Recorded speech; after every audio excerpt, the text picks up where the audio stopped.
All right, what up, what up, what up?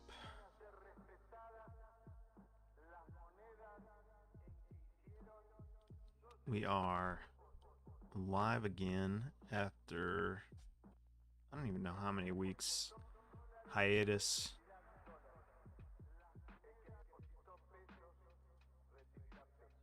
And excited to be back as always.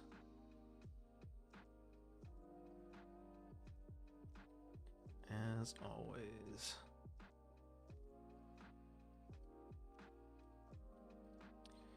We're gonna start back up in a little bit, but yeah, this list is pretty sweet. It's not so much different from the previous 4-color lists. I got this list pretty much 99% of it from Respect the Cat, who has been playing it with a lot of efficiency. And has been having a lot of success with it. It's essentially, what you would expect from these lists. The only difference being this list plays 5 mana Teferi, which makes a lot of sense if you think about it.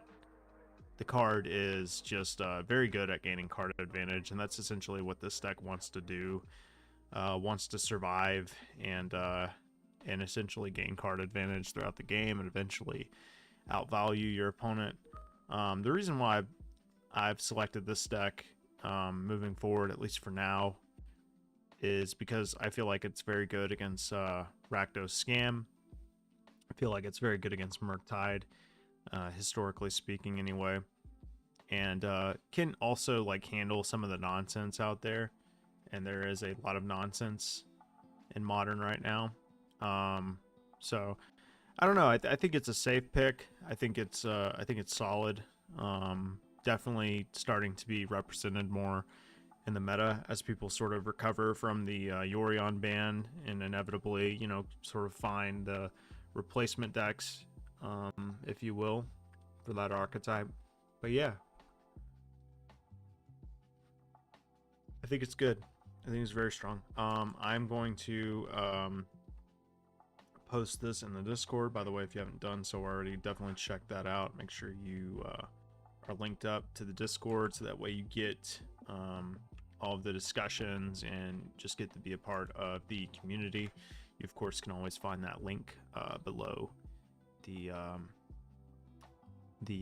Twitch menu there. Should be join my Discord or join the Discord, something along those lines. And yeah, we are about to go underway. Just wanted to post the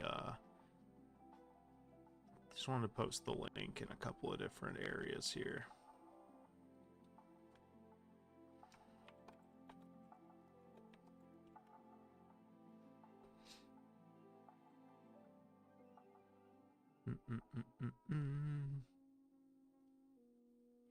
Yeah, I'm a part of so many different Discords that it's kind of insane actually how many Discords I've just joined and I never leave. So yeah, it's just one of those things, Magic just has such a large community that you find yourself joining different different Discords for different things, and if you're like me, you just never leave them,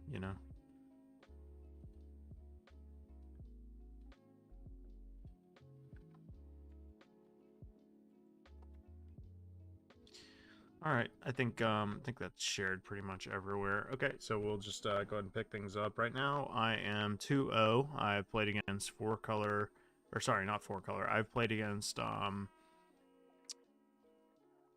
Murktide twice and promptly beat it twice. Like I said, I think this deck has a good Murktide matchup.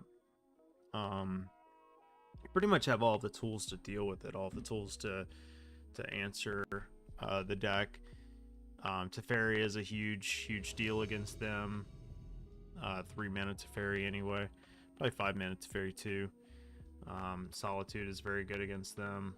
You just have a lot of different things to answer them. Looks like we're playing against a mirror. At least that's what it appears to be anyway. So we don't have to fear Blood Moon like I have in my past few matchups that I've played against. Really, the clock is probably the biggest deal here.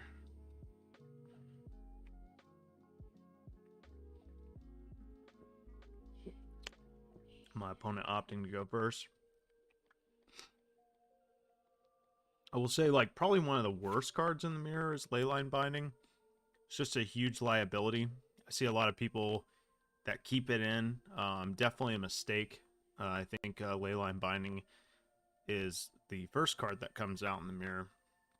Like I said, just a huge, huge liability.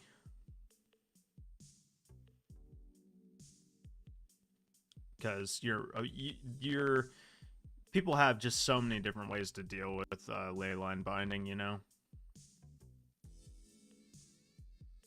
Like, they can balance it with the fairy, they can Leyline Binding, your Leyline Binding, they can Boseiju you, you know. Opponent's kind of taking a little while here. I don't know if they're looking up the deck lists or what, but yeah, we'll see. Alright, and we're off. I think the first thing we want to do here is get our triomes. Okay.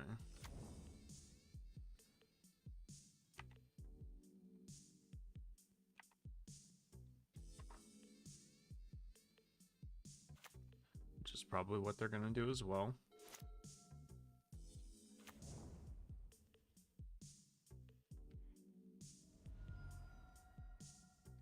No Wrenn 6 from them. Good sign.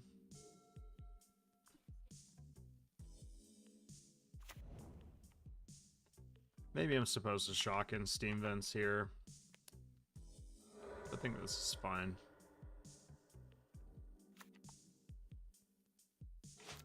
Confirmed it is a mirror. We have a counter spell for its fairy if they so choose. Doing good, Mufasa. Yeah, we're definitely going to counter this. So I'll probably get like blue-green here just to fix up the mana. You can safely fetch shock because this isn't going to be like one of those matchups where, you know, have to worry about like damage and stuff like that. Pretty good. I see no reason to minus here. You know, sometimes you will. I think we're fine. We don't need to minus. The name of the game here is card advantage. They don't have Delirium, so that's good.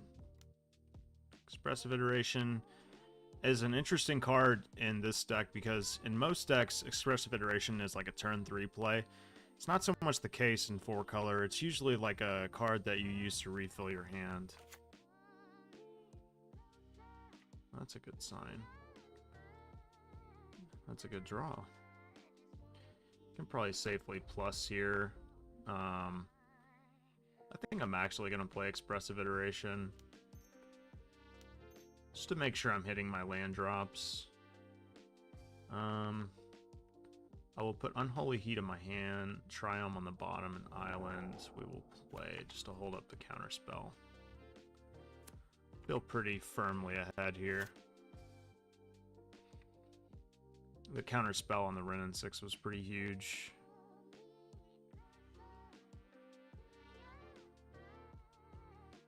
And they don't have Delirium yet, so they can't just outright kill this Teferi.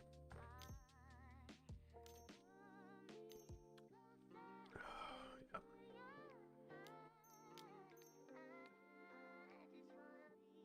I'm just going to continue to get ahead here, and if they miss a land drop, it's even, yeah, this is over. It's over before it even started.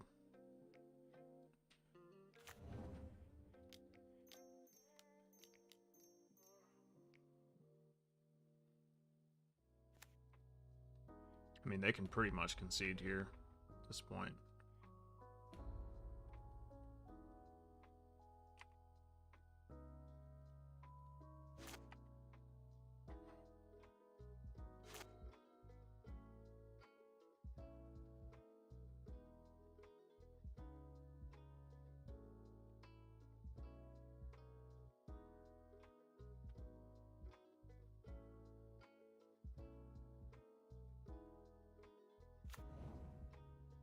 They hit a land.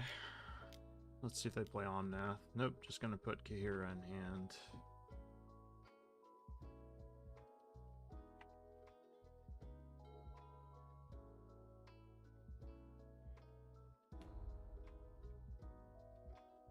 Go through the song and dance.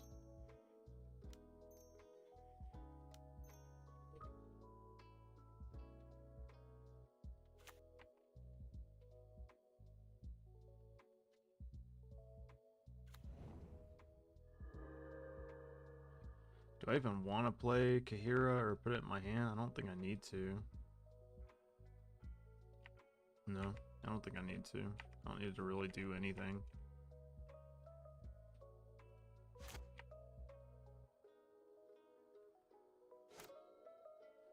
Save it for dealing with planeswalkers if we need to.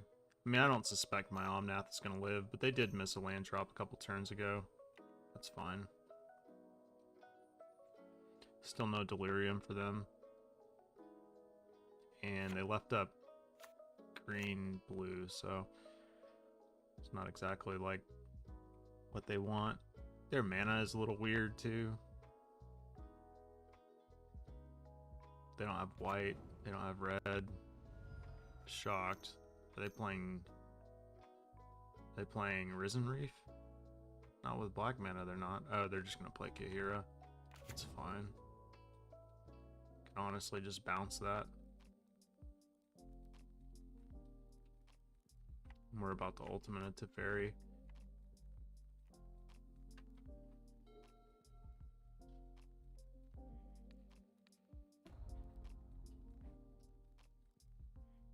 I suppose it was correct to draw my card first.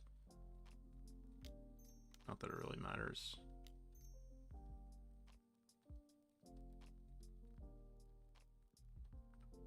Land. I'll just play Kahira, it's fine, so I don't have to discard a hand size.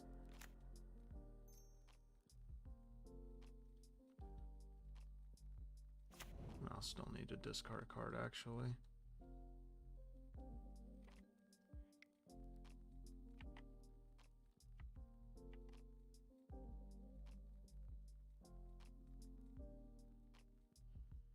I have a embarrassment of riches here. I suppose I discard Temple Garden. And look at the sweet prize I won. Thank you so much for the follow. Welcome to the stream. Welcome to the stream. Welcome to the party. So let's see if they've got a Solitude for me. Leyline Binding. And we talked about Leyline Binding being the worst card in the mirror. Yep, that's fine.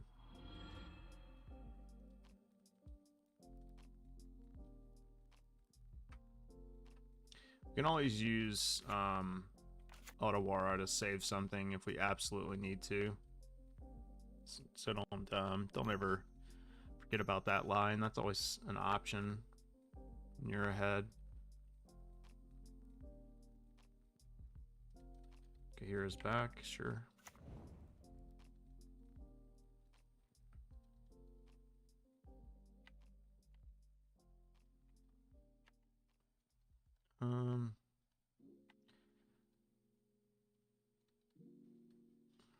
Just trying to think of like the most efficient way to. I don't really need the Teferi back, to be honest with you. I think I'm just gonna Solitude that Kahira.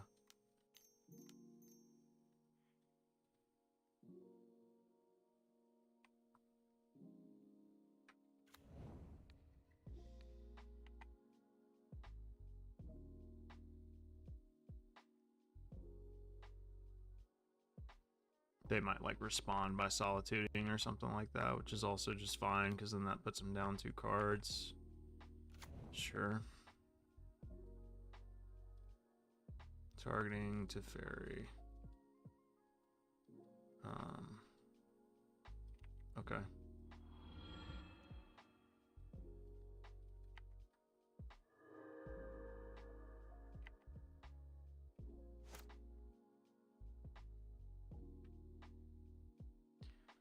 4, 9. Yeah, they're dead.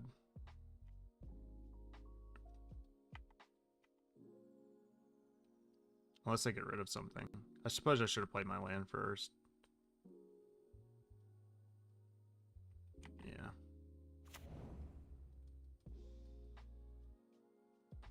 Son of a gun. Targeting Kahira? Sure.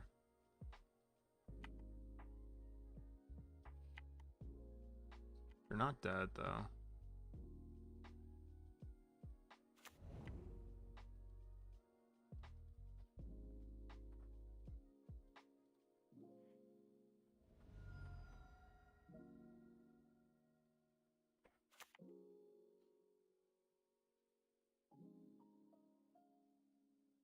And it might as well be. This game's been over for a while. Not being rude, just, you know, kind of being honest.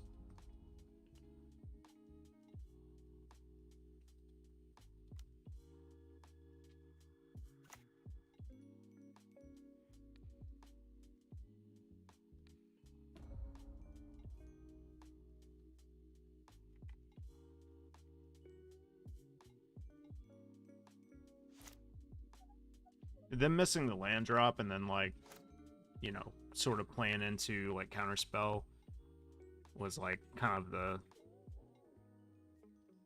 the end. I will say I really do like 5 mana Teferi for this mirror, though. It's kind of a mirror breaker in a way. I mean, yeah, there are a lot of ways to deal with it, but, like, I mean, ultimately, it's just card advantage, right? It's just pure card advantage. Hard casting a Solitude.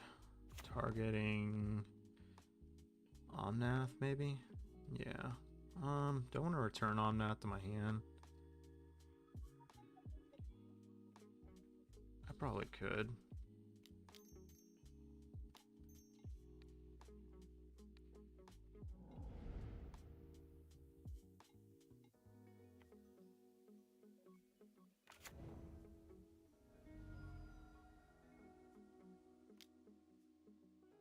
Leyline Binding. Targeting T5. Sure. And now they're just dead, right? Unless they have an answer to this.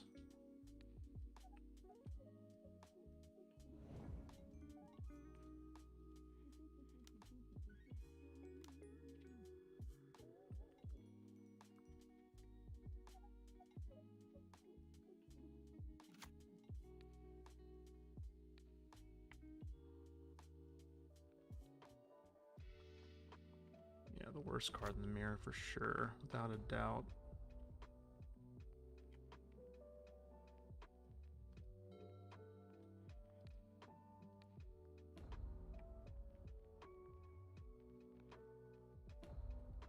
I don't know why I'm playing with my food here. Just kind of being dumb.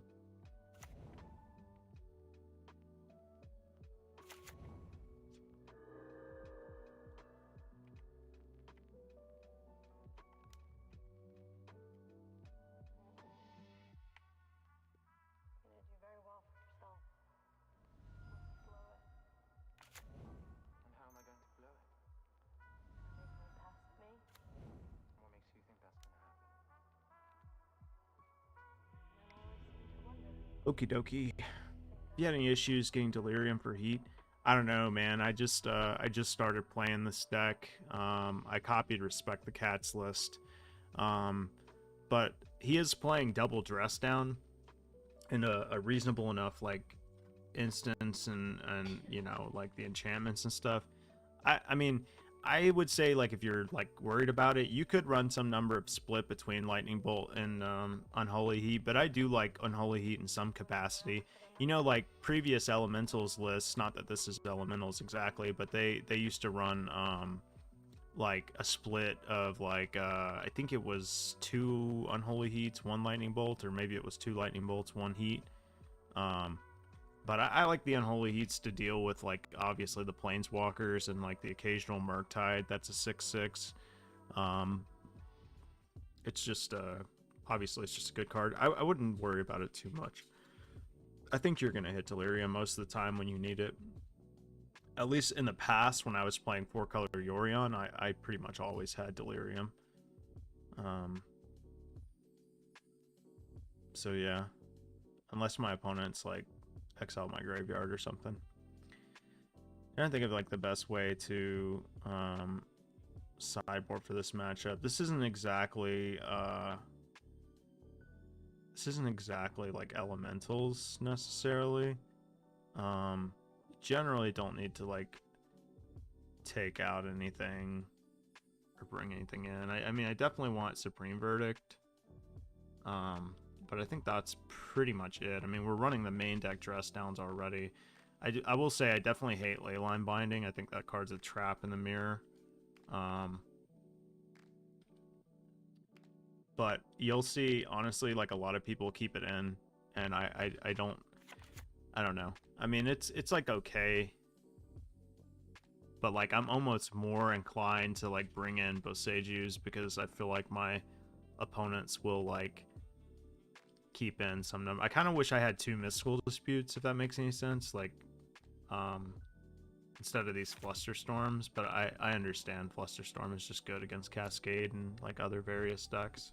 I'm just thinking whether or not like it's better for me to just bring in Boseiju, knowing my opponent is probably going to keep in Leyline Binding, and just have an extra answer to like dress down if they have it. Because this card is just such a liability. Yeah, that's what I'm going to do. Maybe I'll regret my decision, but we'll see.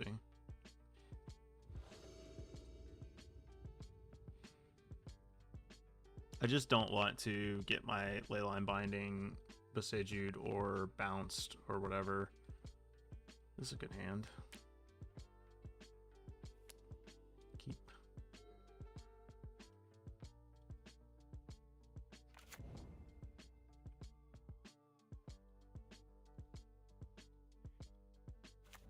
Sneeper. Very good hand.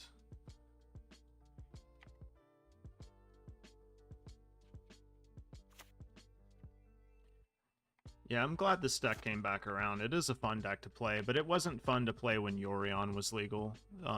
It was the aspect of like shuffling the deck and paper and all that fucking stupid shit was very annoying.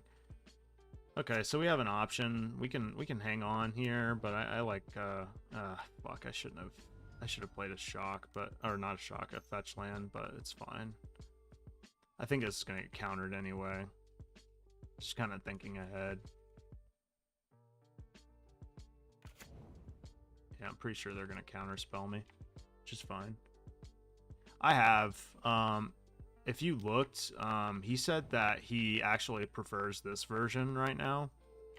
And I will say that with the Karuga build, I fucking hate it, man. I'm gonna be honest with you, I fucking hate that deck. It's not that I mean, clearly he's been successful with it. I'm pretty sure he's the trophy leader right now, but like, goddamn, when I played that deck, I just fucking hated it. It pisses me off. I hate playing, I'll be honest, unless it was like Fires of Invention and Pioneer, I hate every time I play Karuga. I don't like playing that stipulation. I guess I'm just gonna play Teferi and Plus here, huh? Probably just get like a basic Plains.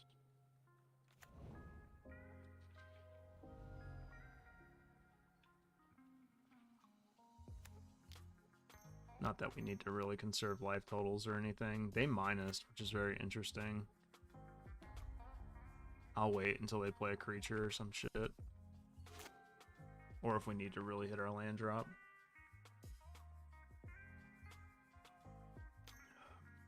Instant speed Supreme Verdict is cool too.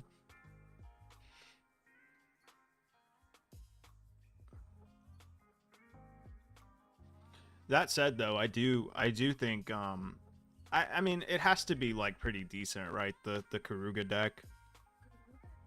Karuga deck. It has to be okay.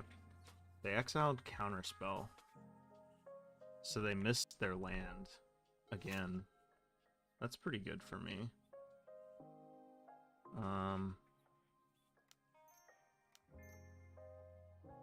Expressive iteration.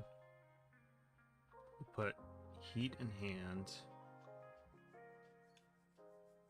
Sacred Foundry.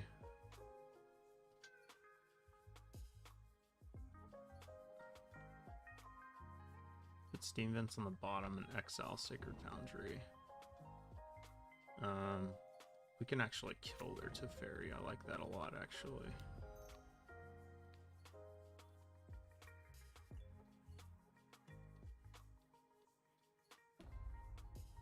And then next turn we can play our own Teferi. They do have Delirium, so maybe it was correct to minus there.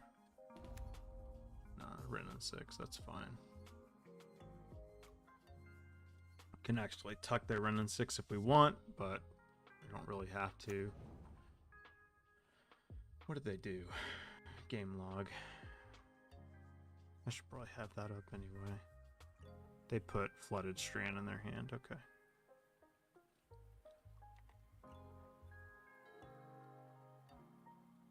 The subject is Jazz International.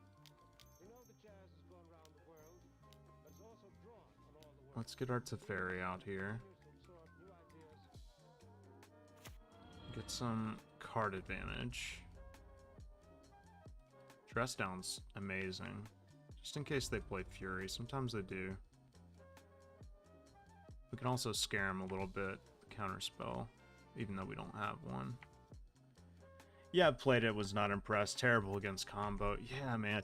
Like, something about playing like the 3-cost stipulation. Like, I get you get Fire and Ice and you can kind of like, you know, ice your combo opponents and stuff. I played the last league I played with Karuga. I matched up into creativity twice, and they fucking owned me. And I was just like, that's enough of this. I didn't need to see anymore. And it might have just been me. I don't know. I'm not saying I played it perfectly or anything, but it felt like a bad matchup. And I'll be honest, if I'm playing Modern, being a bad matchup against creativity is not where I want to be. The deck is just too popular right now. Are they going to play their own Teferi? It's unfortunate if they are, but it's okay.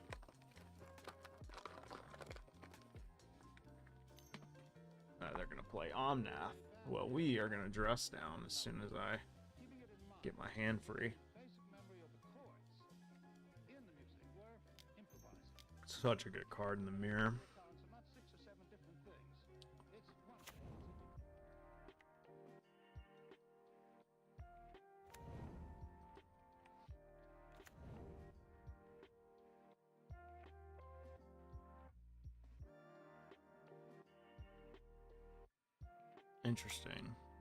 Interesting. They kept in the fucking enchantment, didn't they? They fell for the trap that I talked about.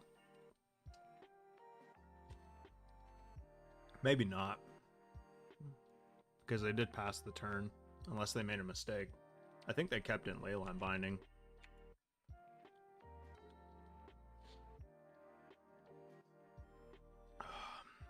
What do you think? You think I minus? I definitely want to get rid of this Wrenn 6. Just get it out of here.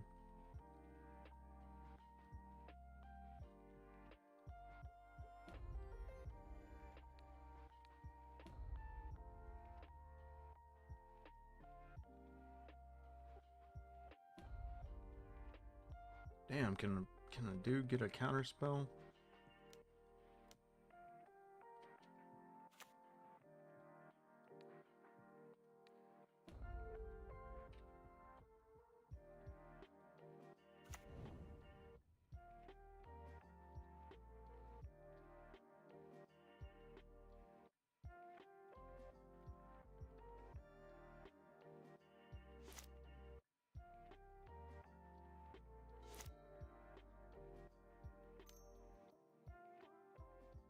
Kind of fucked up a little bit. I feel like I shouldn't have, there was something I shouldn't have played there. I should have kept up 5 mana. I don't think it's going to bite me in the ass too hard.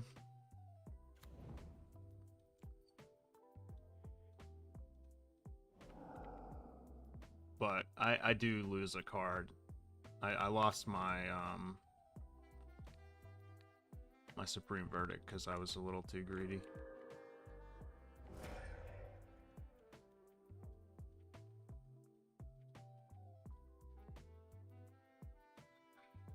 That, and I'm playing fast because I'm fairly confident, like, in this matchup. I've played a lot of 4-color, man. Yeah. See, like, this card looks so bad right now. Like, what do you even hit? You know what I mean? You got 1,000 ways to deal with this card. We don't have a land in our graveyard, so I will fetch. Normally at this juncture in the game, I do kind of tend to save them for Omnath double land hits, but no need.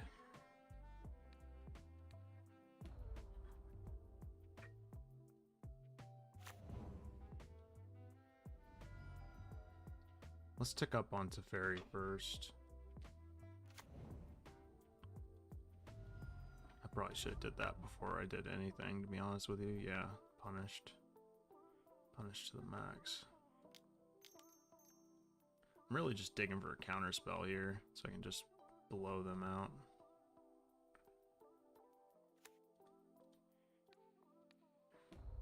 Put that in their hand, draw a card, keep my Teferi. Tick up.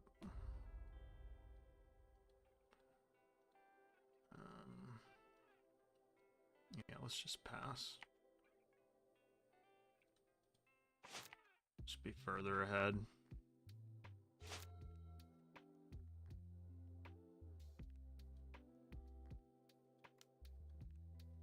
Sure.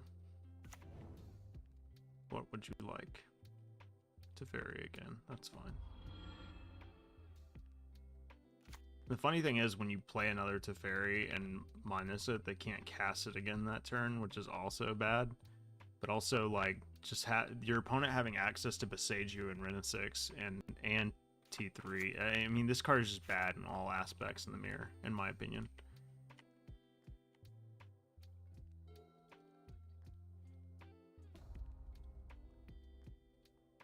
There we go. That's what I needed as a closer. Oh, I've got my island in my hand. That's what it is.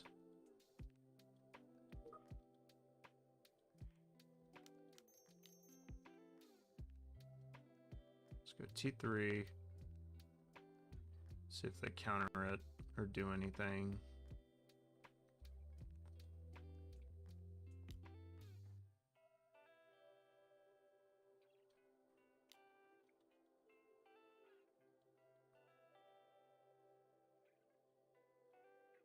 Do I want to counter back?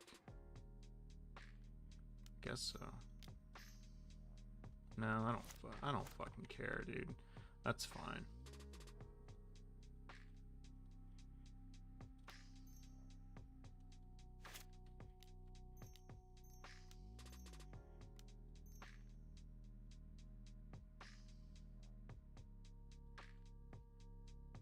Next turn I've got a Teferi ultimate anyway, unless they deal with Teferi.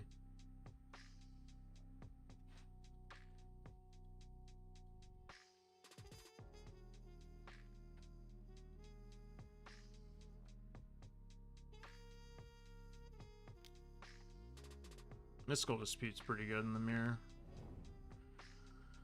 Pretty good.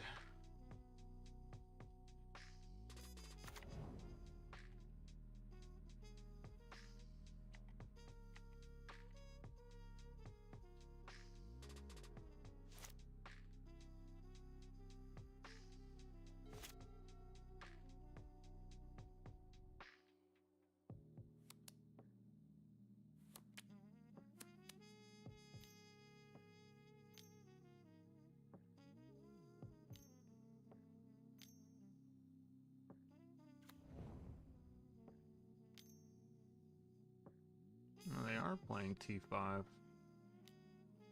Okay.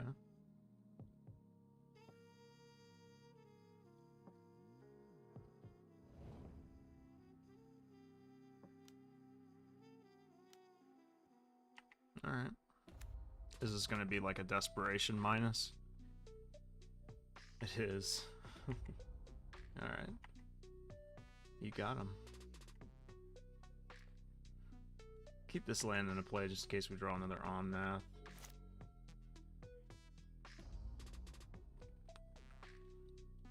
And that works too.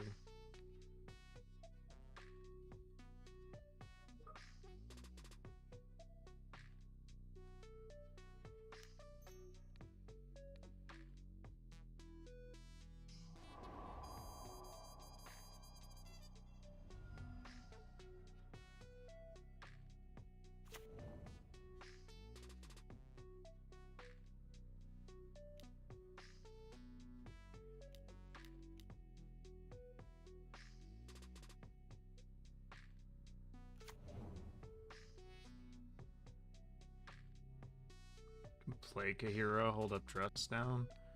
I like being able to hold up Solitude too, though. Solitude and Dress Down.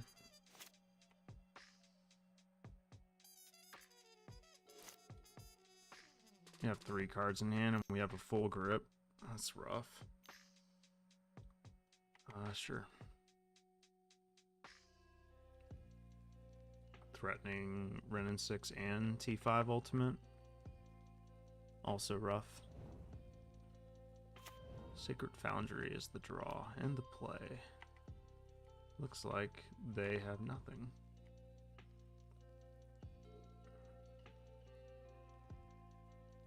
I think I'm just gonna ultimate now, honestly.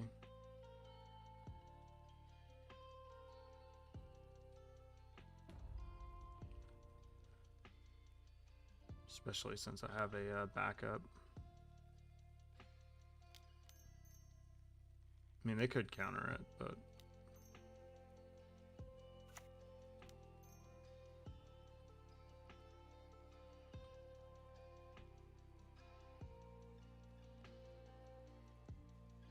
And look at the sweet prize I won. Global Grand Master Survey, thank you so much for the follow. Hi, offer promotion to your channel. Yeah, I'm not interested. I appreciate it though.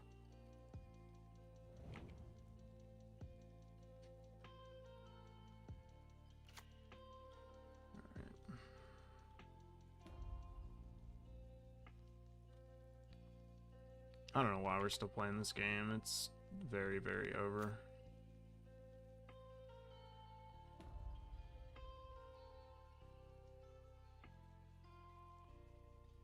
Okay. All right.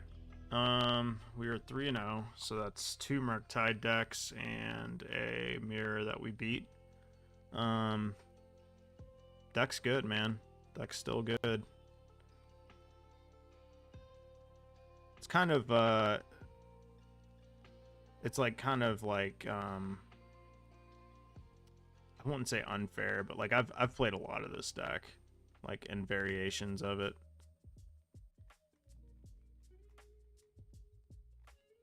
Yeah, here you go.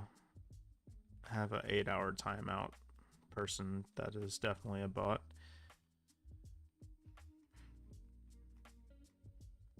I've also been playing a lot of Marble Snap as a kind of a palate cleanser, and that game is really, really fun.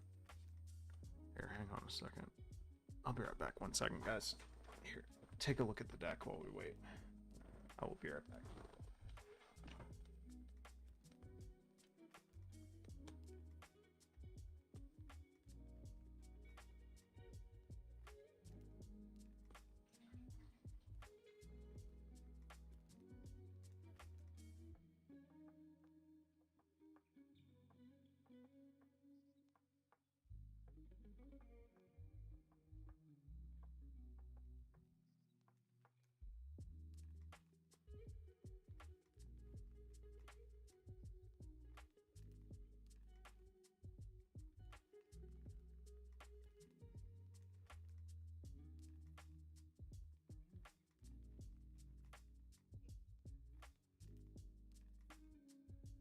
Yeah, I understand why people pay to like boost their channels and all that shit. I understand. It's just not like Twitch's algo fucking sucks ass, right? Like I get that. the discoverability on Twitch is terrible. Like if you're a new up and coming streamer and you're trying to find like an audience, you know, it can be demoralizing to stream to like one person. But honestly, like that's where like community growing and stuff comes into play. Like I don't stream frequently enough to have like a huge following. Um, Unfortunately, like my full-time job takes a good bit out of me, and I have never committed to making the plunge, so to speak. I would love to make Magic content full-time. I plan to start a Patreon here soon, and really, you know, help people out when it comes to deck building and, you know, tournament advice and stuff like that. But I don't know, like I feel like I've built like a good community. I mean, I've met a lot of people at tournaments and, you know, talked to a lot of people on Twitter and different Discords and stuff like that. And I just feel like, you know, if you love the game that you're playing, you will inevitably meet people that you like and that like you. And that to me is the best way to grow a stream. Like, I don't know how the fuck you do it in like other games, like, you know, just throwing some out there like Call of Duty and stuff like that. I guess it's the same thing, but those games have such a massive following, whereas I feel like Magic is like such a niche community that it's a lot easier to like be personable, you know what I mean? Because like, I don't know, there's just so many people that play like, I don't want to call them generic games because like that kind of makes it seem like I'm like saying the games are trash. I mean, it's not for me, but like there's so many people that play those games, like it's hard to differentiate between like one streamer and another for me. But in Magic, like I feel like people are really unique in the way that they stream and play. Opponent revealed Giganta. That could be Tron. This would be a really bad hand against Tron. Should I mulligan this? It could also be like Death Shadow. I'm gonna keep it.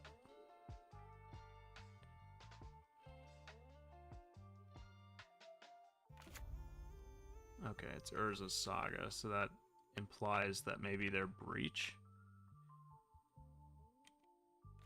Anton, I don't have a 4-color Discord channel.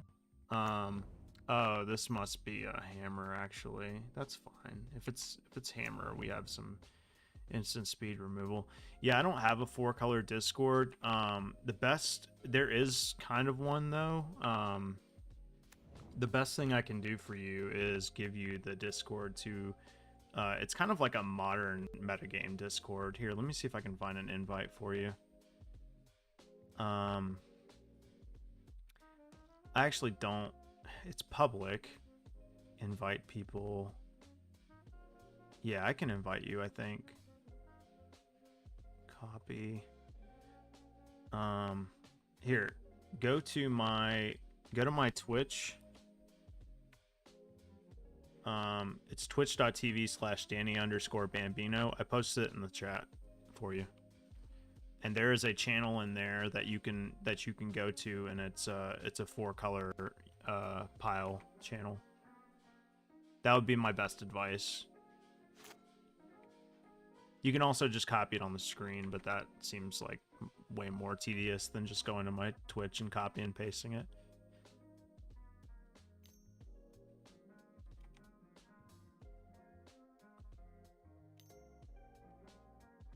Frogmite. So it's like affinity. It's just affinity. Interesting. But their mana situation is awful. And look at the sweet prize I won. Stable 00. Thank you so much for the follow. I don't know. That's Anton. Anton, thanks for the follow, buddy.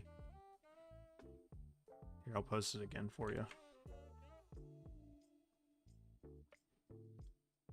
Hopefully that helps. Yeah. I stream on like multiple platforms. I honestly don't pay like a ton of attention to my Discord, which is kind of stupid of me. I should definitely like pay more attention to that, but let's see. They have 1, 2, 3, 4. they'll tap this for mana. That's 5, 6. I think I'm supposed to Solitude now. Because what's gonna happen is they're gonna play. I'm pretty sure they're gonna get the Springleaf Drum, and then they're gonna try and play Thought Monitor on me. And like the less artifacts they have, the better for that, because they're struggling on mana right now. I guess they could get Pithing Needle too. I didn't think about that.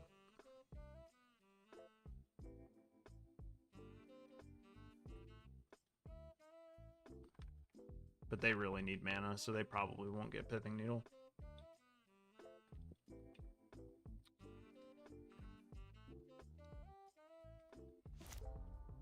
Yeah, that's what I thought.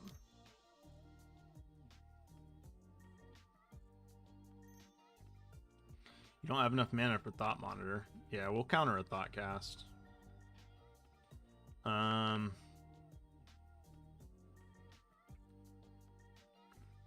guess we have to get Breeding Pool, huh? That kind of sucks. Kind of siphons my mana a little bit.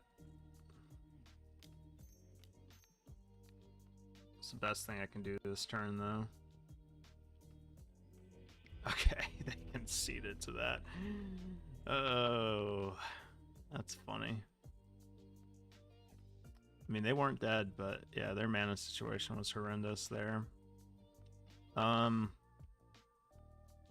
You generally speaking, like Counterspell is like pretty bad in these matchups. Obviously, like Force of Vigor, Beseiju, those are just kind of things that like are just removal spells. Supreme Verdict and Engineered Explosives, I think, is fine. We do have to cut 2 cards in order to do that. I don't necessarily think this is a Teferi matchup. I don't think I need Teferi to beat them. Especially considering like they're just trying to go wide essentially. I think this looks good. Essentially we have like a ton of removal for their artifacts. The 3 Beseijus, which Beseiju is a recurring removal spell.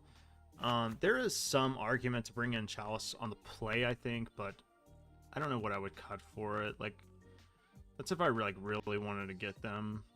I suppose I could cut like an Expressive Iteration or something, but yeah, it just feels unnecessary. Like, you could Chalice for 0 and then like maybe fuck up their hand. Teferi is nice though because you can bounce some of their artifacts. This hand is decent, but it doesn't have white mana, which kind of makes me a little concerned. It does have Solitude though. Ah, fuck it, I'll keep it.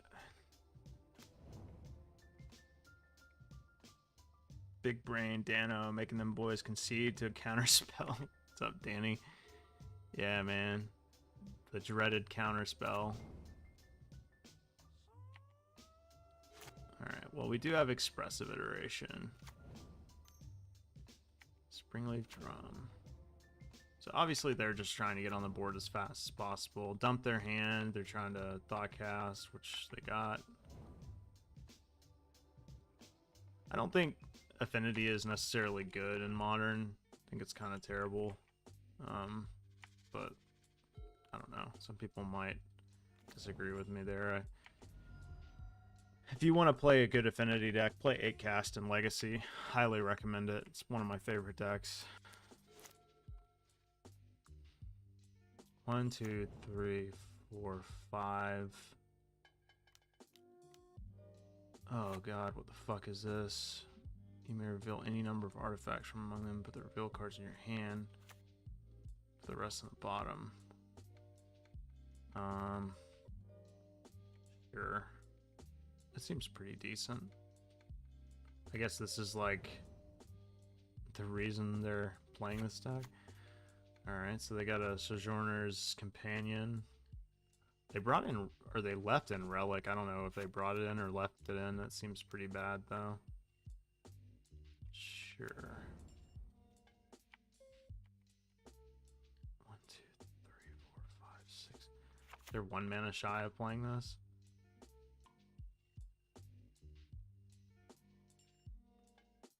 I guess I could just kill this Ornithopter, huh?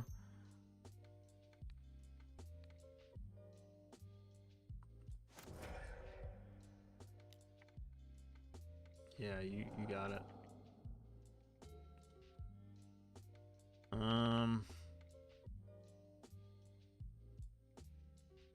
Probably could take out Springleaf Drum here.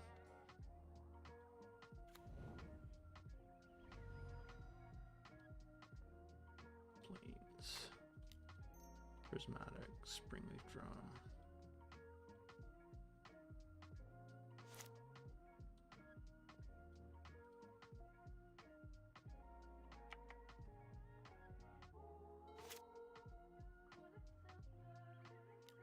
So they have to spend all of their mana. Not all of it. Another Springleaf Drum. Another Springleaf Drum. Welding Jar. So they can weld this. Get 2 cards in their hand.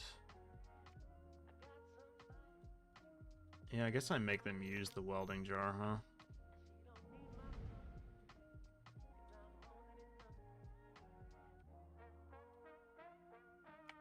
Yep. I'm sure they play a single basic or something.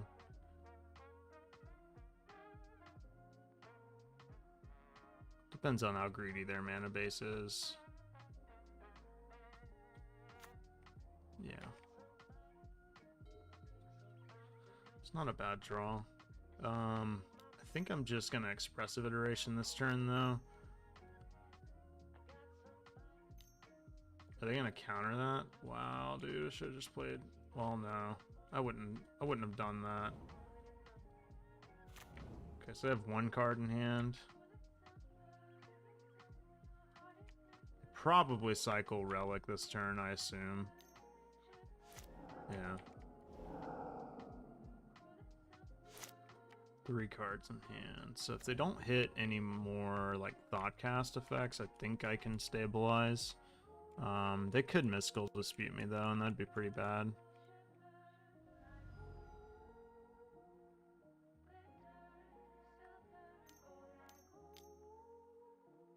I put Giganta in hand, that's a good sign.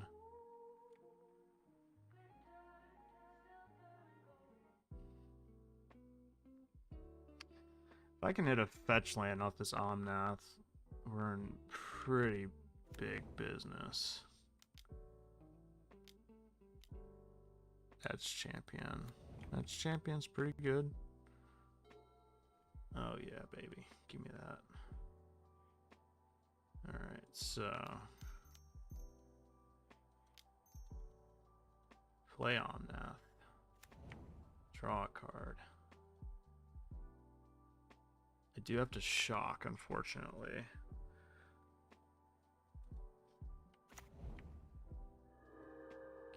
What kind of shape does that put me in?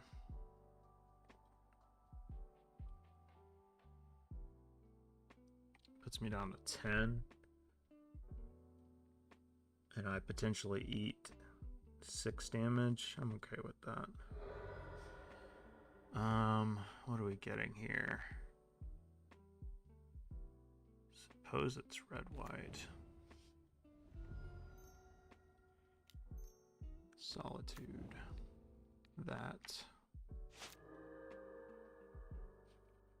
Okay. I have 1 unknown and a Gigantha.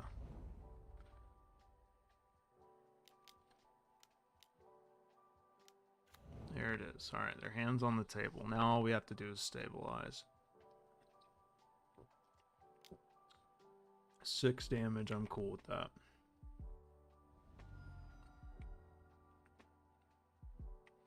We can race this at Champion with Omnath in our hand.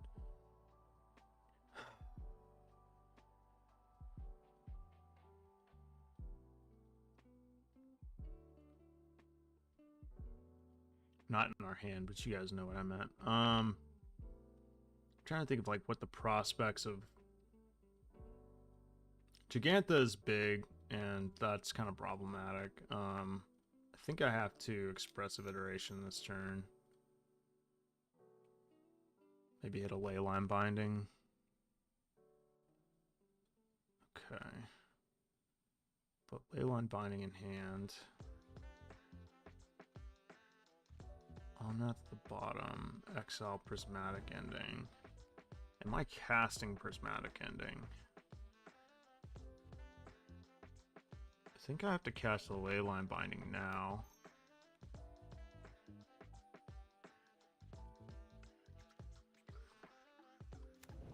Just get rid of this.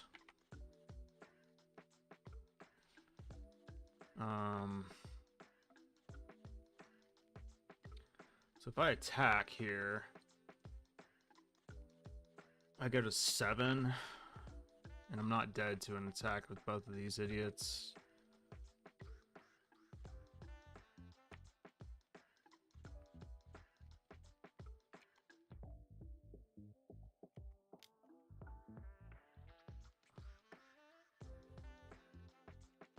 That's right, you block.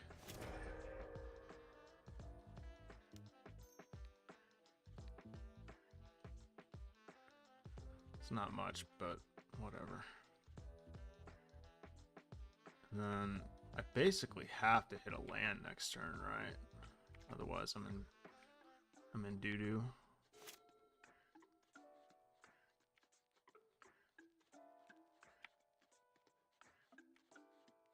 I mean, alternatively, I could just fucking block this thing and be on a 4-turn clock.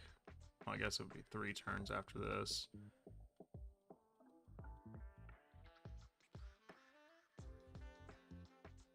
Unless I wanted to play engineered explosives for 3.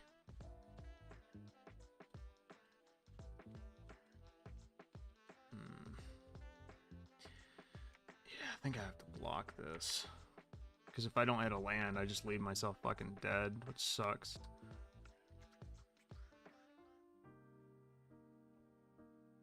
And I have engineer explosives for Etch Champion, so that's good. Force of Vigor can answer Urza Saga and the token and it makes. Do I want to put Kahira in my hand and do it, or do I want to hard cast it and take 2? I think I'll hard cast it and take 2 so they can't. Yeah.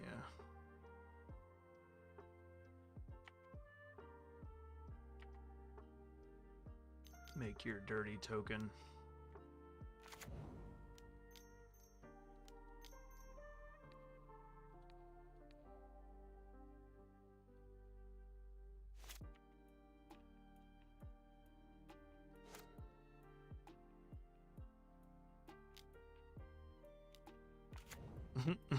No! No! Is this equipped too? It is, you jerk. No! Rat bastard? Alright.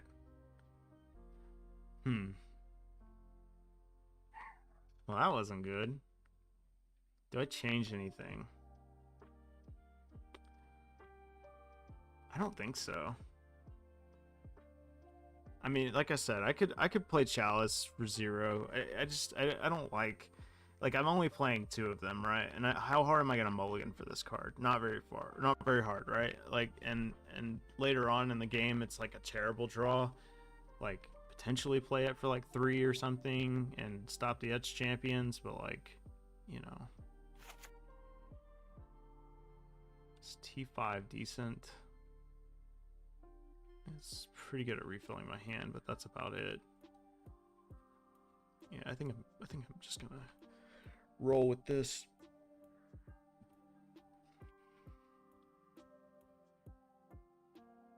T3 is like just good at like answering tokens and whatnot. It also bounces Urza Saga, tempos them a little bit. Okay. Sand's pretty land heavy, but I might be able to make something out of this.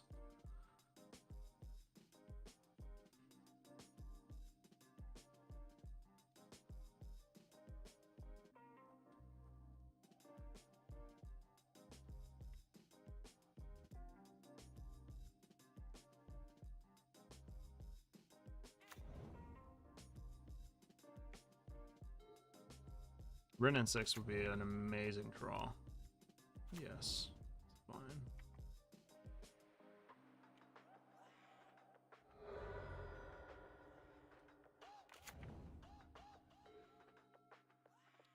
That's not Wrenn and 6. I almost don't even want to take my, I could shock here. Just tap for 2. I almost don't want to get stuck. I'll try them in my hand. I almost want to just fucking...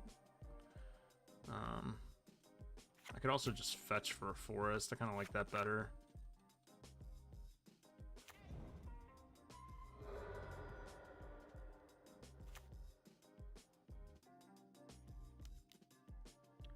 This might seem a little silly, but it does slow them down. Depending on how land heavy their hand is.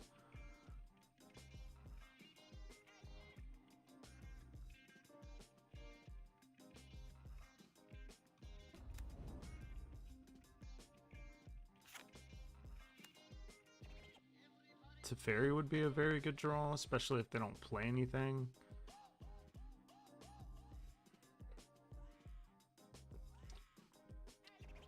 Show me the Planeswalker. Oh, darn. We didn't need another answer to a creature.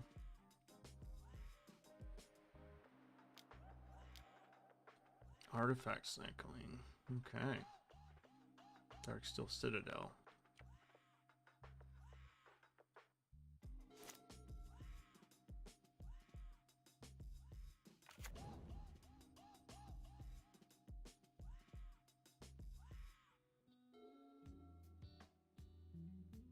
Okay.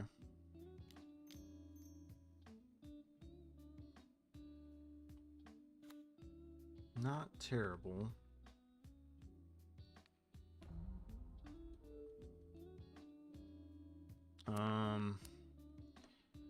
Play the Windswept Teeth here.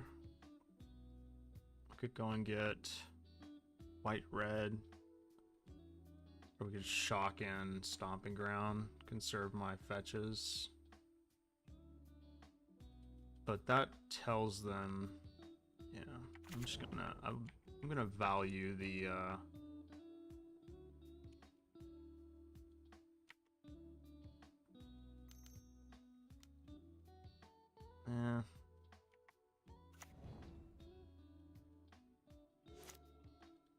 yeah, I guess it is a 3/3, huh? Because of the fucking thing.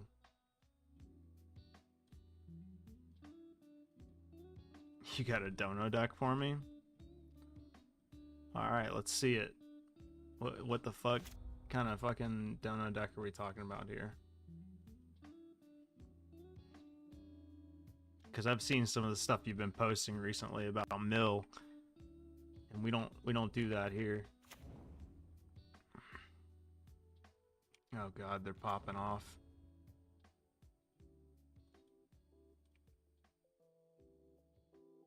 Someone was just asking about how yeah, someone was just asking about how hard is it to get delirium in this deck, and I was just bragging about it being relatively easy.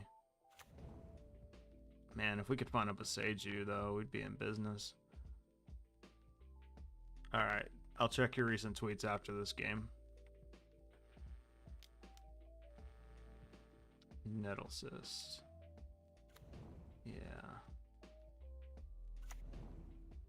That might be problematic. Assuming they're just gonna go face here. Uh-huh. Yeah. Might be in trouble.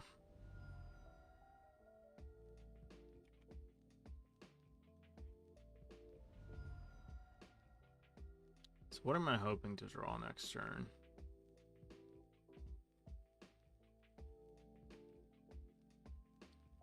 Yeah, Shaw can go to 6.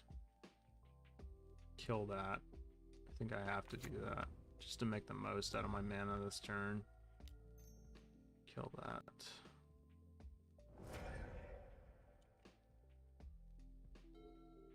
Beseiju helps. Yeah, I think that kind of gets it done a little bit, right?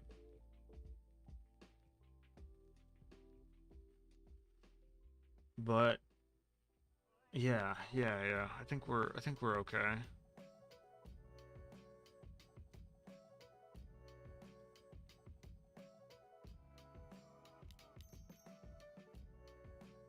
We could play Kahira. Beseiju would cost 1 less, and Kahira is a blocker.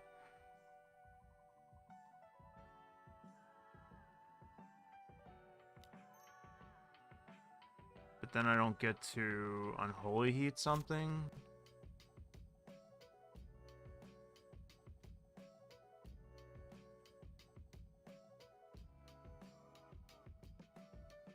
One, 2, 3, 4, 5, 6, 7. They'd have 7. They'd have 6 artifacts and a land, so they could cast this for like 2 if they had another one.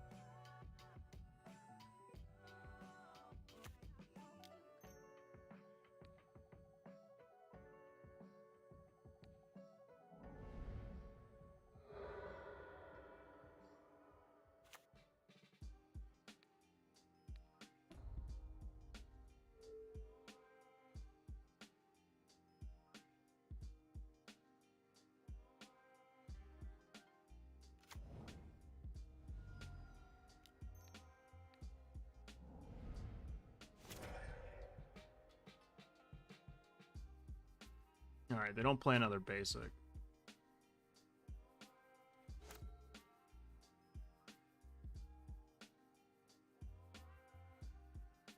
Both at me.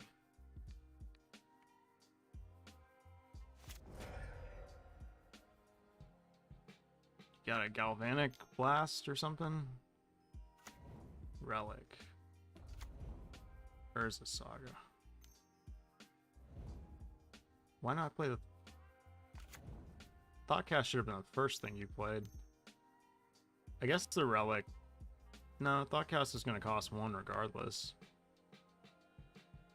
Could they have gotten me? I don't think so.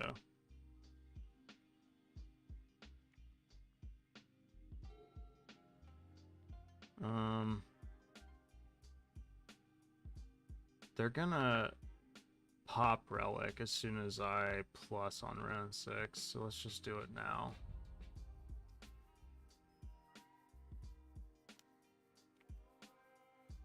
Why are you making me do this, man? You know you're gonna pop that fucking Relic. You're not gonna let me get Beseiju back. Just fucking... just get on with it.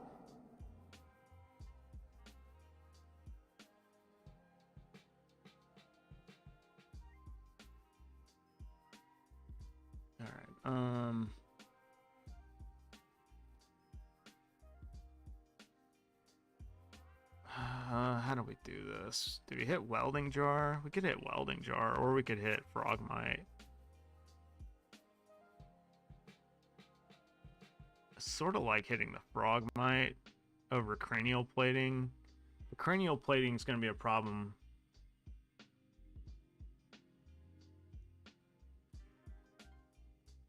Heat in response to the sack. Wait, what? Pending Drum. Why would we do Springleaf Drum?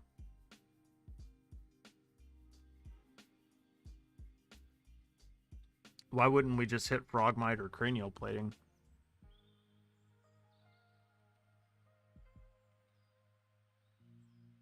Jar. Oh, yeah.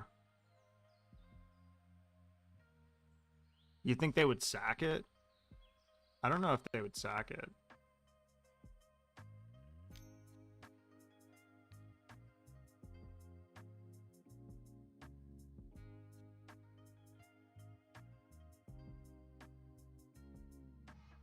I mean, it doesn't really matter, right? They sack it, we just kill this in response anyway.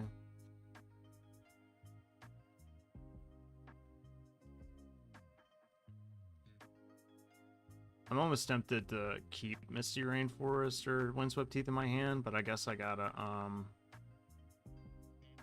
play it because we're gonna get it back with Wrenn 6 anyway.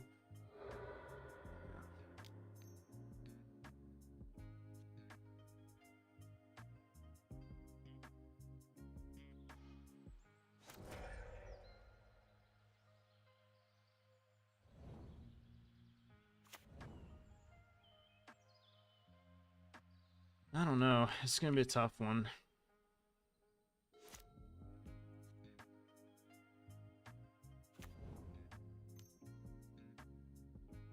Aw, you motherfucker. Damn you. Twice in a row they fucking top decked me. Alright. Oh yeah, I did say I was gonna look at the tweets. Okay. We probably weren't winning that game anyway. Alright, what is this deck? Oh yeah, you keep tweeting about this card. Fucking Ginger Brute, goddamn, yeah, I know. I could get behind this. Have you tested this at all? Just a 1-of Lightning Bolt in the sideboard. 1-of Through the Breach. Or is this like the maybes? Spell Pierce seems like a sideboard card. What's up with it's that betrays? I guess it's a Eldrazi that doesn't shuffle your graveyard, so it's a good persist target. And it's not legendary.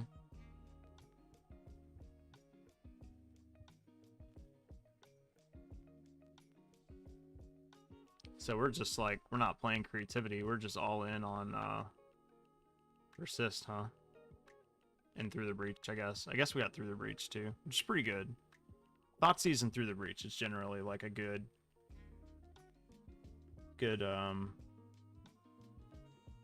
combination. And I think with this deck you can probably afford to play Blood Moon, even though it's a non-bow with Wrenn 6. The rest you don't know about. Why the 4th Through the Breach? Like it's seeing Through the Breach as a 3-of is kind of odd.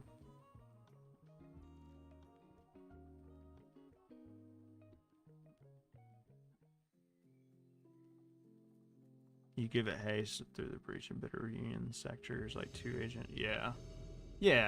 I mean, they're gonna sacrifice lands, right? Does it say non-land permanents?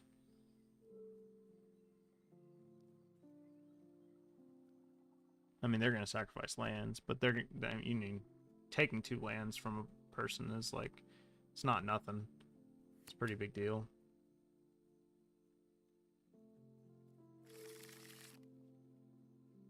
I'll keep this.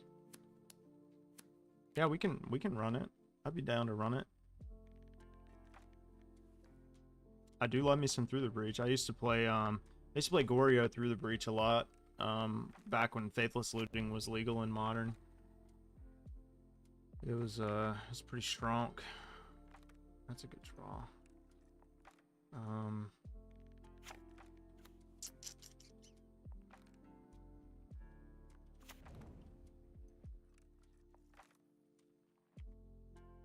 Play this just in case they want to like Ragavan me or something. Blue white Stoneforge Mystic. Well, that's not what I expected. You're gonna get a Cauldron? They're gonna get a Cauldron. Okay, well we're gonna respond to that.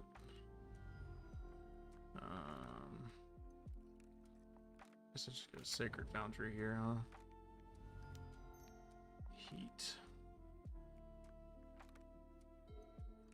I feel pretty good against just a nonsense Stoneforge deck.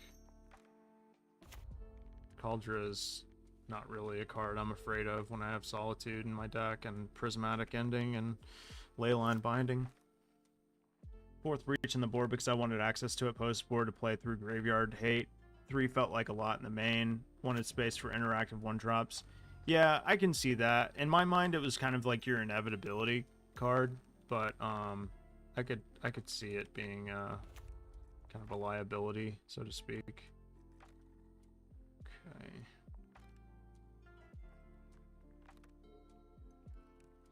That's good.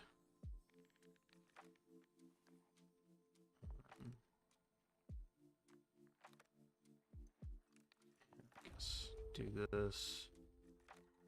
And then I can't put Kahira in my hands. I'm just gonna play the Steam Vents tapped. Let's say go. And we have Beseiju in case we need it. Yeah, man, I'm definitely down to play it though. It looks fun. I'm always down to have fun. They minused. So they're just basically like Jeskai Stoneforge in Modern. Valid Arc Guardian. Okay, things are starting to make a little bit more sense. Alright.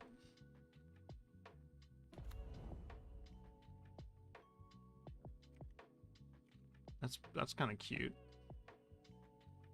Alright, so they're clearly playing like Jeskai Saheeli Blade. This was a deck like once upon a time in a land before time.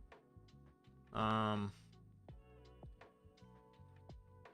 pretty comfortable just playing my Omnath here. I've got an abundance of cards in my hand. I'm just thinking of how I want to fetch mainly.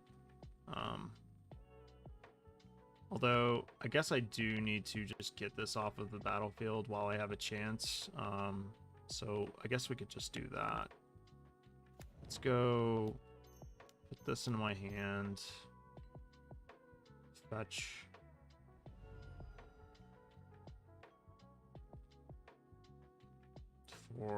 I don't want my Triomes necessarily. Let's get Reading Pool. And then Solitude. So we don't lose next turn.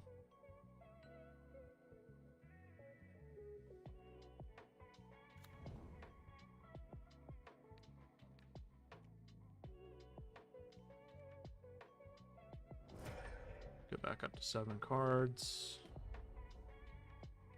And pass the turn.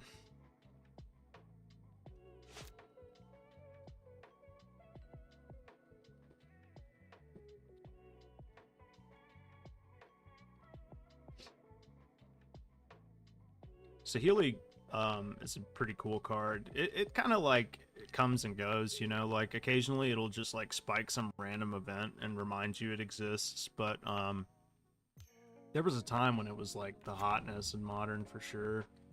And then it just sort of faded out of relevance. Okay, they got a Batter Skull now. So it's something they can just play next turn if they need to. Or are they just going to play another... Okay. They want these Stoneforge Mystics to resolve. They've got no more equipments. Wonder if they've got a Sword of Fire and Ice in their hand or something.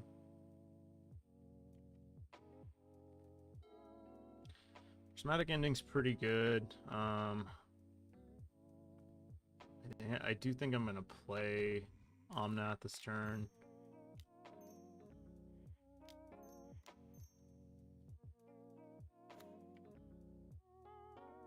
Okay. I mean, I'm not particularly keen on just Prismatic Ending on a Teferi, especially when my opponent has Cauldron in their hand, but I'm confident that I will inevitably draw something. Let's see, 1, 2. I mean, I do this Expressive Iteration, can cast something, or I can just Prismatic Ending. This seems like a poor I could have gotten a better land for this turn and possibly done two things better than this, but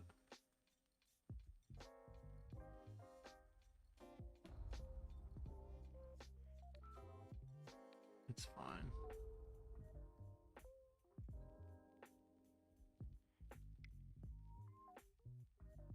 We're just gonna eat a Cauldron hit, basically.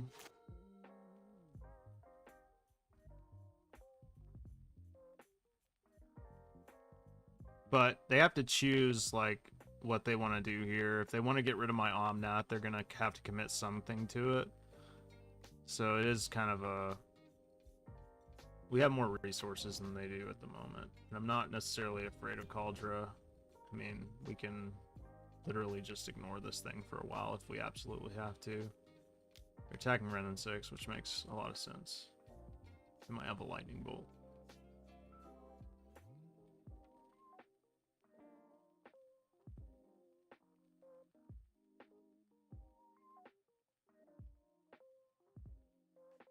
This is an interesting contrast if you think about it. It's kind of like an old modern deck versus a new modern deck, which is very interesting. That's a really good draw, especially if they don't have a counter magic to stop it.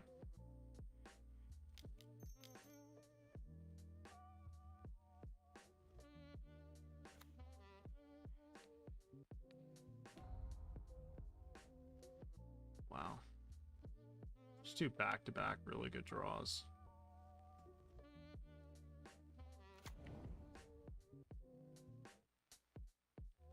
Suppose I can just tick up on nothing here.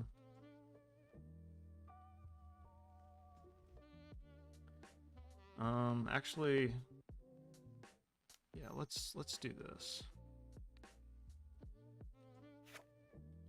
This is 7 to equip, so they can't equip it next turn anyway. Yes. Well, the Batter Skull is 5 to equip.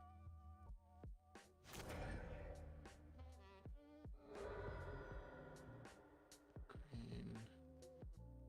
Play to land this turn. I guess let's just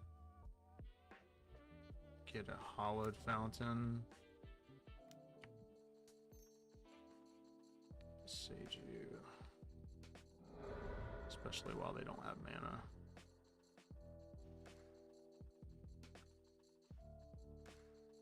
The germ is like just chilling.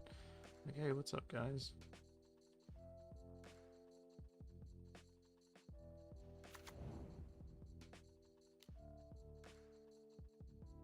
Just do this now. Interesting. Okay, well. Put Sagoth Triumph in my hand, Auto War at the bottom, and exile Misty Rainforest that we're not going to play. Get my Besage back. All lands, baby. And we'll protect the Planeswalkers. That's gone. Could always just kill me out of nowhere. That is always a thing they could do. You going for the Planeswalkers or the Omnath? Planeswalkers. Smart man. Or woman.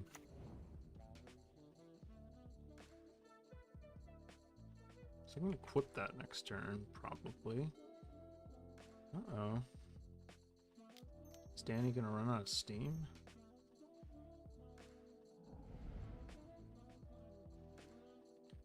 Maybe not.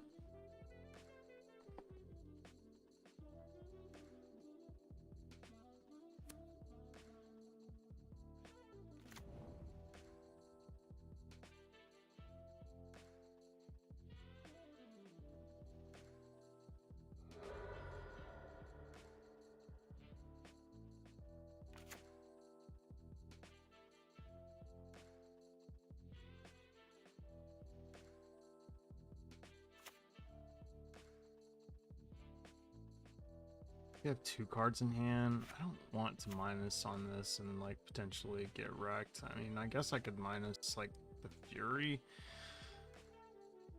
I mean, I would lose one of my creatures or Omnath or Teferi, but it buys me a lot of time.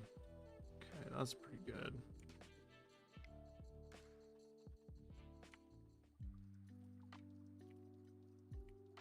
So now they have to choose.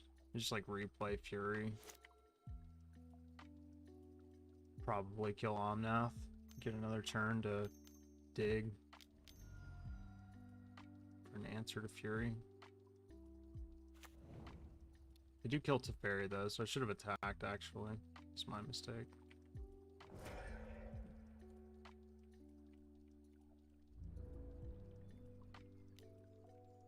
Mm-hmm.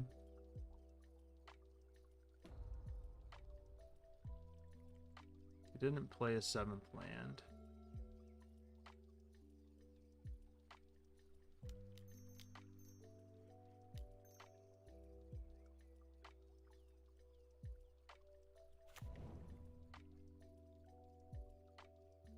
Counterspell's decent.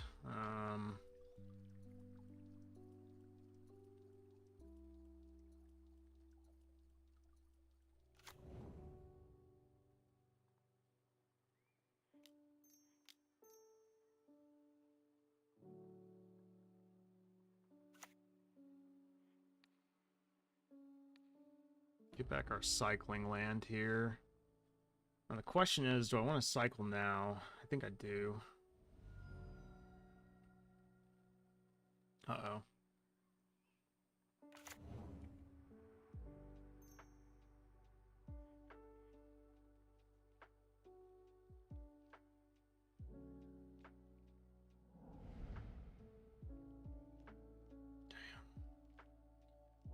Bummer.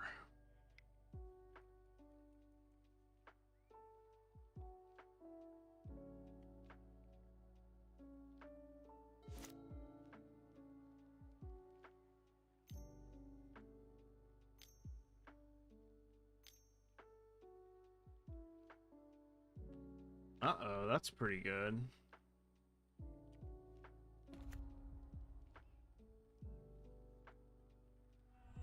Sure, shoot, would have liked to have had Dress Down up for that, or Counterspell. See, I thought I had, for some reason I was thinking I had Steam Vents.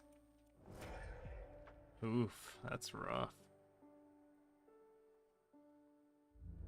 They gotta deal with Wrenn 6 though, so that's good. Saves me a little bit of hurt. Okay. Yeah, I definitely thought I was gonna have a second blue source there. Just sacrifice the Sunbaked Canyon. Just giving up on... Oh no, they're gonna iteration, I think. Oh, Chalice for 1. Yeah, that does virtually nothing.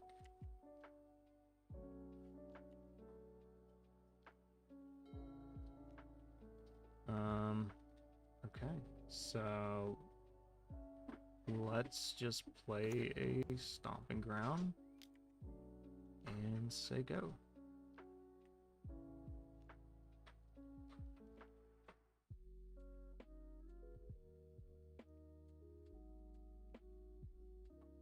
We're not dead. Not by a long shot. Still feel like pretty okay. Let's see where they go with this. They kept one on top.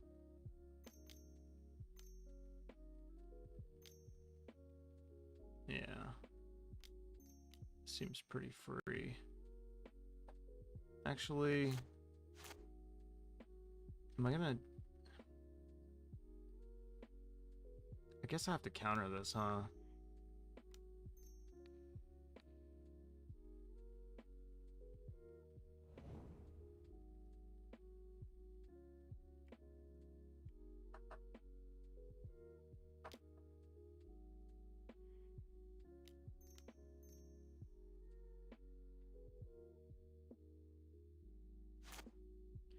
I don't want to waste my Dress Down, but I mean, yeah, I'm gonna take some damage here for sure.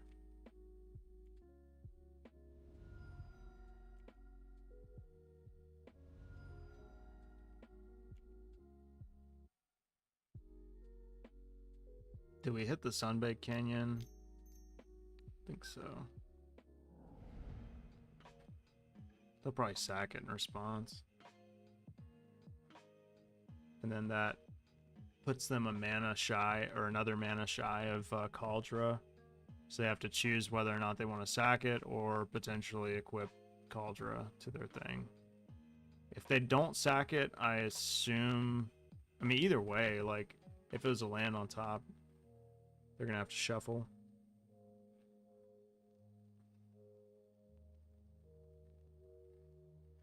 I really would love another Solitude.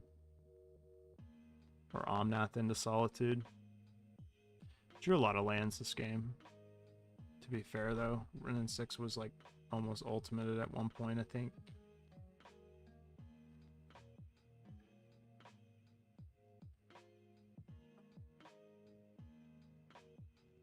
They're really in the tank about whether or not they wanted to. I mean, either way, they would have to shuffle their deck, so like they were kind of gonna have to sacrifice it regardless. Okay, that's a good draw.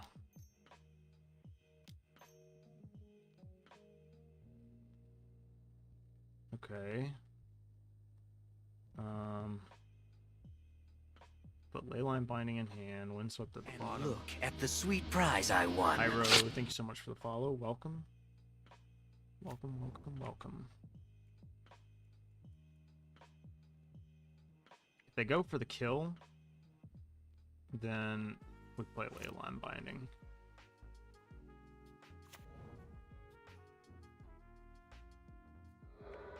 Alright. I think they're gonna try to kill me with Cauldra.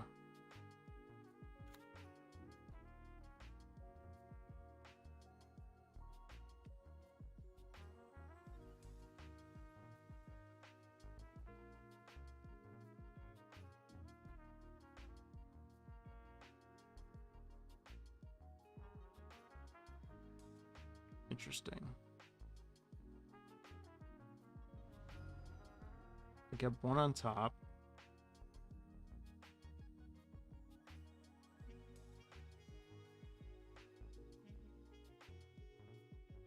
I mean, I know what line they should go for, and it's easy for me to say because obviously I have perfect information of my hand. I know what line I would go for. Gotta watch Chainsaw Man. Ping me when you're ready to rumble with the dono. Yeah, for sure.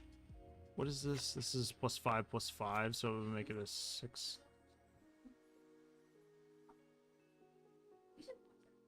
Yeah. Is it good?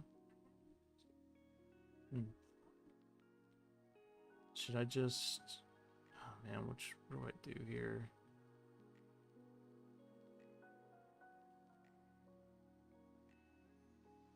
Do I take out Cauldra? I think I have to.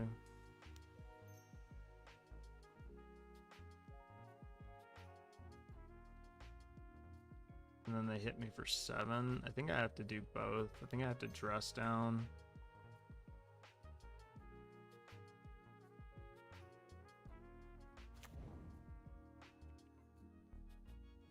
Okay. Yeah, let's get rid of Cauldra.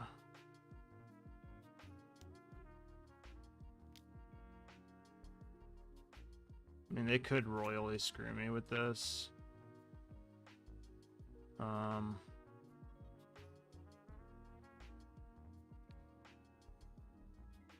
But yeah, I think it's my best shot.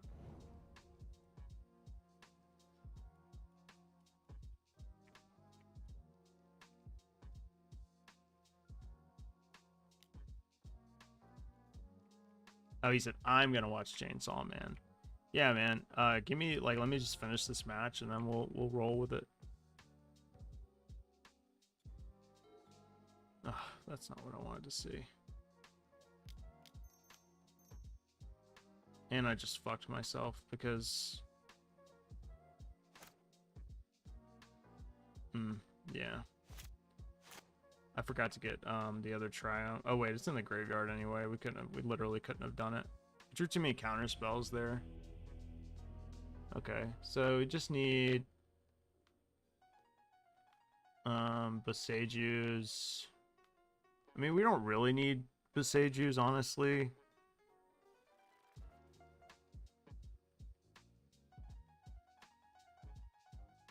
I think it just kind of drew bad, if I'm being honest. Maybe that's cope, but kind of feels that way. Feels like we drew like a surplus of lands. So let me think. Like, they're playing Stoneforge Mystic, presumably like some Planeswalkers, counter spells, and the Felidar Guardian combo. So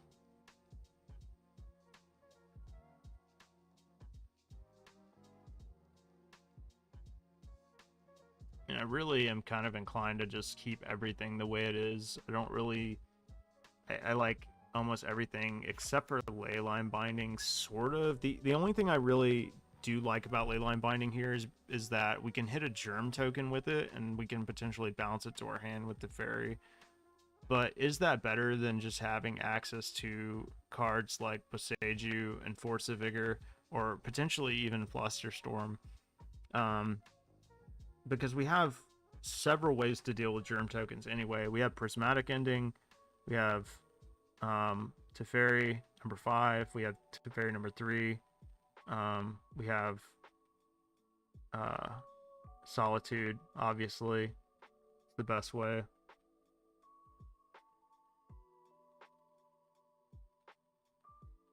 Yeah, I think I'm overthinking it. I think I'm just gonna run with it.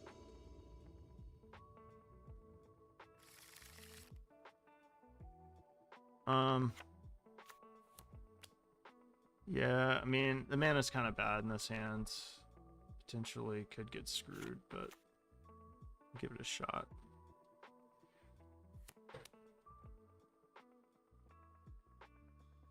Best thing for us to do would be like to draw like a either a Triome or a way to get red, basically. That's what we need. But really any manas or any manas is fine. Yikes, that's not what we needed. We have a surplus of answers to things in our hand, so hopefully opponent's not like being cheeky and playing Blood Moon or something. Yep. Fortunately, I'm gonna have to answer this. Interesting that they kept Cauldron in their deck.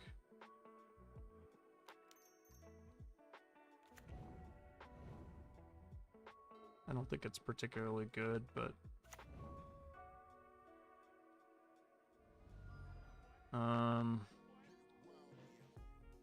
red white.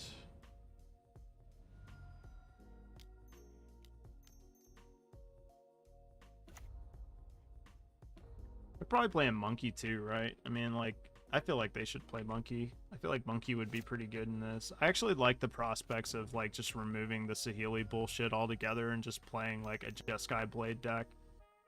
I think that would be kind of cool.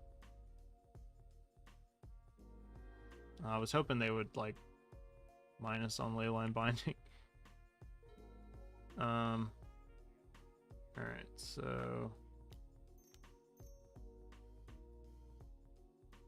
blue red, play Expressive Iteration. It's close. I kind of want Wrenn 6 and Solitude, but I think I'm just gonna have to settle for Wrenn 6 in the land, which is fine. Put Solitude to the bottom, exile Temple Garden, play Temple Garden, tick up, and pass.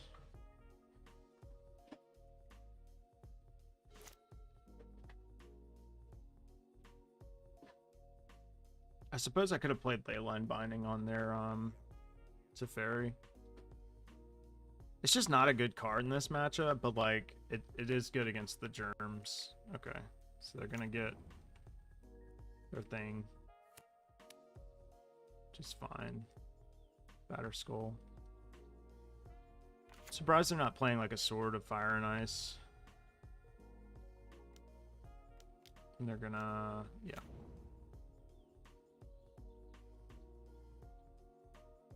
I mean, that is pretty sweet. That's good value.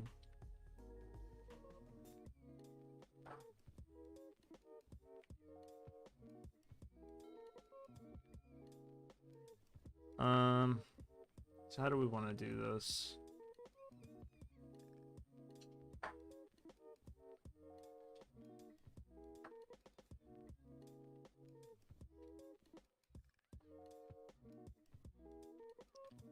I definitely want a leyline binding to Fairy, I think.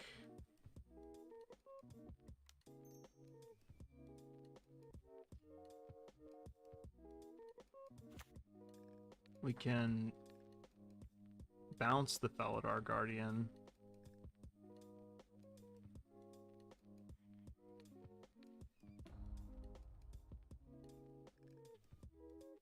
Okay. Kill this. And then just play a land and pass.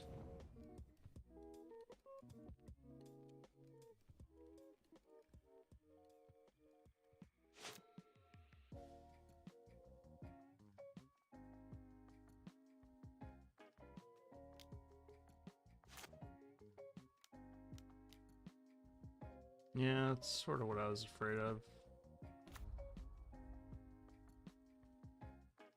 Okay.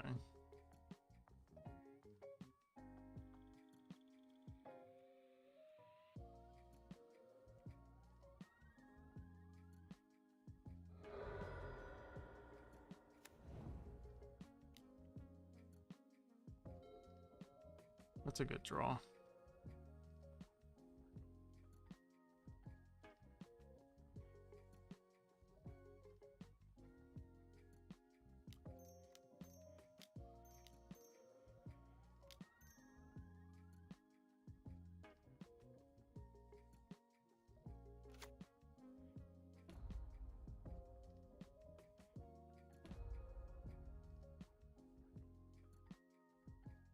Get blue-white, put this away.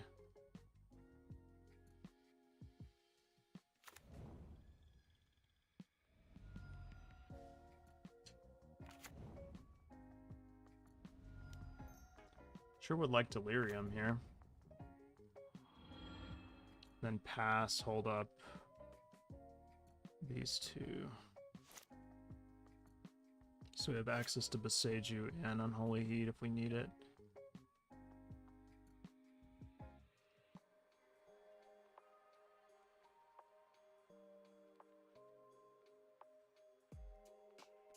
Also threatens counterspell, not that we have it, but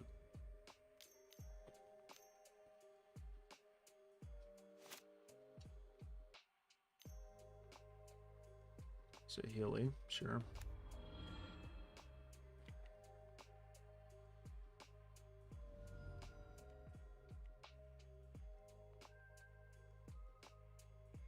Scribe one to the bottom.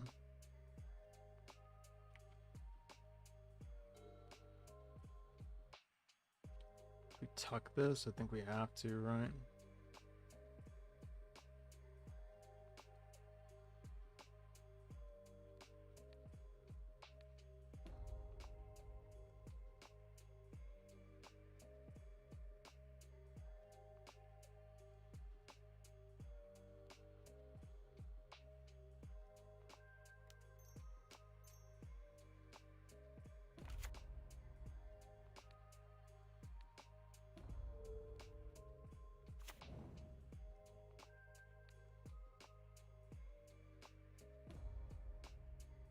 Good draw.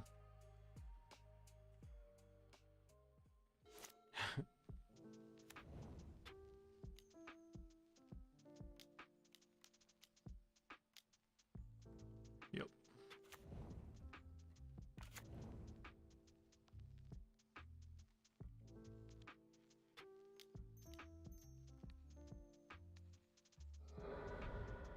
And then this shuffles away the Saheeli as well.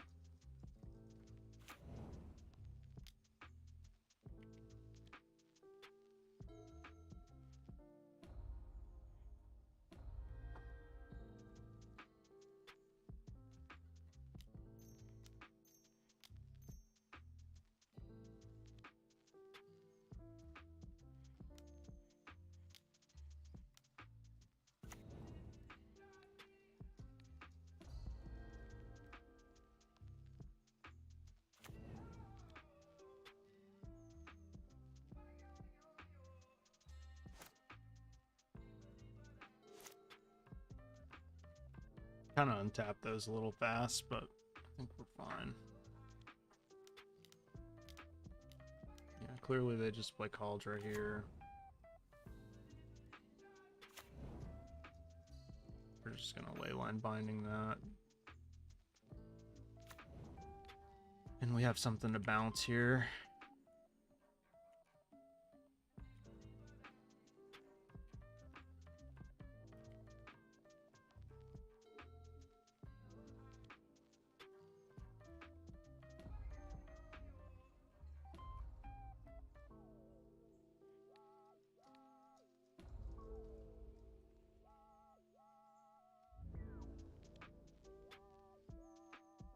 Feel pretty good about this. I think we're in really good shape.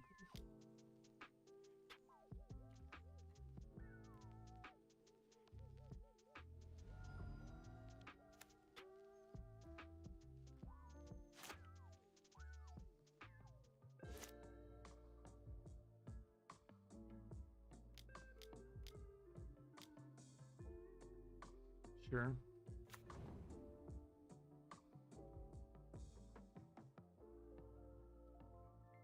Yep.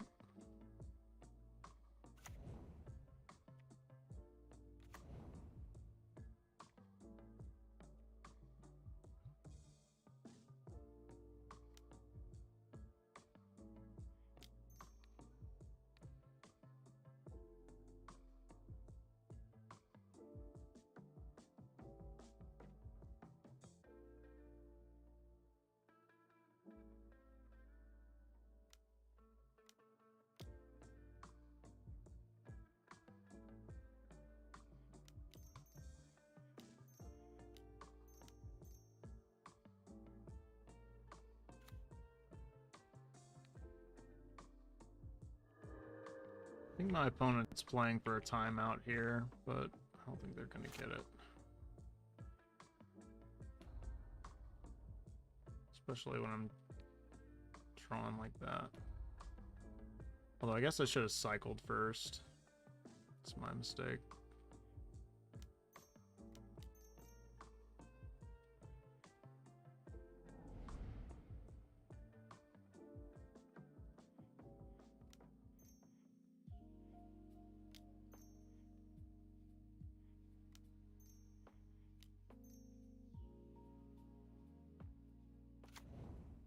Yeah, I don't think they ever truly come back from this.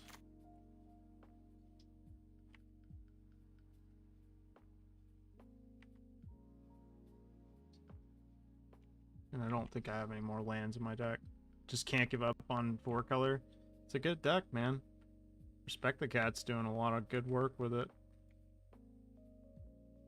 And he is the trophy leader, I think. Deck's gas.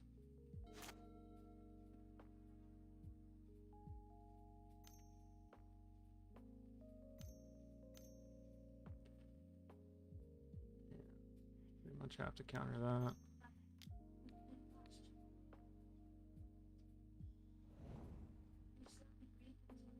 That's true. That's true. He can win with virtually anything.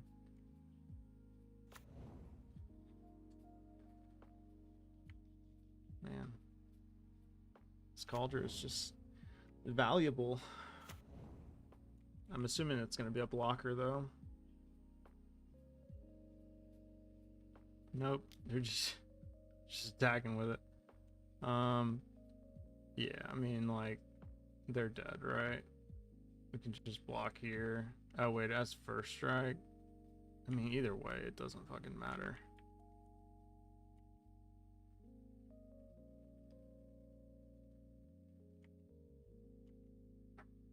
And just bounce their shit with the fairy and win.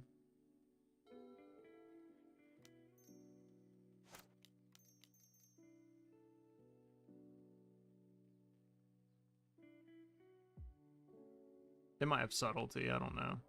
They're gonna do that.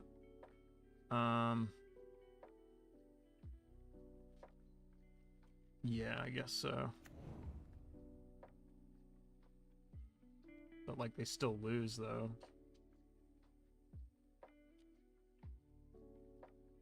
They're just trying to time me out.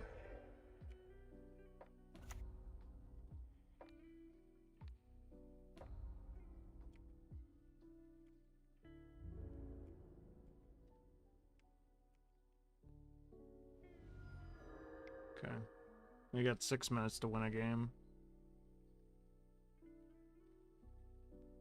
I mean, I don't know. It's, to me, in a league, it's like really fucking stupid to like try to time people out, but I guess for some people these things matter, but it's really not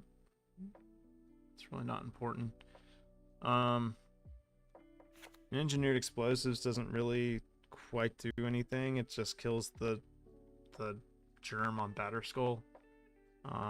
Could be put on 3, but yeah, I don't really, like I said, I don't really feel a need to bring anything in here. I like the way we're looking.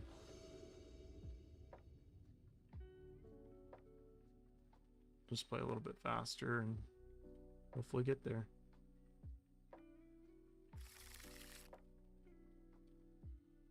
I mean, this hand's kind of bad, but it's probably okay against what my opponent is doing.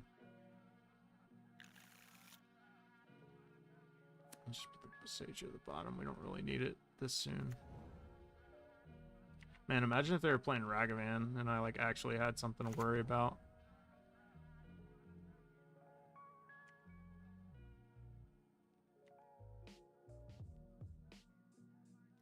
Breach is good. I think like Breach has a problem where like you know, as like a combo deck, you don't really know like what your opponent is gonna do in terms of like the angles that they're gonna use to stop you, and when like they have like multiple ways, it can be a little frustrating, like when you don't come away with a win. But it's definitely a good deck. I mean, I've top 8'd multiple challenges with it. Like, I definitely understand, like, the power level of Breach. It's very good.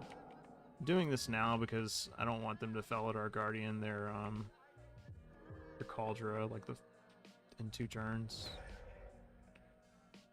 And we had the extra Omnath anyway.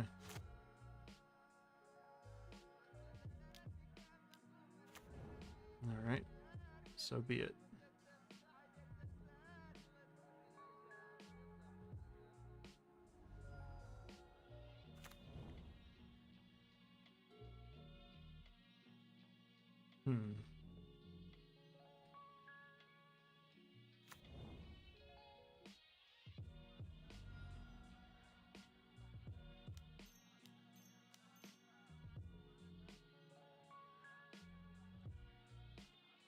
Oh, fuck, what the fuck am I doing? For some reason that was stupid. For some reason I was looking at the time and I was like registering Solitude in my hand. I'm fucking stupid, dude. Whatever, we'll draw a Prismatic Ending and destroy this, or get rid of it. Oh, there's Leyline Binding, so there we go. Let's see. Blue-red, Expressive Iteration, another Leyline Binding, so we'll put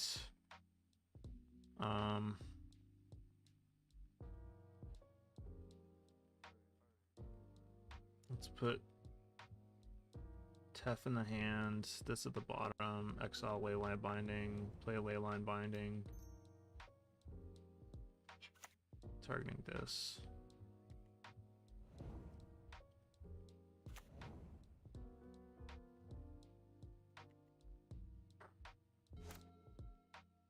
Might not have enough time.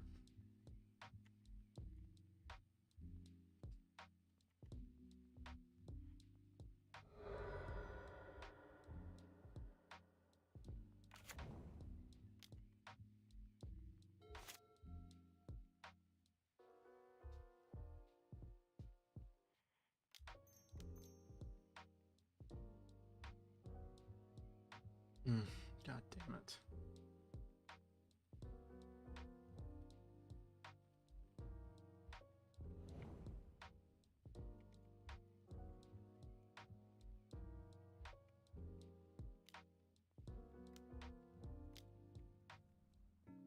Yep.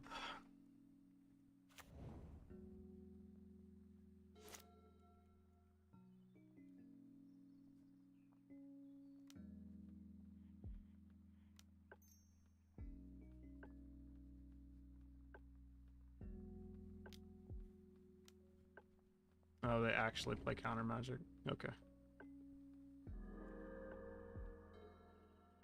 There we go.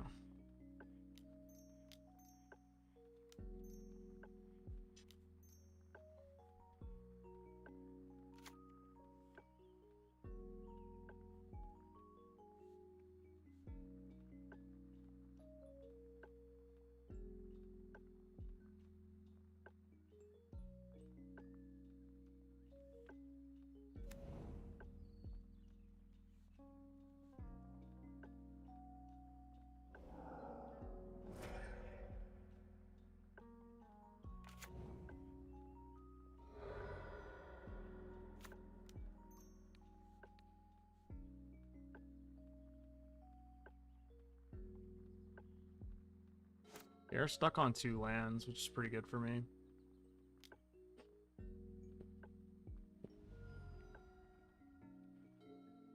Do need to end this game pretty quickly, though.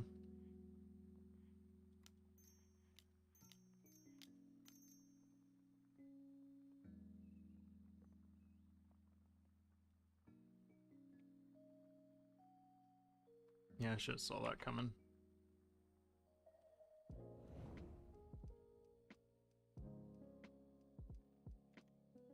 Probably gonna time out, unless I can find a way to win pretty fast. Alright, there's the 3rd land. And it's Teferi time. Yeah. If I had more time, like, definitely could have played better here, but, I mean, it's just, it is what it is. I mean, I still am not dead, but, yeah, it's just one of those things. Where you kind of just have to, like, play poorly because you're close to timing out.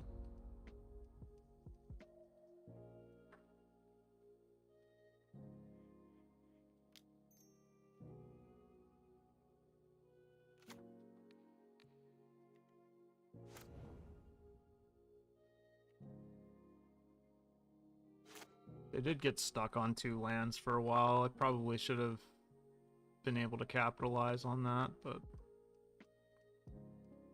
just couldn't.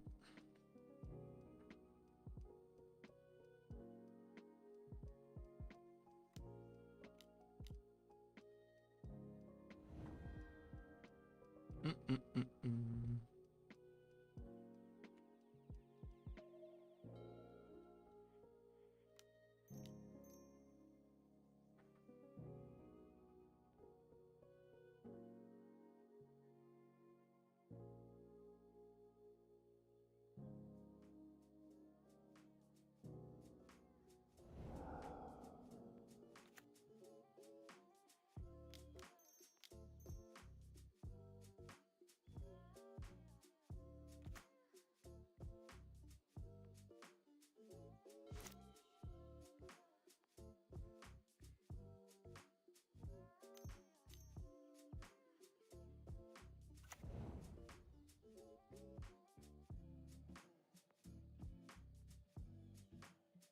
I was about to say, I don't think they've played any other things. Equipments.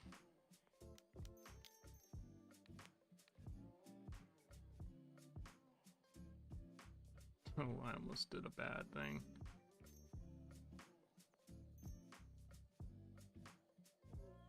God damn it, Magic Online. There we go. Still gonna time out, but at least we know we would have won this game. Has vigilance. So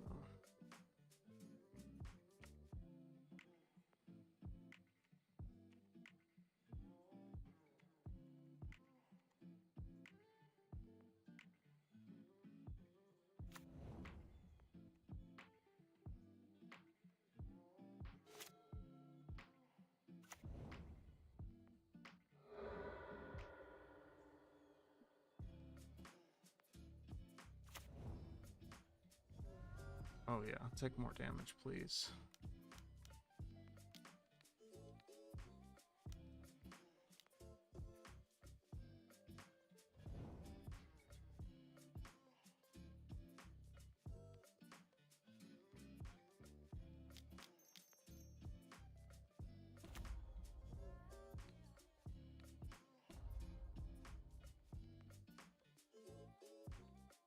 telling me there's a chance.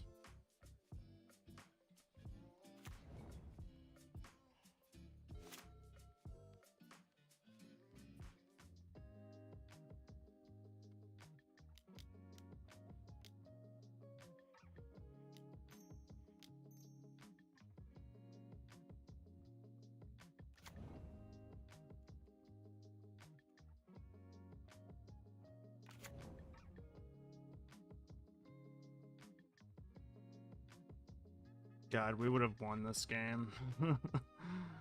Definitely would have won this game. Might still. If I get lucky on my draws, might be able to do it.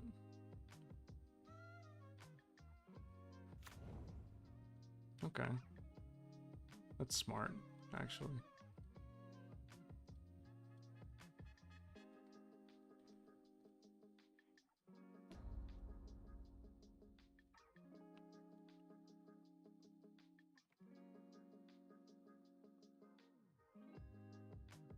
If only we had another minute. Yeah, I think I would have lost anyway, though.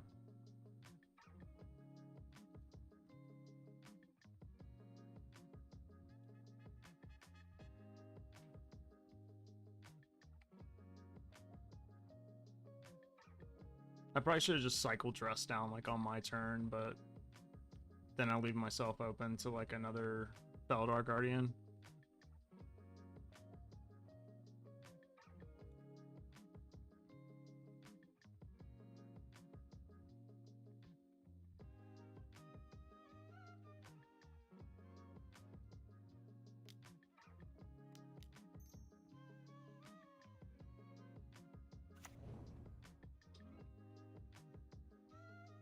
Rip.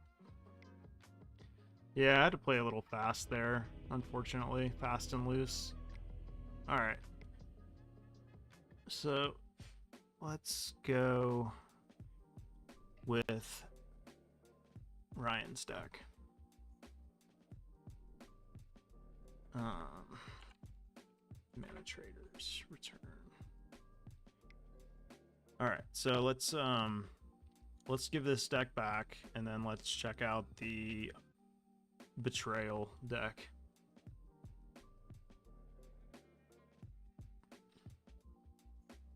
There are some odd numbers of spells that I do wonder about in this deck, but I forget, did I ask if you had tested this deck at all? Have you like played any games with it or anything like that? Any like notes or anything that you're like thinking about?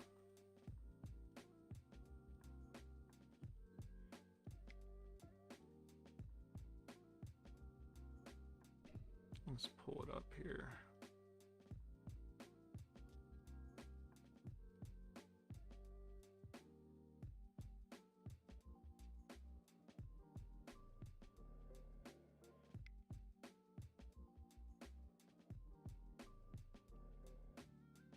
All right. First and foremost, let's get the good arts in here.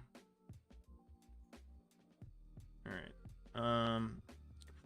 I played like 5 practice queue matches with it. Okay, so you got like some games with it. How did it feel like overall? Did you play against like any like actual decks? Or was it just like your opponent playing with like draft chaff while you fucking obliterate them?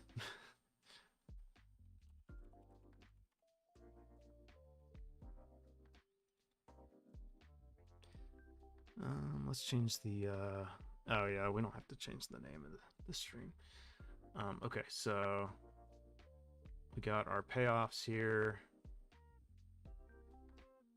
and we got our quote-unquote musts. Play a league, yeah. I'll burn some tickets, boy. I'll get in there. I'll fucking burn 30 tickets on a challenge with a deck that I've never played with in my life. 21 lands. That seems normal, right? That seems like that's what the creativity decks are playing. Plus we're playing Wrenn and 6. Are we just playing? Well, I guess we're playing blue for for spell pierces and stuff too, huh? And iteration, yeah. Blue seems relatively important to this deck.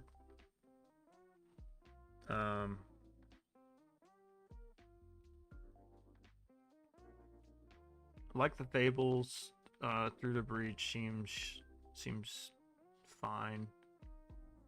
Let me look at trying to play some powerful card selections so that we can do our thing. Overall feels decent. Not sure how it does into blue decks. Well, that's what Veil of Summers are for, right? I'm gonna look at, let's see, modern metagame. The closest thing I can compare this deck to is you know, creativity, because like obviously like that's sort of what we're doing. But we don't have to play like as bad of cards, I guess, as they do. Nature's Claim, Flusterstorm, Boseiju, that card just always makes me laugh. 3 Veils, Onward you go, 2 Ley Lines of the Void. What a wild person.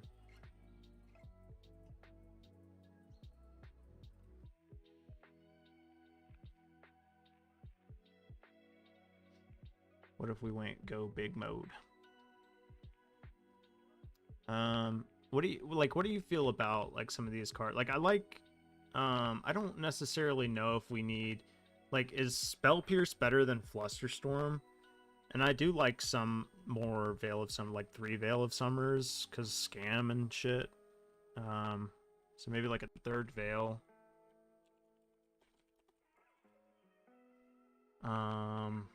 Veil of Summer. So 3rd Veil. They play 3 Fire and Ice and 3 Lightning Bolts, so they kind of have more removal than we do. I do kind of worry a little bit about like opposing Ragavans with only 3 removal spells. I guess if they play it on turn 1, we have Wrenn 6 to answer it. Yeah, how do you feel about Blood Moon in the sideboard?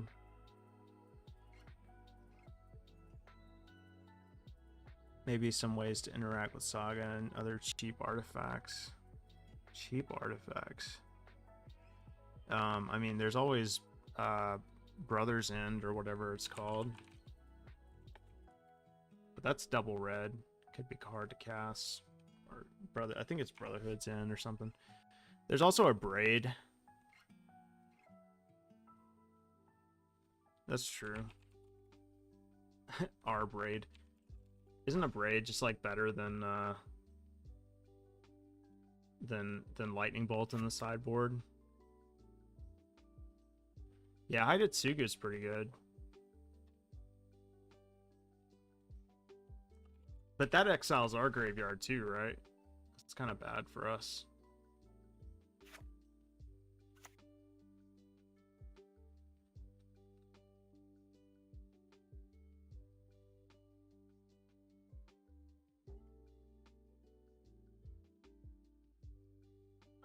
There's always like,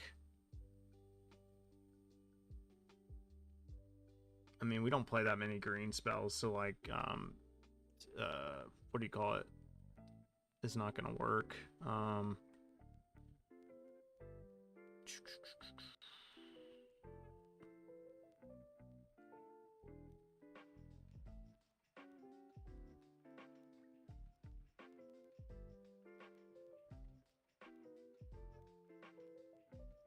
I mean, there's Nature's Claim. There's what's the one that has like replicate? It's there's an artifact, destroy artifact spell that has like replicate for red or something. Shattering Spree. There's Shattering Spree. Sorcery speed though.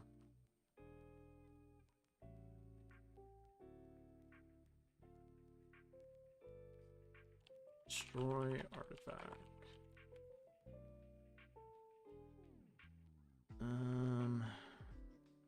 Yeah, I mean, Nature's Claim. There's Engineered Explosives, which isn't terrible. Vandal Blast is a good one. Like I said, I don't hate the Abrades because like you can always bring it in against Ragavan decks.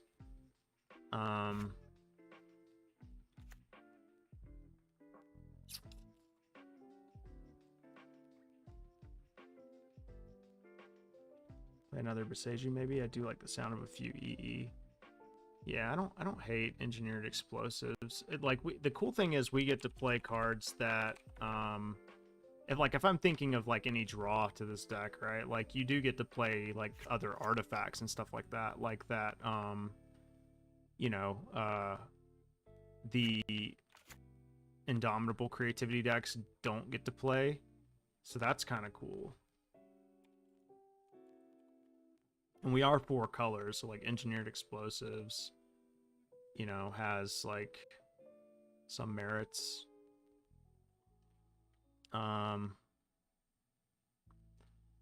Let's see. We need ways to deal with our opponent's graveyard.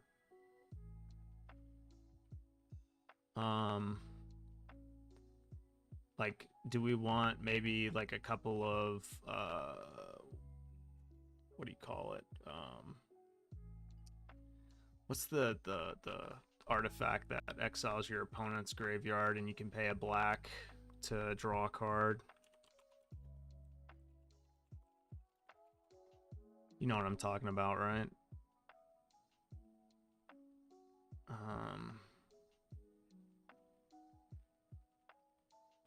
I mean, I know there's Hidetsugu, but I don't like that it exiles our graveyard. The Stone Brain. Let's fucking Stone Brain them.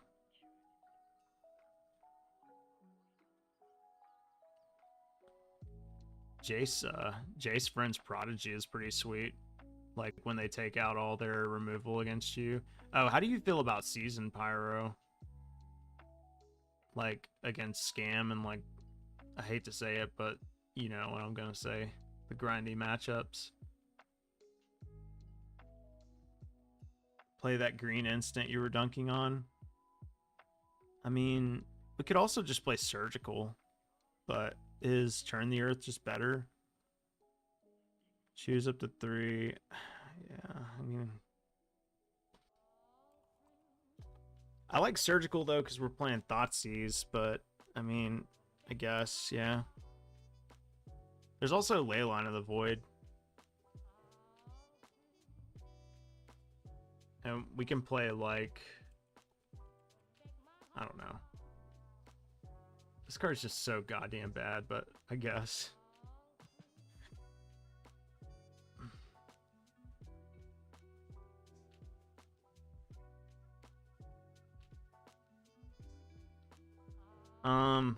Okay, so what do you think here?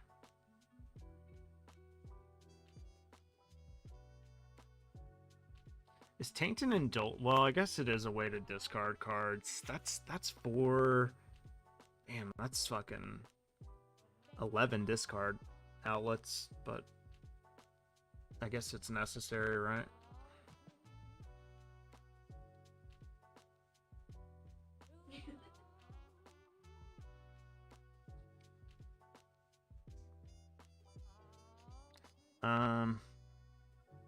I don't know. What do you think?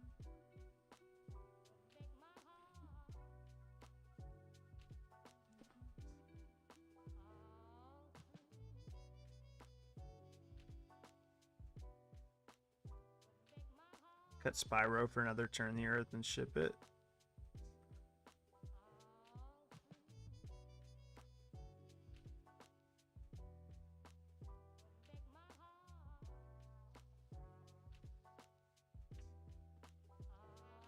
Yeah. I know. Just thinking out loud, I guess. Yeah, I guess I'll just do another Turn the Earth. I already got it typed up. Okay. I'm gonna run another Abrade over the Lightning Bolt, I think. Well, I don't know. Lightning Bolt just strikes me as an odd sideboard card. Like, feels like Braid just has more applications, like to answer like a few different things. I understand it costs 1 more mana, but I don't know. I guess it's fine.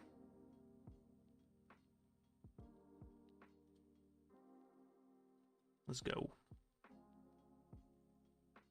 We're gonna 5-0 anyway.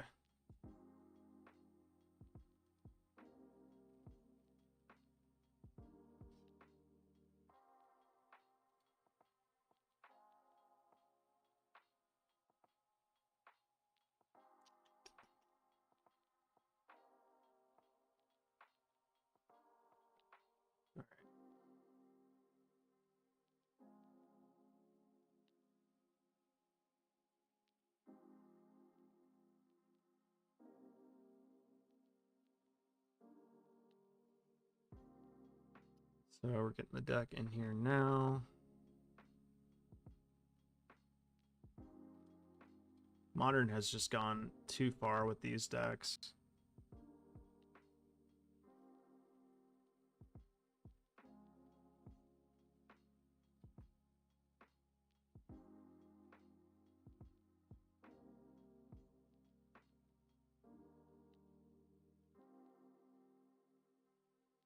Nah, I don't want to be in a world where I'm playing 3 engineered explosives. That just feels like way too many.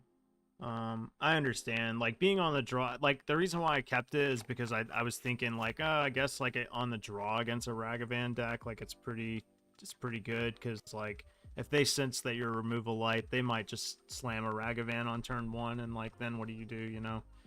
I was also thinking, like, what if we just pluck and played Ragavan? Like, I mean, it sounds silly, but, like, I don't know. Like, we get to play cards that, you know, that other people don't, you know? But, like the Indomitable Creativity decks, they can't play any creatures that are just, like, value creatures, you know what I mean? Like, they're forced to play with the stipulation that, you know, they don't get, sorry about that. They don't get to play any other creatures. You had Ragavan? Okay. Yeah, and that's where, like, it becomes awkward, because, like, it's like, well, then do you play, like, Ragavan on the sideboard? Like, it doesn't really, it's a weird sideboard card, but, you know, people do bring in fucking, what's it called, creatures, like, control matchups and stuff like that. Alright. How do you guys fix this? I know there's a way to fix this, I just haven't really paid attention. Like, I've seen people talk about how this is, like, a ongoing issue ever since the update. I've tried, like, control all, and, like, it doesn't work.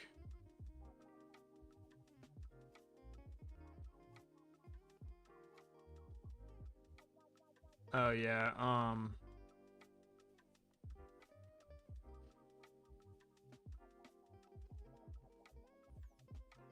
yeah, you can just there's I think I put like $5 for dono decks, which is honestly a good value, obviously, because, like, we're running it through a league. But it's on my Twitch. You can find the PayPal link. It should be under donate. I'll be right back. One second.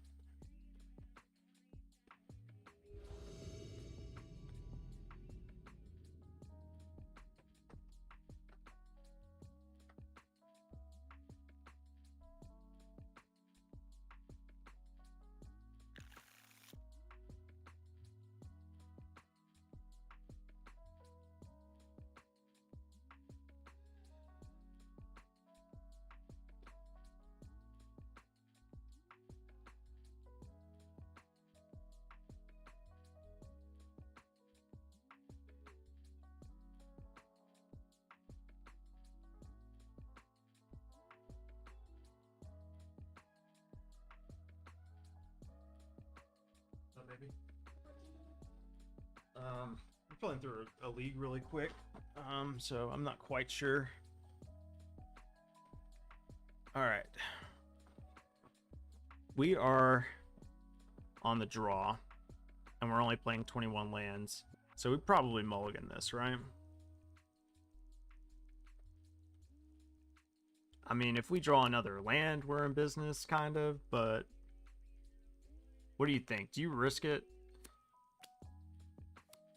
It's got a lot of things I like, but I'm kind of scared. I might be tempted to keep it, but I don't know what hands of this deck look like. What do you think, Ryan? I'll keep it if you tell me to keep it, but I'll give you like a few minutes, or not a few minutes, 30 more seconds. You could just mull, yeah. No need to risk it, right? God damn it, that last hand was just better than this shit. Well, opponent mulligan to 6 cards as well. I think I'm going to 5 here.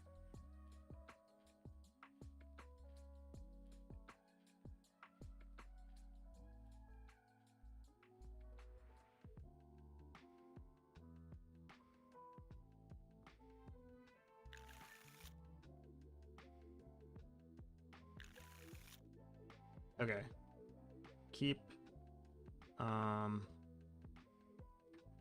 bottom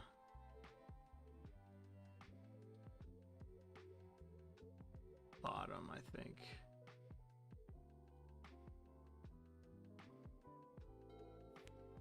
We only need one like payoff card. Easy 5, yeah. And we'll mulligan for the, or we'll fetch the Grixis Triome off of this Wooded Foothills. Yeah, that's the thing about like combo decks. Are we playing against Amulet? We might have a good Amulet matchup, actually. Okay.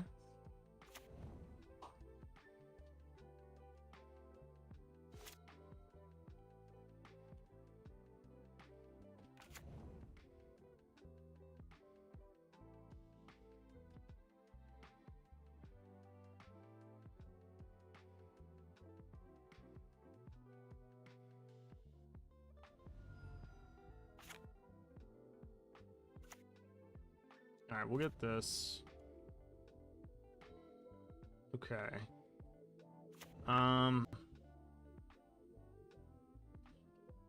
Do we Bitter Reunion or do we Tainted Indulgence? I think we Bitter Reunion. And probably discard. I mean, yeah. Can discard it. That betrays. I like discarding Archon, actually. Okay. So they're gonna get an Amulet next turn, so they might start going off and doing stuff.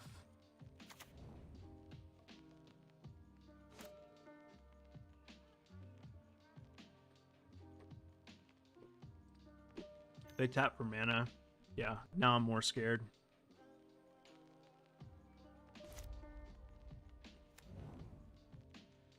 They'd probably get Bajuka Bog off of this.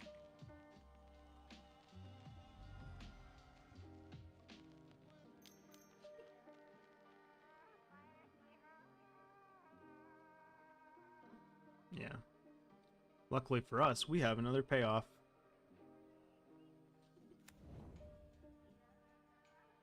And they only have 3 cards in hand, so...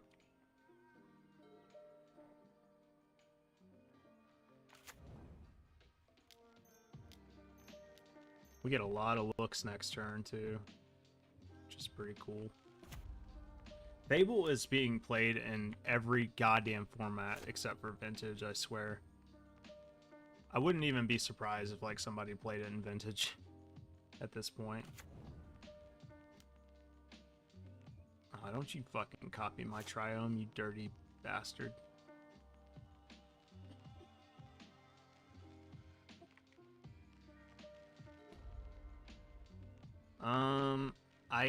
You know, I kind of want to keep one of these in my hand for Through the Breach, but also, like, just in case they bounce Bajuka Bog.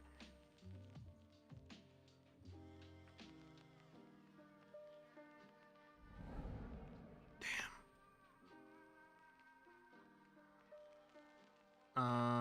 I'm not gonna Tainted Indulgence now, I don't think. I'm gonna do it on like their instep or some shit. And hopefully we either hit Breach or I'll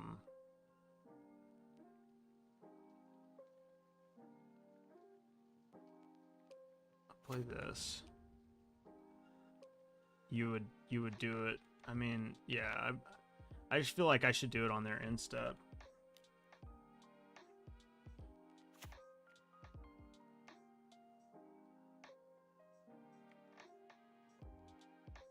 I just worry about them like the Jukabogging again. I mean, I don't know. I've already picked this line. Sorry. Like, maybe they kill me. Maybe not. I don't know.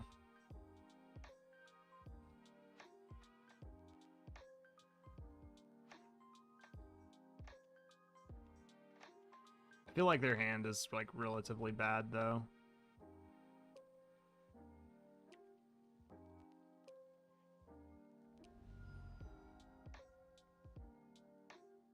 All right, I'll get a breeding pool.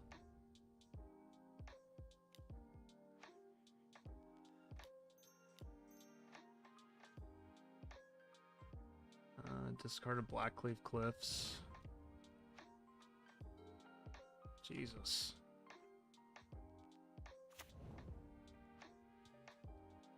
I mean, pretty soon be able to cast this fucking bad boy. All right, let's just play a land. Go Fable. Whoops. I need tap red for that.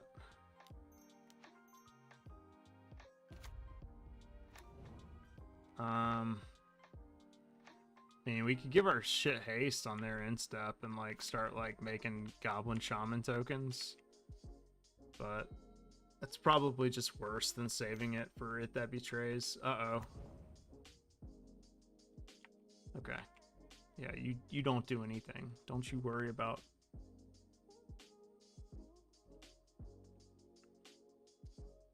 What could they possibly have in their hand? I guess it could be that. Yeah. Alright, we got this, man. It's happening. Okay. Okay, that's a lot of looks. Okay. That's good. So, we put Breach in our hand.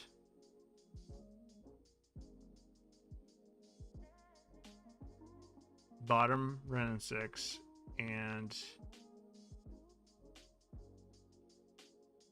yeah, exactly, dude.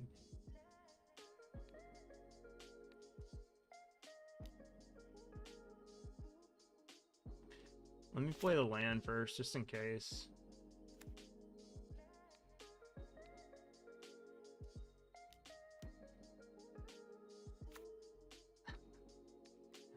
This is actually pretty sick.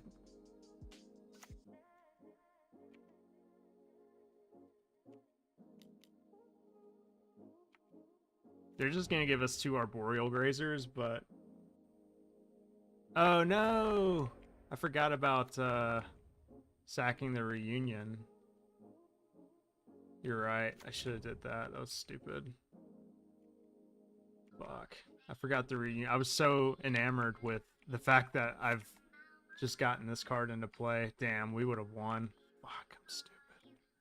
It's okay, it's fine. We're gonna win. Please don't punish me. Okay. Misplayed, but it didn't matter. Okay. So we can take out Lightning Bolts and Fatal Push, right? We want a Braid through the Breach and Boseju's.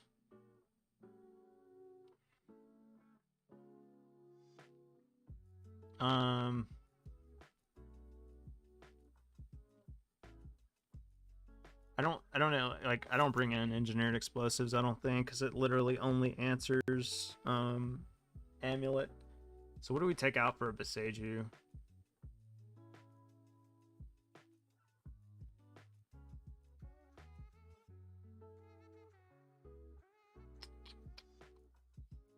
I mean, could cut a land. It lowers my likelihood of. I could also see like just cutting a Wrenn 6. Like I don't hate that either. It's kind of like okay-ish in this matchup. It's not really crazy. I like Fable just to continue to like filter our draws. Like I understand Wrenn 6 is good. Okay, yeah, Fable's just a little slow, like especially on the draw. I could see cutting Fable.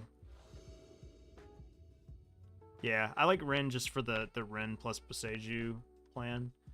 But I could see cutting any of those cards, honestly. This hand's great. Keep.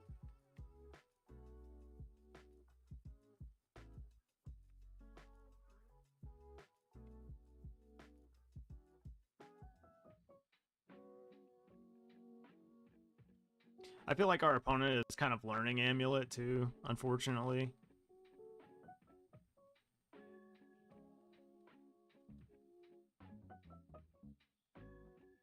This deck kind of reminds me of Griselbrand a little bit.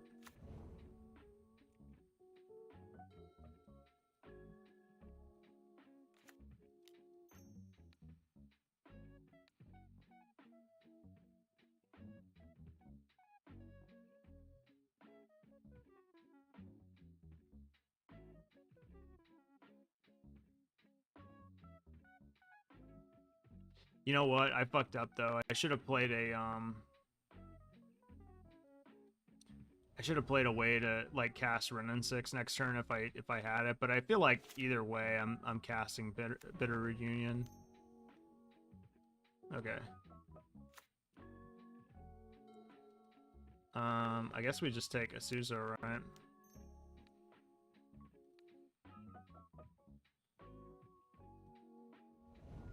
Get their hand empty.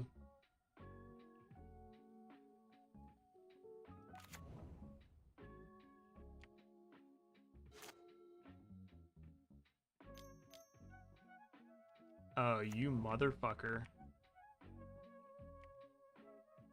Alright.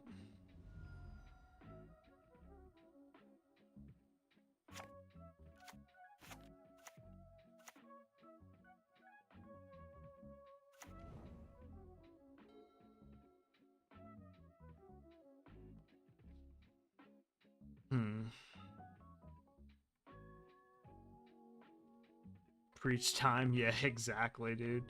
Exactly my thoughts. I'm just gonna Bitter Reunion for now. And discard a Wooded Foothills. Oh, it's too bad. Just a little too slow.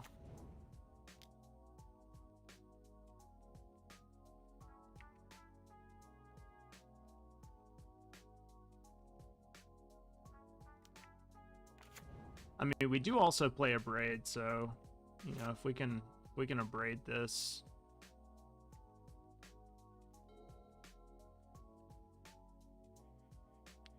I must say I am liking the amount of card selection we have. We have a lot of, there we go. There we go. A lot of card selection. So they just lose next turn. It That Betrays is really fun. Yep.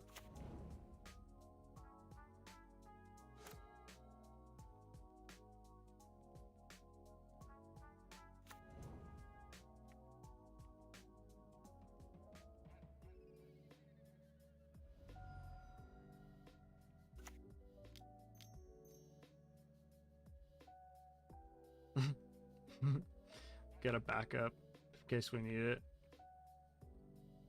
Just discard another land, it's fine.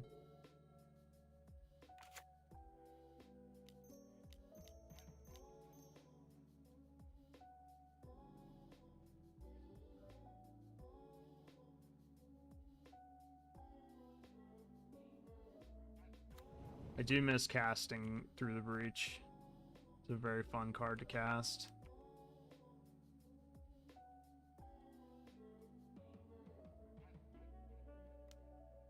Sure.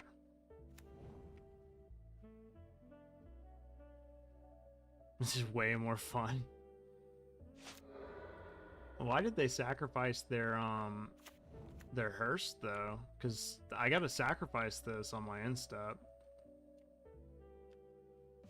I feel like that was kind of a misplay. I don't think it matters. I don't think there's any world in which it matters, but you never know. Are they gonna cast a Titan on me though?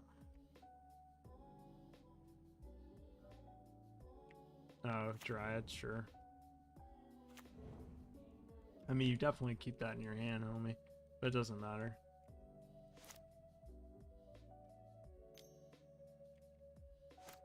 I guess they're just on the attack. Yeah, I suppose that makes sense. Just bounce it, yeah. That's fine. This ain't gonna matter, but just do that.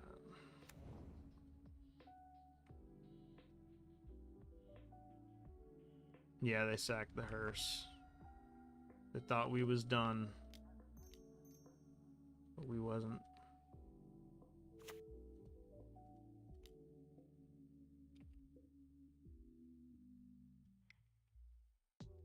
The deck is clearly busted. I mean, I don't know what to say. Oh, honey, they sacked the hearse. Oh, baby, what is you doing?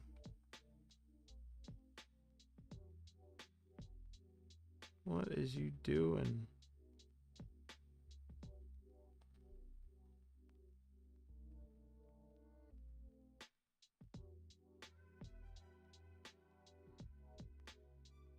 Yeah, this deck's fun though. It's real, it's real. Sound the alarms. The deck is real.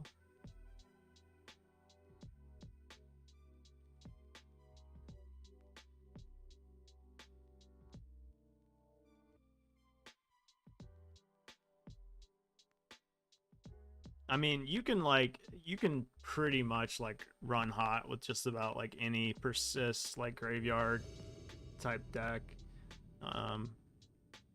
Not saying like it doesn't have its merits.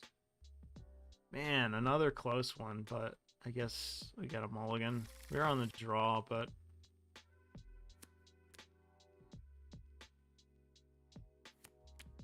it sucks. These are dope hands, like they have interaction and everything, but just like missing land drops is not gonna feel good. Okie dokie. We have what we're looking for. Now in this instance, do you bottom Through the Breach? Or do you bottom a land?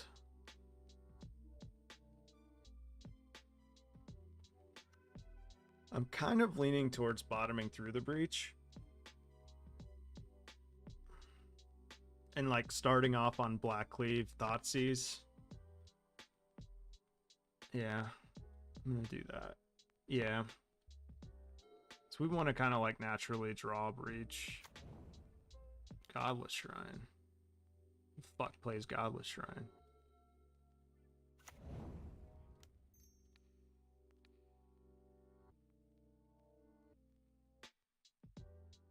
Oh, what the fuck?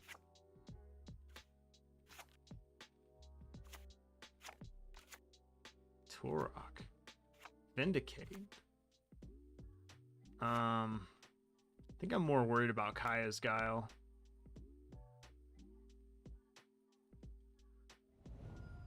Since it exiles our graveyard. So they're just playing like a Smallpox deck. Or probably not. I mean, it might not be Smallpox, but you know what I mean. Black-white control.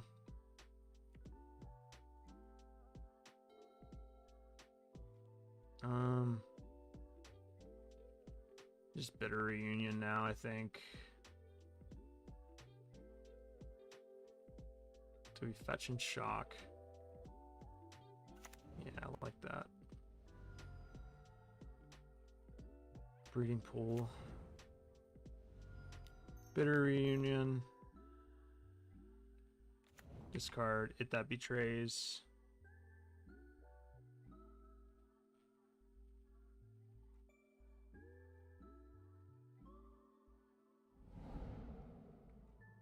I mean, that's pretty decent. Because when they vindicate us next turn, like, we just run in 6 and, like, laugh in their face. Oh, wait a second.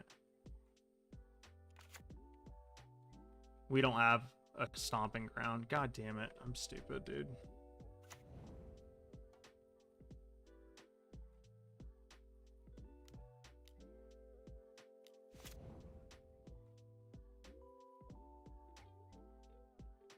Sorry, I'm misplaying with your deck because I'm bad. We don't have a way to get green off of this, right? There's no overgrown tomb.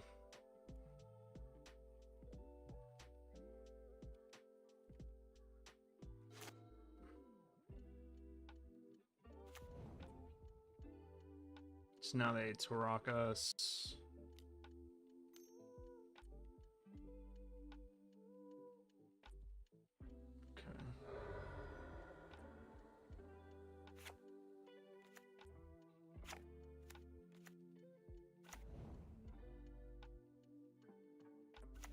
Yeah.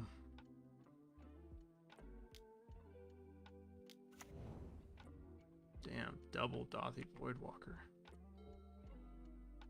Okay.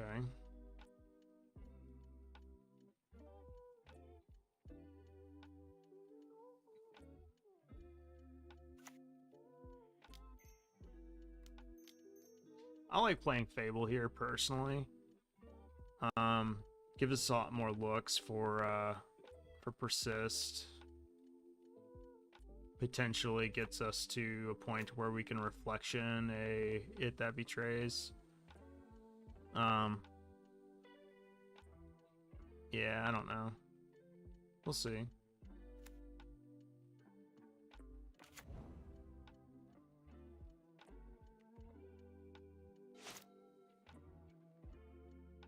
I mean, they're gonna probably... They have to choose between Dam and Turok this turn. And I'm perfectly fine if they just Dam, but it looks like they're gonna Turok. Okay. Okay, that's actually... Probably... Yeah, that's best case scenario for us.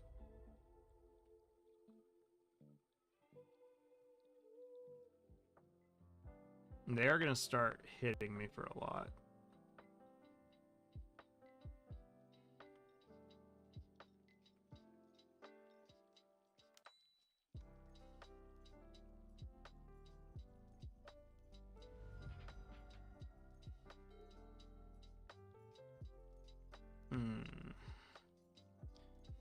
I mean, they might... If I attack with Goblin Shaman token, they might... Nah, I think I basically have to go, like... I can't give them Archon of Cruelty. Yeah. Persist? Oh. Yeah. Yeah, I'm just gonna concede here. Okie dokie. I'm gonna assume, like... some things, like... Do we want to just, like, give up on the persist plan?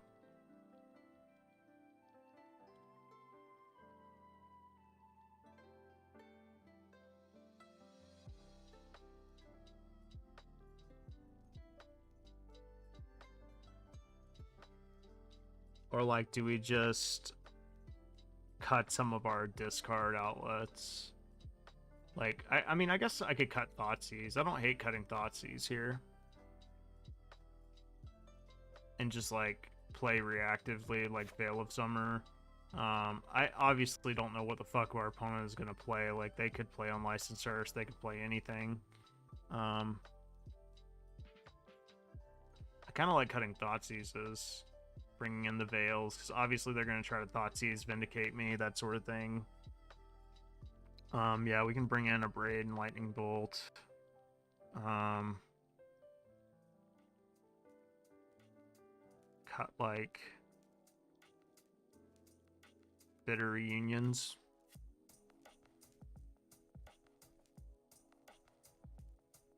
A couple of Bitter Reunions, not all of them, obviously.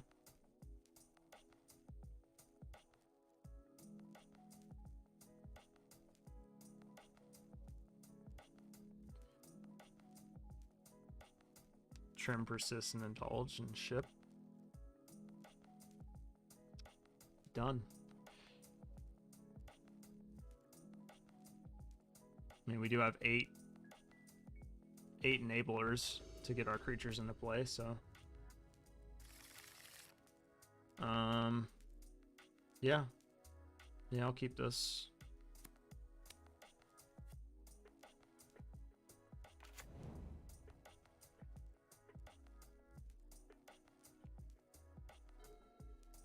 Never cut Reunion. Okay.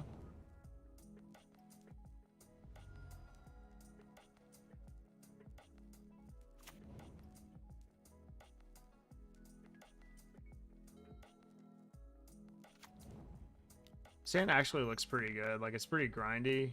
Like, it's got a way to answer their stupid shadow creature and also, like, expressive iterations to refill our hands. Like, we have the combo, essentially. So, I mean, like, it's looking pretty decent, honestly. Oh, you motherfucker. That's fine.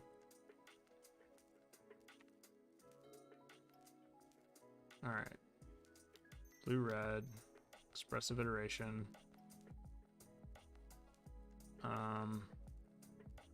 Able to hand. If that betrays on the bottom, fluted Delta into play. And pass.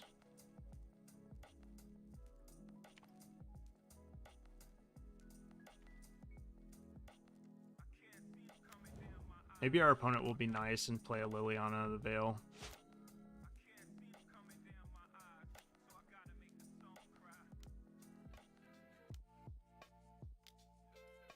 They did it. They're gonna do it, dude. We don't play around. I'm not gonna play around surgical. I cannot believe they just did what I said. Oh, buddy, you're in for a fucking rude awakening.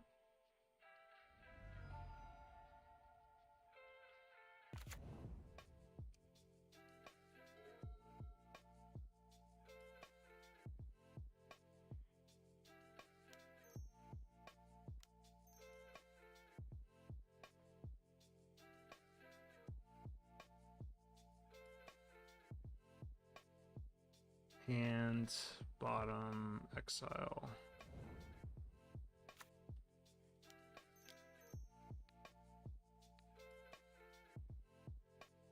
Why did they do it? Who knows? But they did it.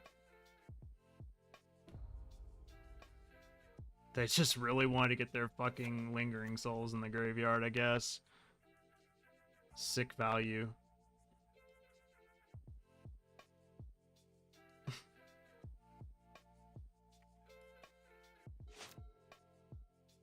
Go ahead, kill Archon of Cruelty.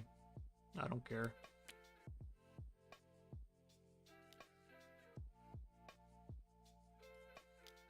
Sure.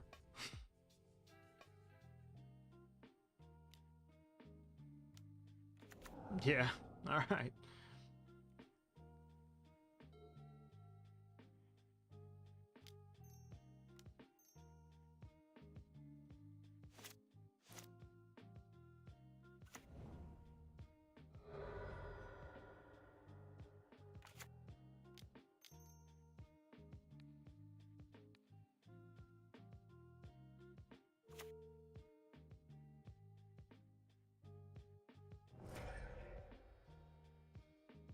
Opponent's down to one card. Play around Liliana. This deck is fucking gas, bro. It is fucking fun. I do love reanimating things. It's really good when your opponent puts your card in the graveyard for you. Sure.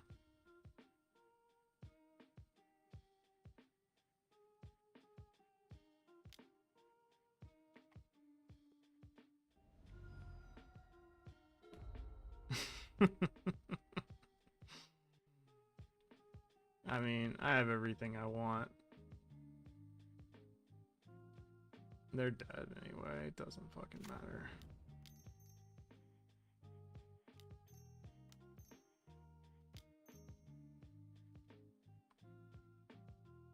It's 2 free.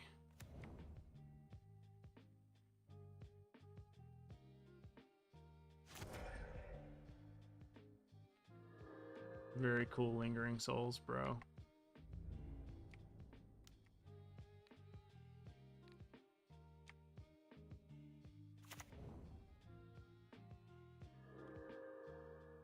And we got the follow-up. Oh.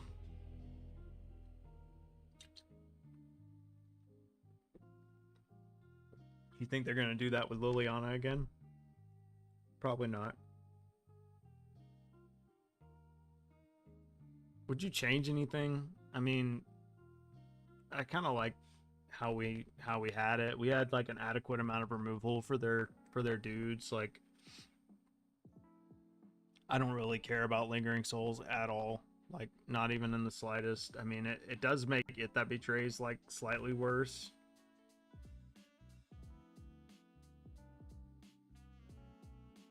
Yeah.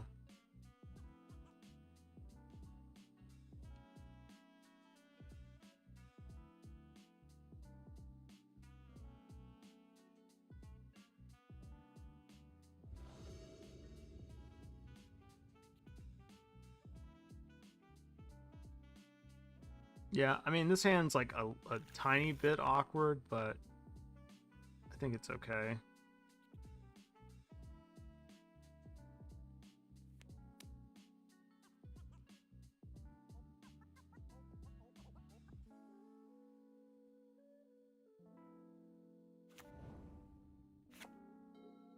Okay. I guess Leyline does stop the Archon trigger.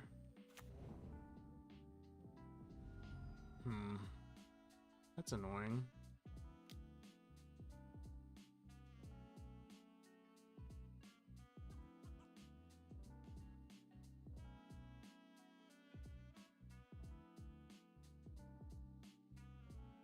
And our hand is still pretty good.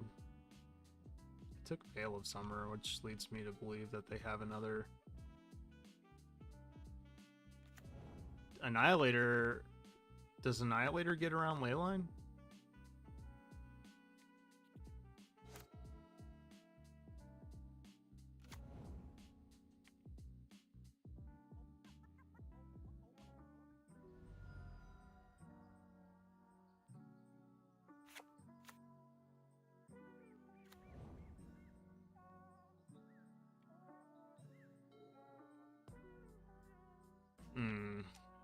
If that persists, I'm gonna wait a turn on Bitter Reunion, I think.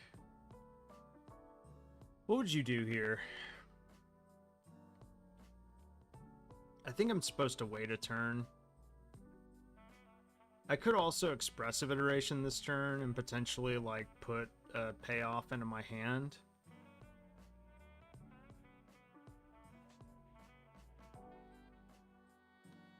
But I don't hate playing Bitter Reunion and discarding like a Fatal Push.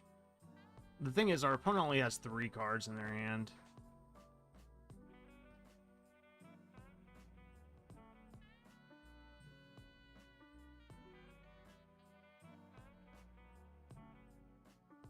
I'm curious what you would do here.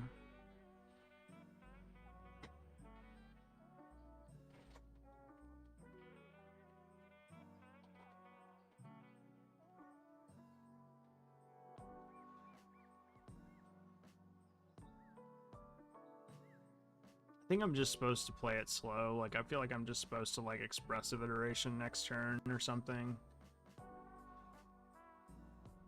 I think we can play Reunion or just pass. No pressure from them wanting to take us. Yeah. Could totally just resolve Reunion.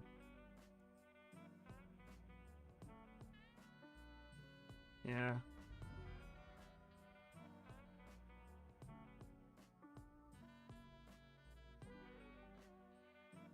I'll play Blood Crypt to play around Vindicate.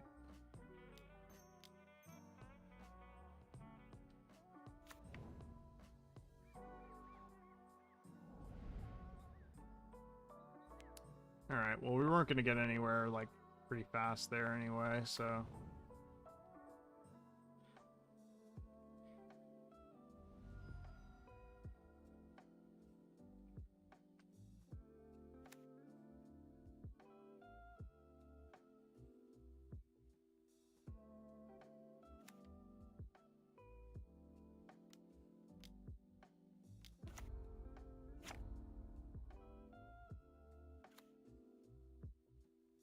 seems pretty slow. Yeah.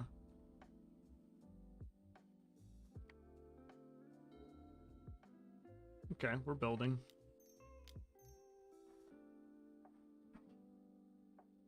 We're building into something.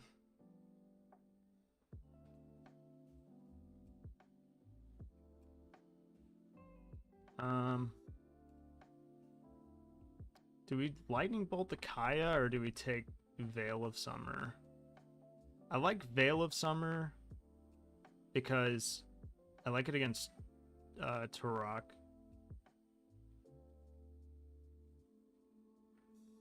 I could also just still like, no. I'm gonna put Lightning Bolt at the bottom and exile Polluted Delta. I like Veil against Vindicate too. Although, yeah, I can still Breeding Pool.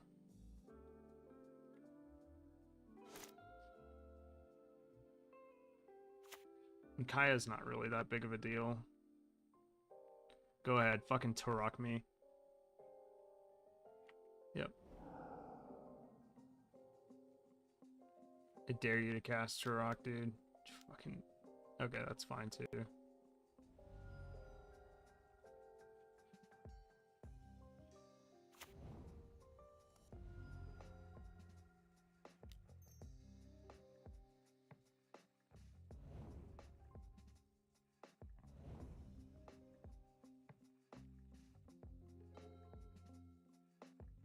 Man, we're so close. So let's just go red, blue,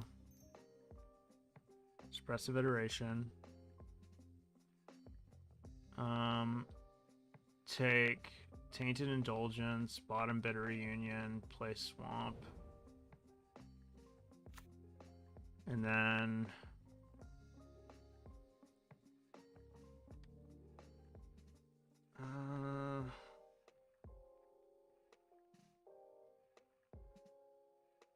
I think I'm just gonna pass here and probably just discard Fatal Push. Maybe.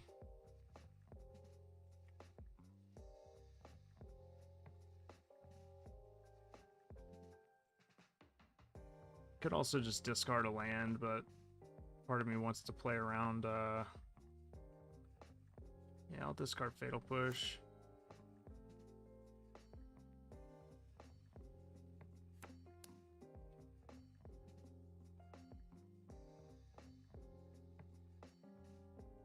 What's her ultimate do again? Deals damage equal number of exiled cards.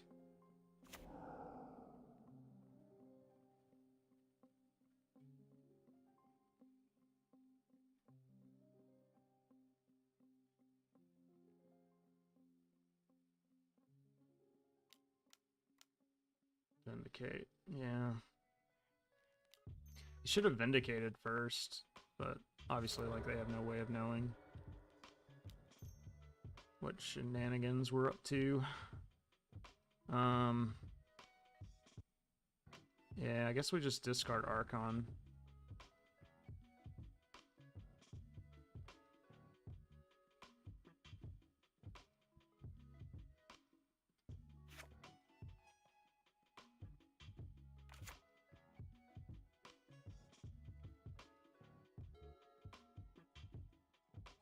Wrenn and 6 is a good draw, I think.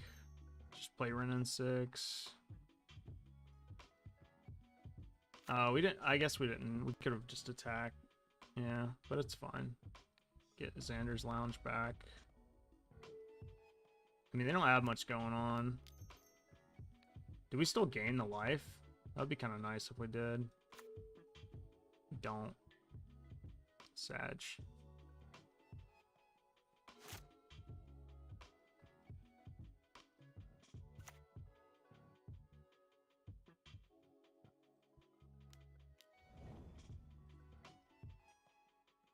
Double Sag.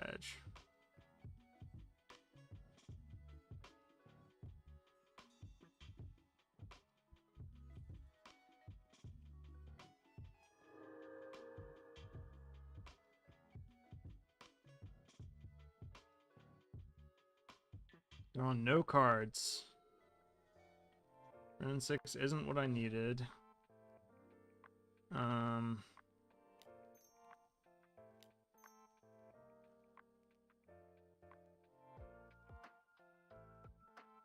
Reunion, discard, Polluted Delta, get back Polluted Delta. Okay.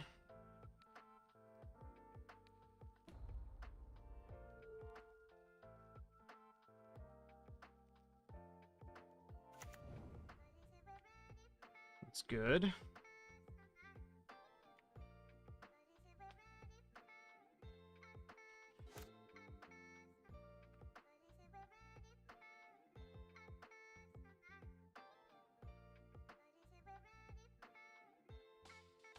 Yep. Oh yeah, they're dead. For sure.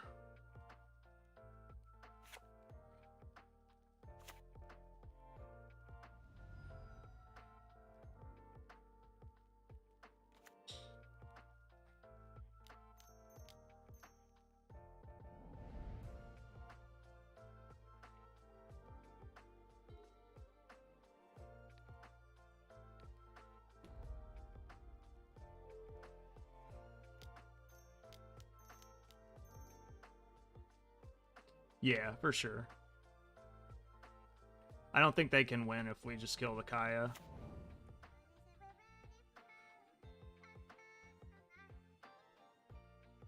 Opponent's reading Annihilator.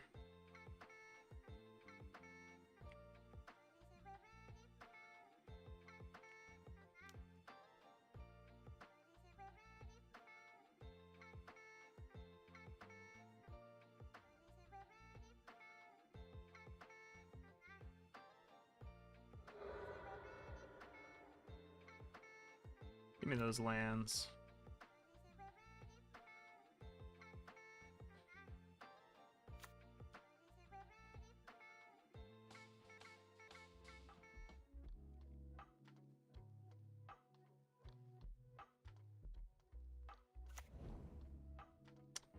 That's it, right? Yeah.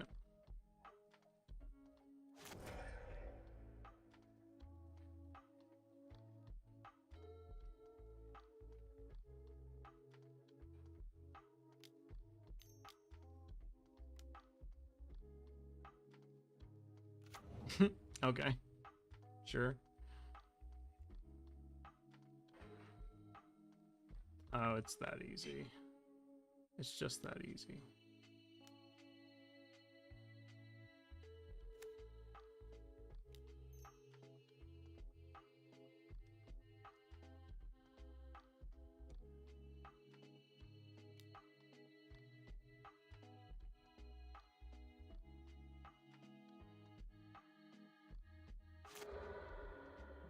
This is fun. Not gonna lie, this is really fun. Actually, I'm actually really enjoying this.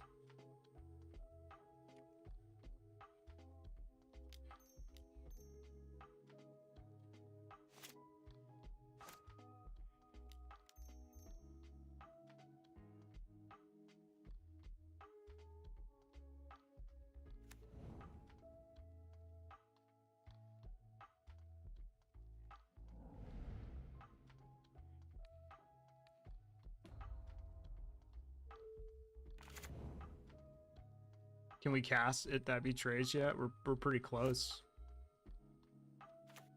Yeah, they're fucking dead as fuck. Easy, dude. Easy dubs. The dubs are life. 2-0 with the best deck in the format.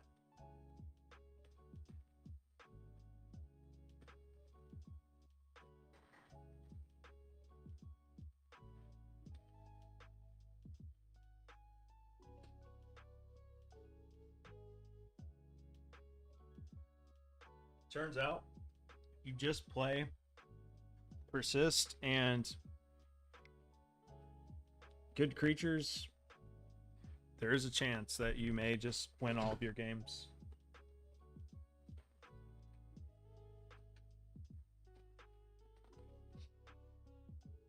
Bitter Reunion was pretty sick. That was a pretty sick print in that set. Like, it did a lot for the reanimate strategy, which is kind of nice because, like, I don't know, when Faithless Looting got banned, Grishelbrand got obliterated, so like there wasn't really like an official reanimate deck.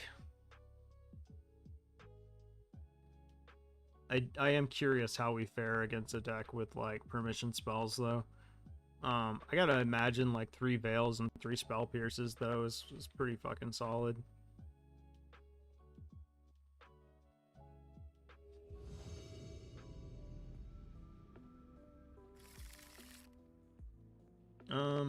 Yeah, I mean, this hand looks good to me.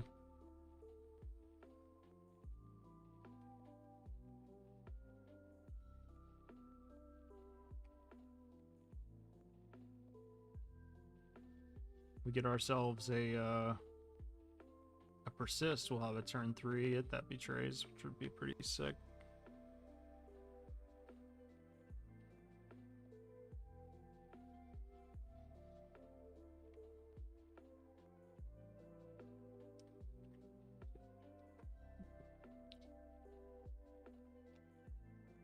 At first I was skeptical about the numbers between Tainted Indulgence and Expressive Iteration, but I think it works out pretty well, actually.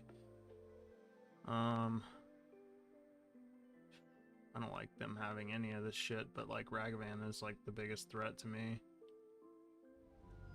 Alright, we're gonna get to find out.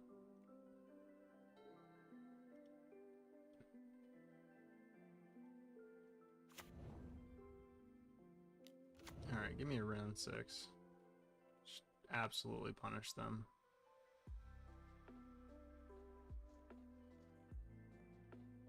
Kept the card on top. Does make me wonder. Okay, we can take the counter spell.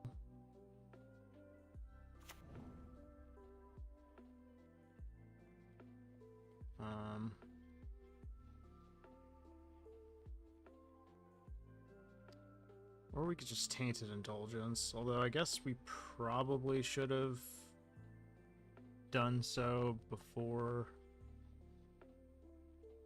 Yeah, I'm gonna Tainted Indulgence. Get blue green.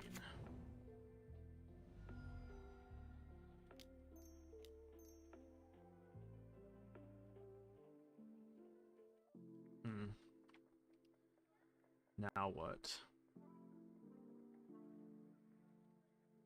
Through the Breach feels entirely too slow, but like that just might be the route that I have to take. I mean, I'm gonna really regret if I draw a Persist, but like the likelier scenario is that I just draw more discard outlets.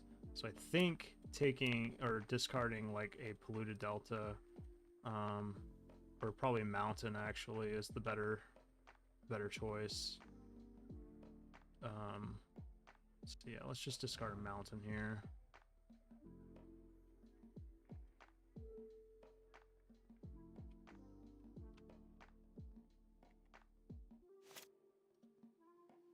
And then we'll get a Swamp next turn for our troubles. Opponent attacks for 1, they're holding up Counterspell.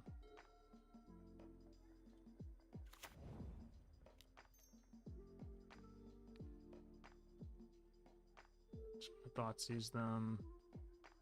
Take the counter spell.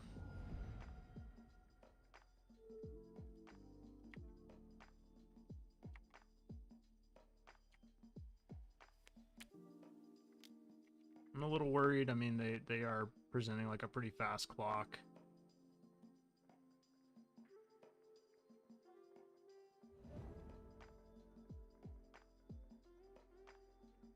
And they do have Spell Pierce, which is very good against Through the Breach.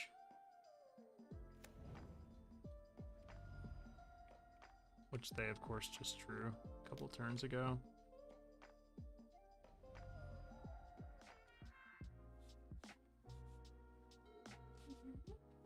Oh man, punished. If I had known about the... yeah. Not much we can do now. Obviously, should have just... knowing what I know now, I would have discarded it. That betrays, but there's nothing I can do about that.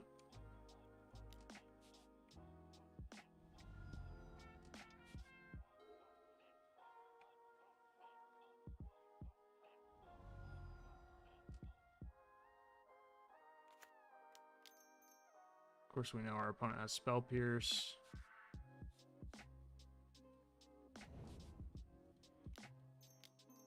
I chose the wrong thing anyway. It's fine. Okay. So we want Veils, we want Spell Pierce.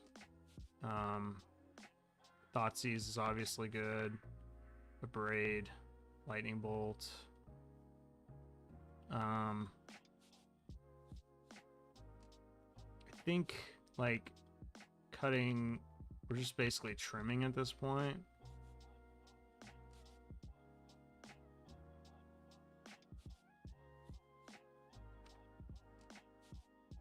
This is gonna be a hell of a trim because we're bringing in a lot of cards.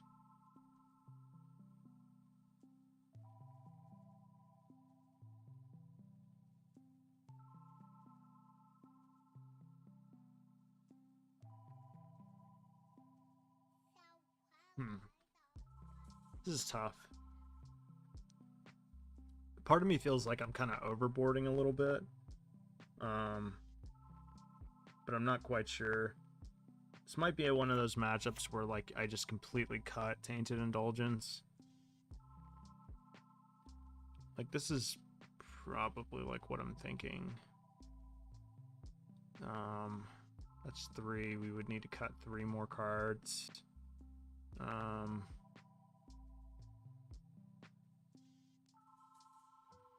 Maybe like Through the Breach is just kind of bad against them. Because it's slow, it's like...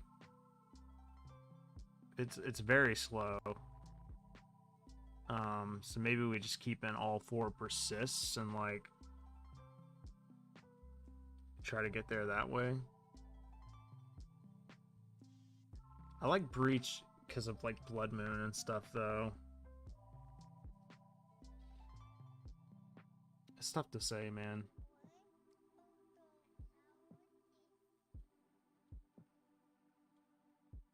It's gonna be so hard to resolve this shit.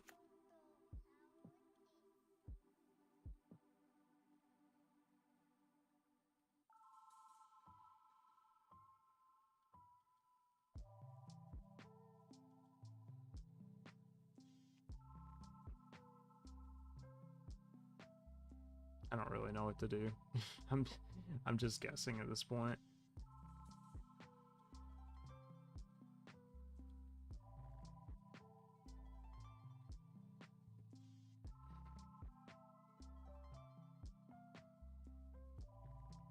I got 2 Thoughtseizes.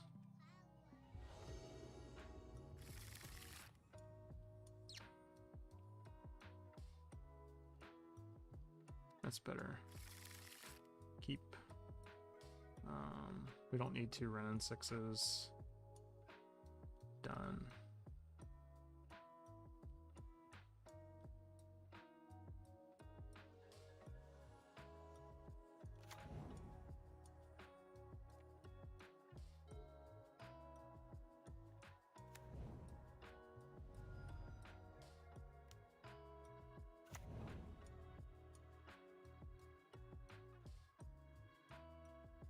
Need a land one time. They don't know about our Wrenn 6.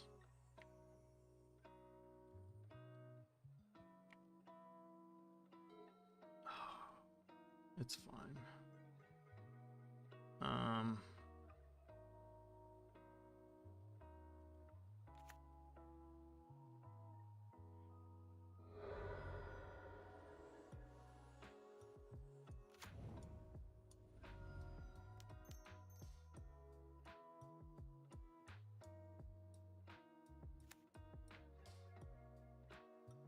Question is, what do you discard here? Is it persist? Feels like it's persist.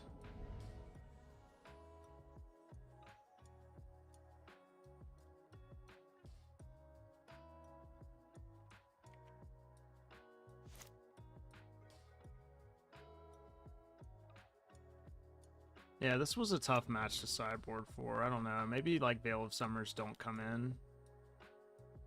Okay, well, it's nice to know about.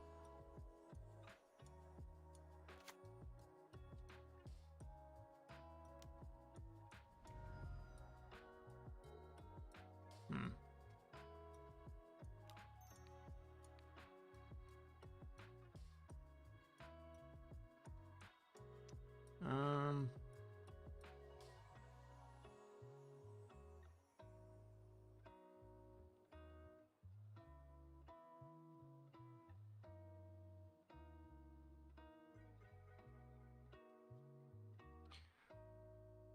Murktide Regent is like the biggest threat to me right now. Like, but man.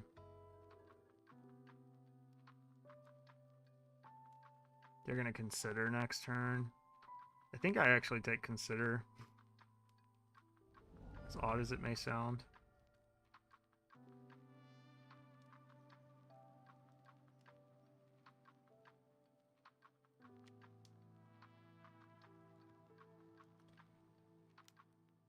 Sure.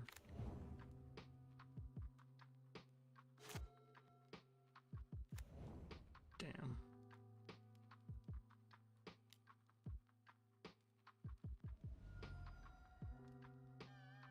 And this is gonna be a weak ass Murktide Regent. Alright, if we're gonna draw a land, you gotta do it now.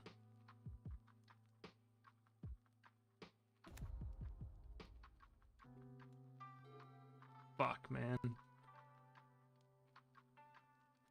I think I'm done. I think I'm donezo.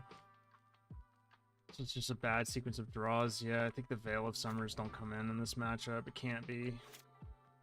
Just seems like too many things that like it's like one or the other. Like Spell Pierce, I think you like maybe run a split. Yeah, perfect timing.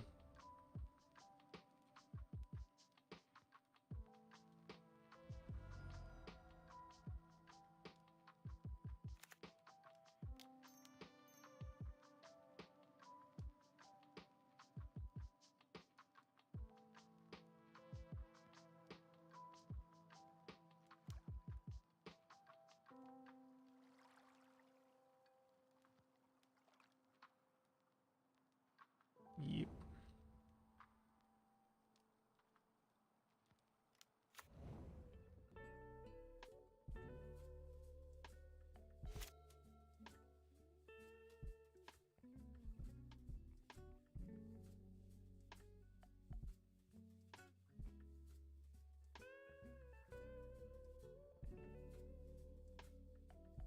Yeah, I think I overboarded for sure. It felt like I was overboarding. Yeah. To be fair, like the mana was really awkward too. That game. So like maybe that's just not representative of what should normally happen. But yeah, I feel like maybe like one less Spell Pierce and one less Veil of Summer. And like kind of just board accordingly.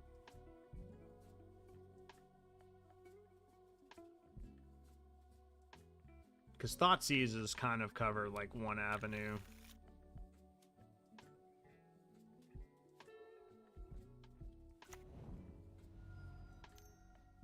Alright, opponent's playing prowess, looks like.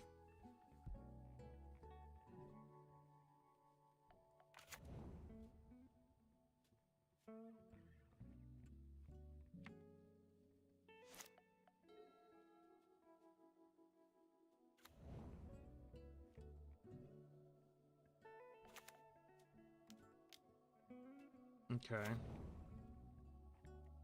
If they're gonna cast prowess spells, like now is kind of the time, right?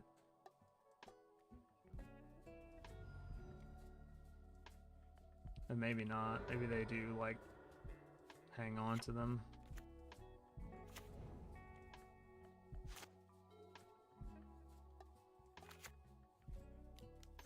Alright, time to find out if I get blown out by a instant speed. God damn it. Yeah, that's what I was worried about. Good news is if I draw persist next turn, we're in really good shape.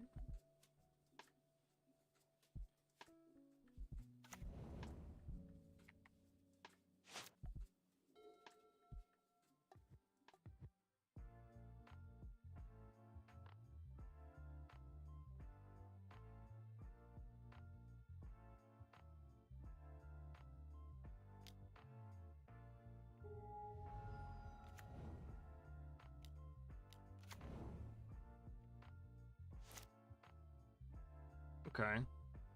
So we persist or we Thoughtseize ourselves and persist. That's the line. It looks like it.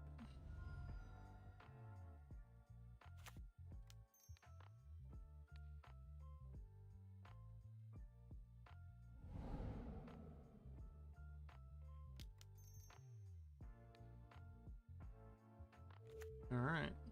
Sacrifice the servo. It's funny, it gave them... Oh, they sacrificed it. They discarded a guy, that's what it was.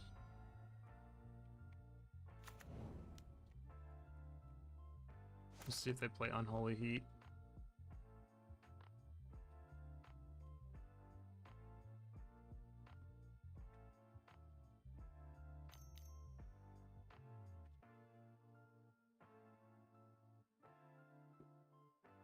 You're gonna dig for it.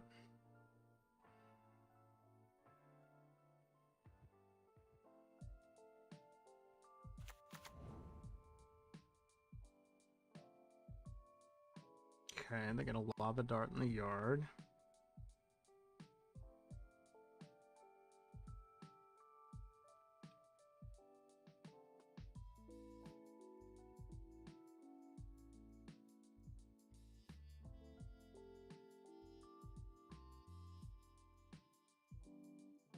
Judging by the amount of time that they're taking to think about this, I don't think that they drew an Unholy Heat. Mutagenic growth. So they're attacking with everything. They can potentially... Oh, we got fucked, dude. We got absolutely obliterated by Murktide. I think I overboarded with the Veil of Summers and the Spell Pierces. It felt like I diluted the deck too much. But I also kind of drew like shit. They can potentially deal me 5, 6, 8, 10. Do I block here and let my Archon die and like make them commit a bunch of resources to this? I think I kind of have to, right?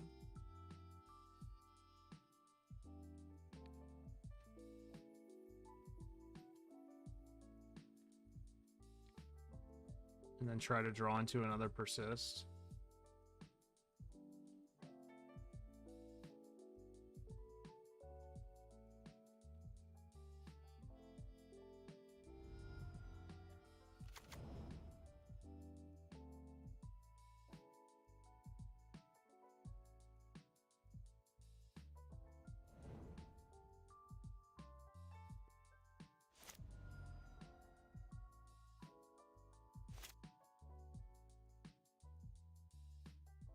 You don't like trading there? I mean, I don't know. It feels like we like kind of die if we don't trade. You can find another persist, right? Okay, there's a fatal push.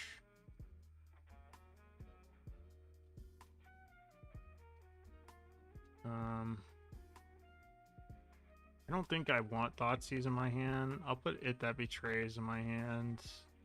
Bottom the Thoughtseize, exile fatal push. And push your guy.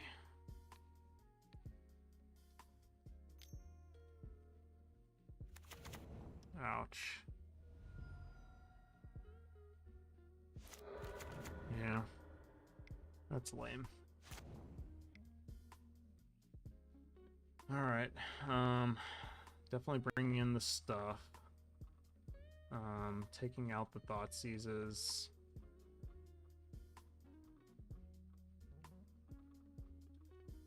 Maybe Through the Breach is a little too slow. Engineered Explosives actually seems pretty solid here.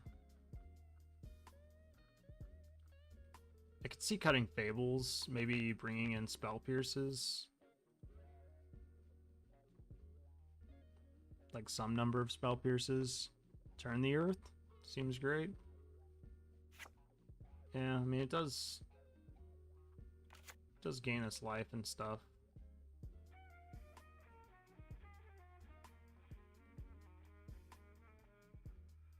Seems really bad.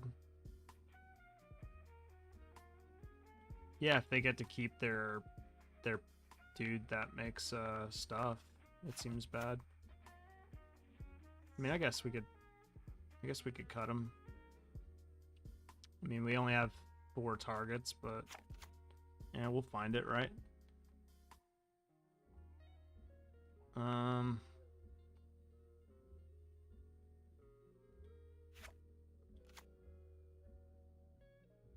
Cut 2 of them. Yeah, that seems fine.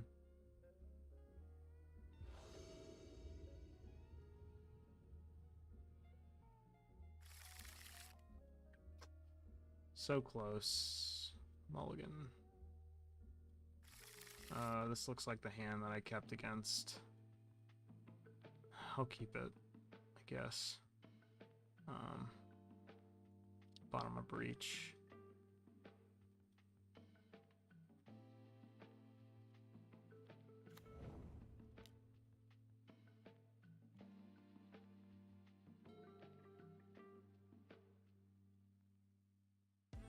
Just need to persist. That's all. Not asking for much.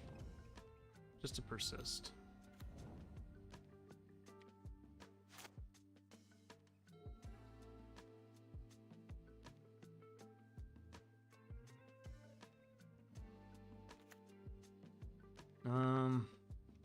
What do you like doing here? Do you like making them use mutagenic growth if they have it?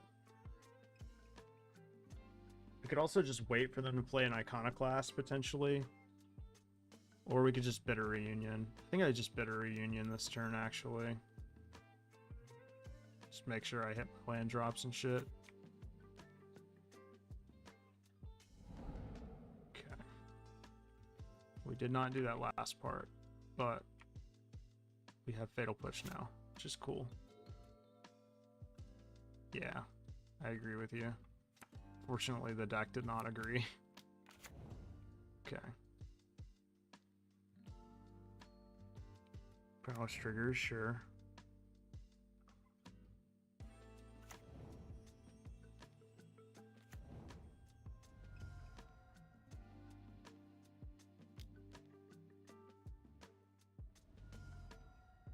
This feels like a Spell Pierce. Jesus. All right.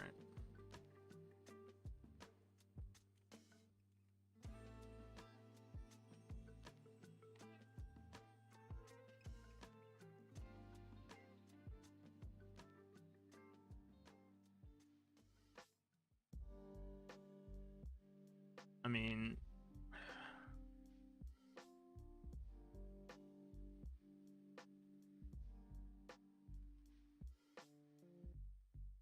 feels like a Spell Pierce to me. That's frankly what it feels like. The question is, like, when is it better to be Spell Pierced, on their end step or on my turn? I guess on their end step.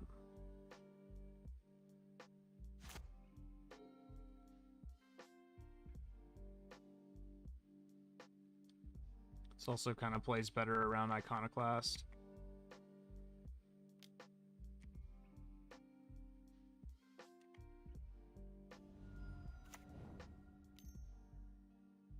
DRC, sure.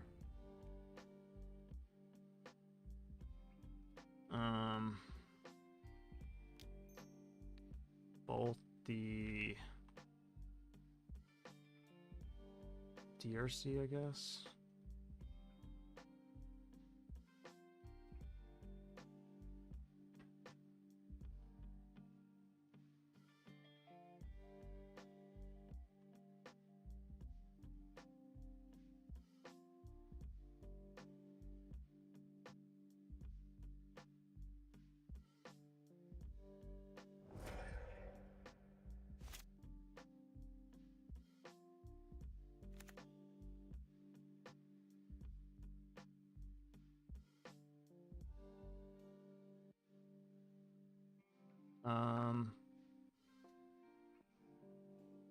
Do we fatal push here? Or do we just lightning bolt, maybe? I'm just gonna pass. I don't think they play like Apostle's Blessing or anything, right? Okay, in this case, I'm definitely gonna pop off these things.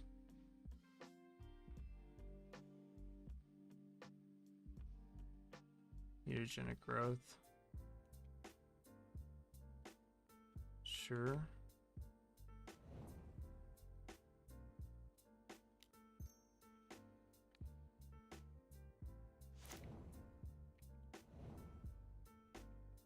It's gonna feel really bad if they draw Iconoclast, but like at this point, I don't know if I can play around it.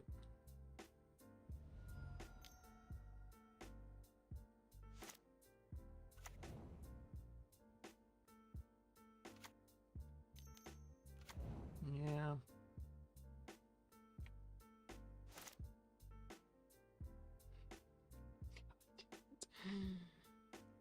Jesus. Not having green mana has been pretty rough.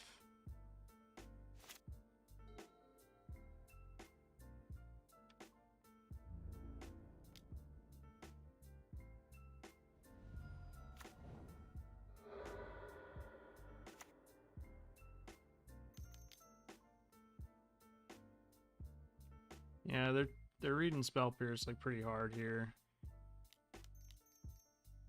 Yeah, I have to try to resolve something, I suppose.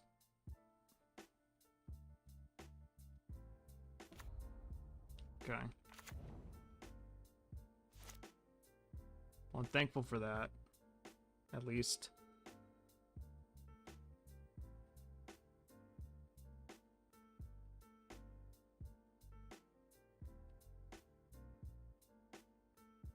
Man, I really thought I was going to win game one, but this thing is ridiculous when it gets out of hand. Oh, wow. Okay. Alright, well, I know what I'm discarding. Sick, dude. Thank God. Yeah. Very thankful for that.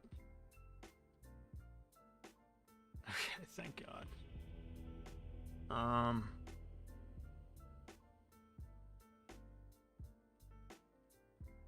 What do we think? Do we think that we need to cut any breaches, or like how are we gonna play this out on the draw? Oh shit, yeah, barely got there, but we got there.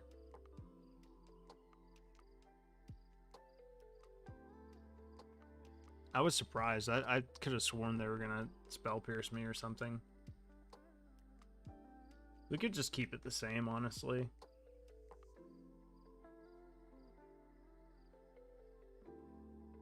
The only thing I'm like sort of unsure about is Turn the Earth. Like I get that it plays around breach and stuff. It just 2 life is like such a minor thing in this matchup.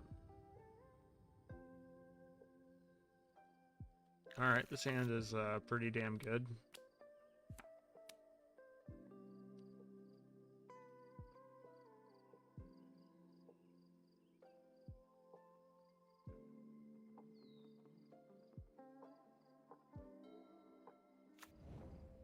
That's true. It's very true.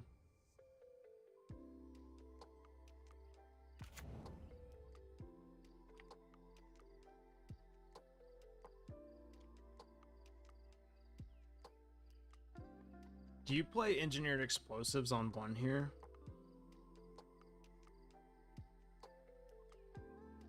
They bend a Soulscar Mage. I like keeping EE on 0 for a possibility. And like getting a Triome here.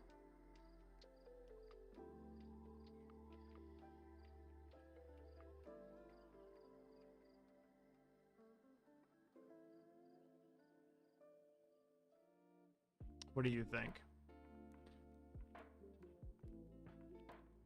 Because we can just kill DRC with Wrenn 6, or at least try to.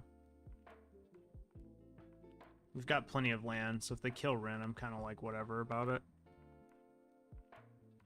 And I like being able to cast Tainted Indulgence, especially with Archon of Cruelty. And I don't like Fetch Shocking. I guess they have 5 cards in hand. You like the Triumph play? I agree. It doesn't play around Blood Moon. That's the only thing. I don't know if they Blood Moon. Okay, well they didn't play a second land anyway, so we're in the clear.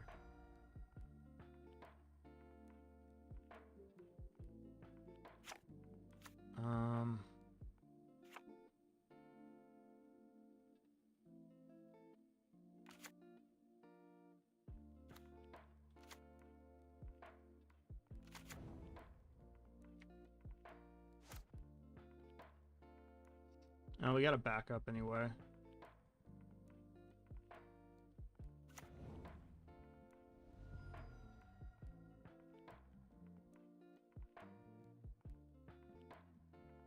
I'll get a forest, because, you know, next turn we can...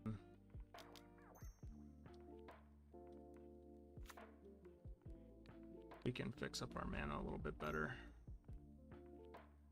Yeah. Still dies though, right? Or do you have... Okay, good shit. They're digging for another land, that's what they're looking for. Hell yeah, dude.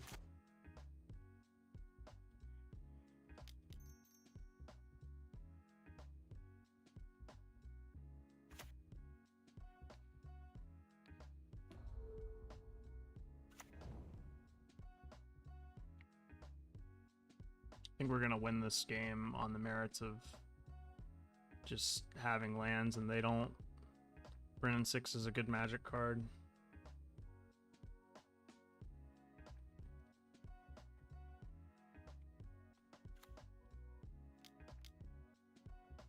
Okay.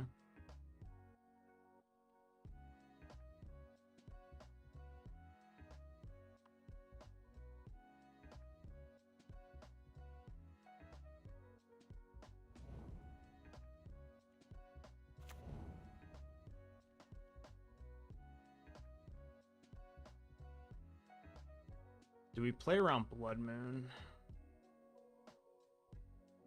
I think I can afford to at this point.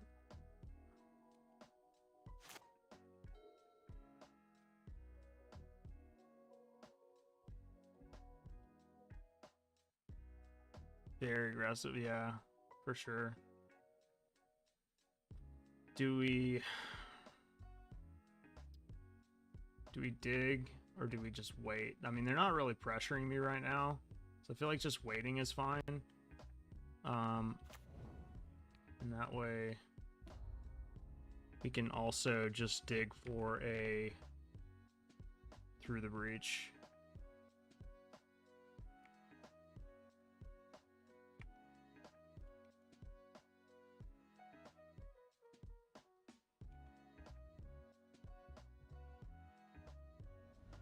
Just get a swamp here.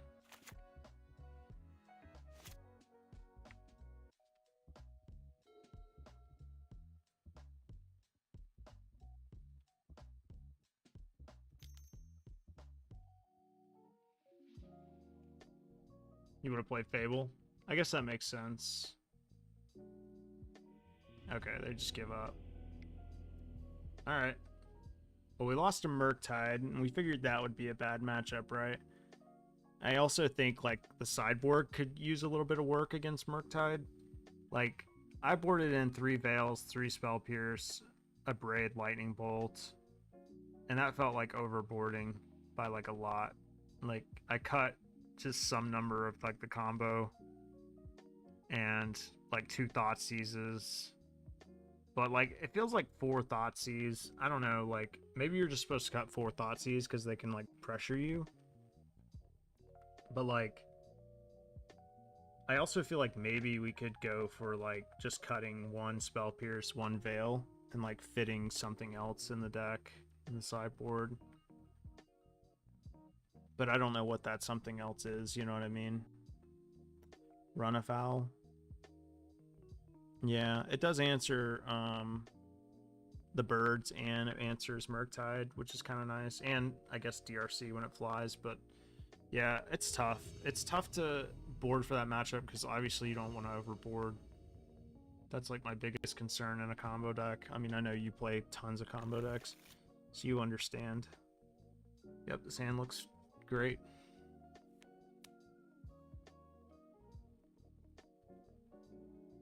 Opponent's mulling to 5. We love to see it.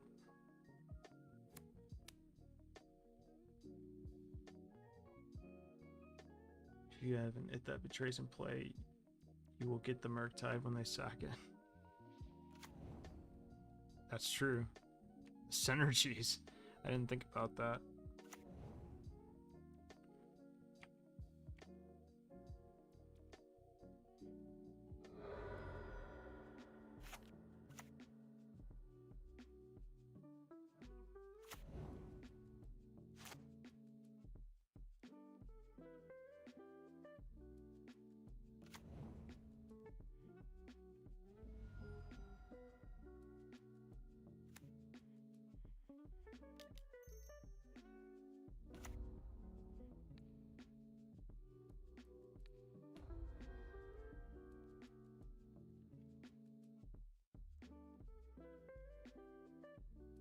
That resolved pretty quickly. I wonder if they're... Okay, I don't know what they're playing.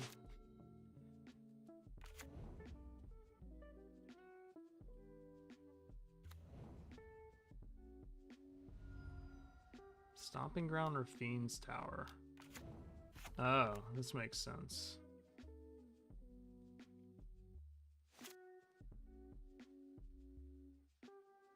Alright, let's play Blackcleave Cliffs and Fable, I think.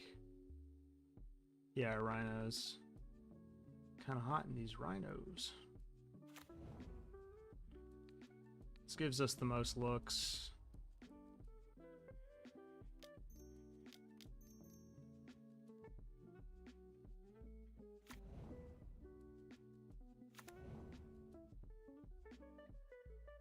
Also, their Scion of Draco can't technically kill Wrenn in 6. It's nice. Unless they... I guess they could attack and then cast Violent Outburst.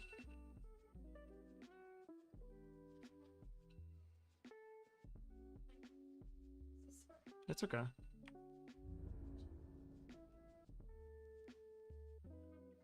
They're attacking me. Interesting. They could also just be Tribal Flames Zoo, which is a thing. Sage you. Oh, they're Calibrated Blast. Wow, I didn't see that coming. Oh, well, they miss, so that's good.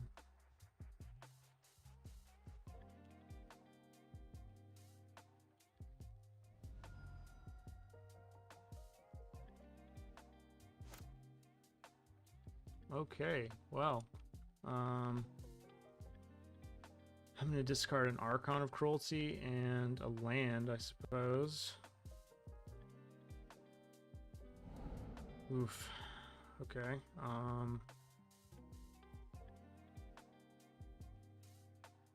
So can Bitter Reunion,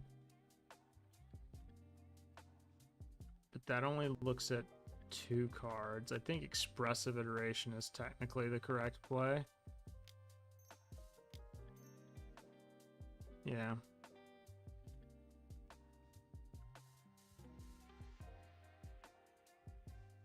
Okay, there's Persist.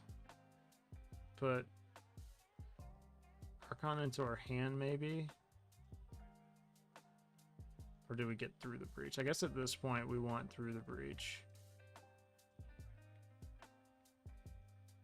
Archon in the bottom. Exile Persist.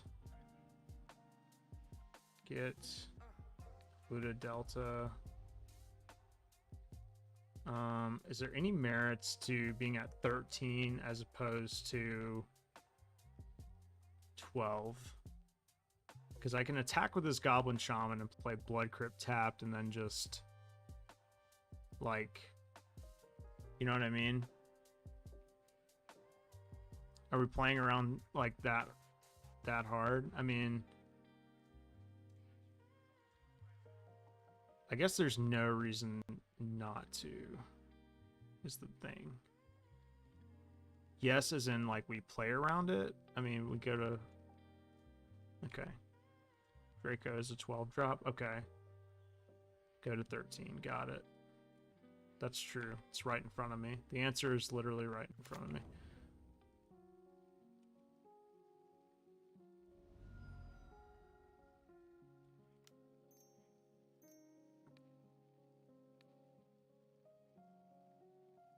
Okay, we're doing what we can to survive.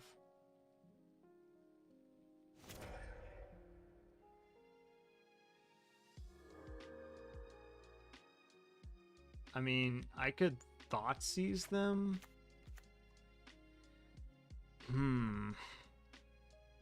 What do you think about that? Odds are they have a 4th land, because, like, they just play a shit ton of lands, right?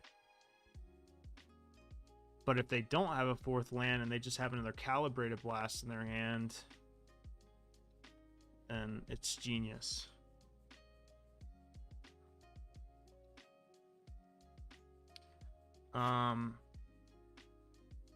No, you put the reveal cards at the bottom.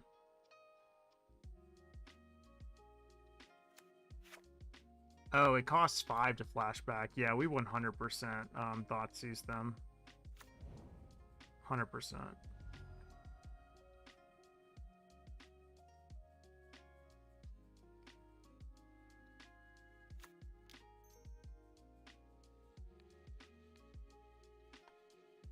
I thought it was 4 to flashback. Okay, they have nothing.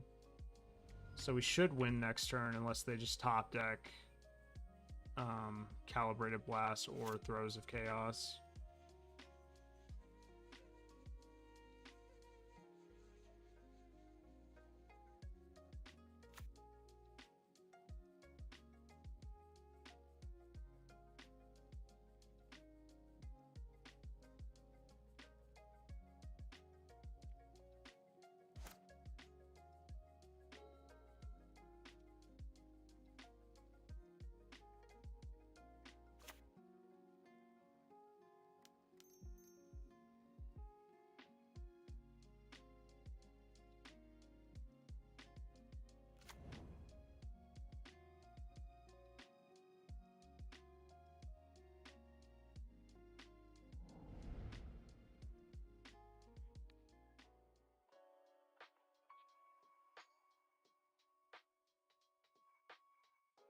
Yeah, I mean, definitely. I'm thinking, like, is there any way that they get back here? But I don't think so. I think they're just dead. I mean, we could also just minus and bolt them and do all kinds of shit. I mean, it doesn't... They're dead in a lot of different ways. Alright, Spell Pierces are coming in. They don't play any creatures, right? So we can just take out the removal. Um, I don't even remember what this deck looks like. I always get tempted to play it, but then I just never end up playing it.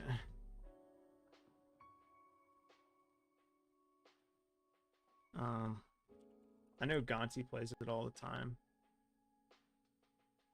Andrea. He loves this deck. He thinks it's incredibly strong right now. It might be. I'm trying to look for a list though. Oh, here it is. This is his list.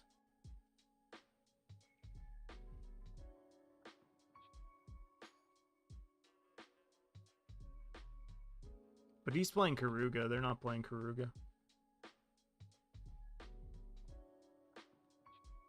I mean, they do play...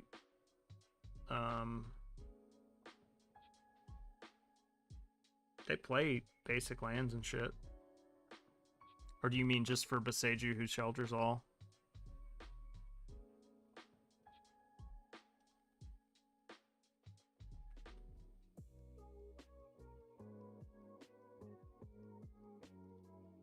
I think we're like very favored here. I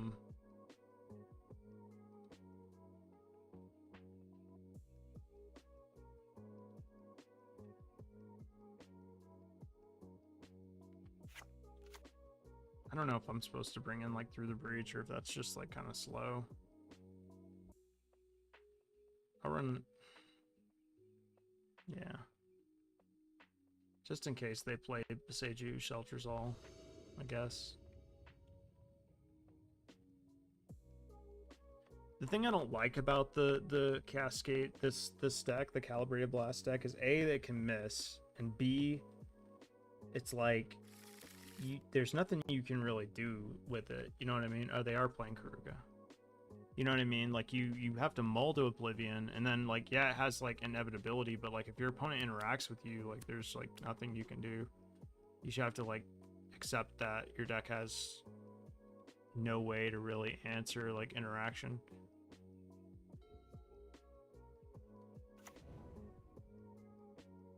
I mean, except for shitty stuff like that, which we can blow up with a Boseiju anyway.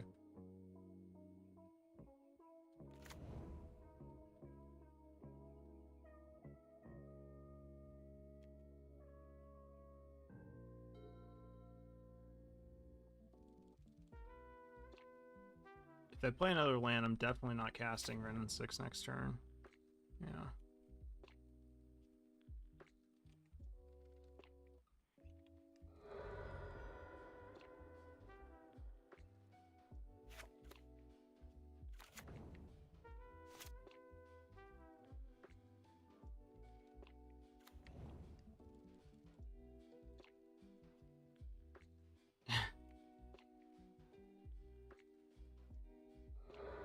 Yeah, I mean, this should be a win. I see them casting, what's it called, this turn, and then getting Spell Pierced. And then we'll probably play, more than likely play Wrenn 6. Okay. They just not have Calibrated Blast.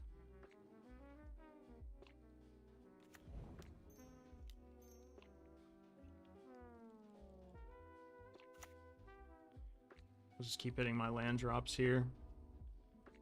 They probably have like Throes of Chaos in their hand.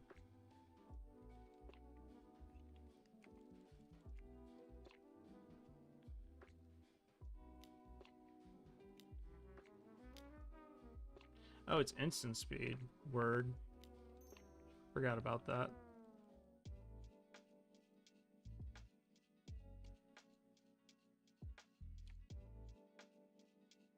Should I exile their graveyard for the flashback? I mean, I don't know.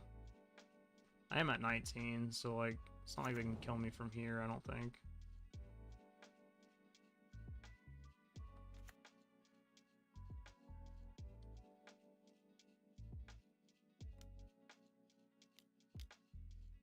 There's Throes of Chaos.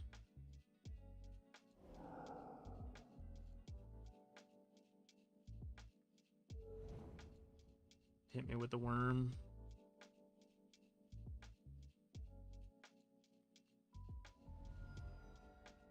Alright, big worm.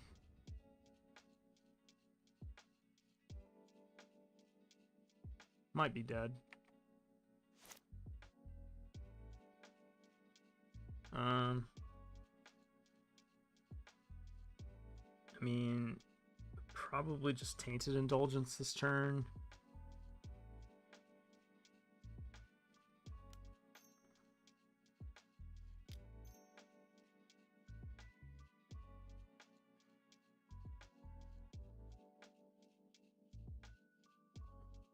Discard. I mean, discard a land, I suppose. And thoughts use them.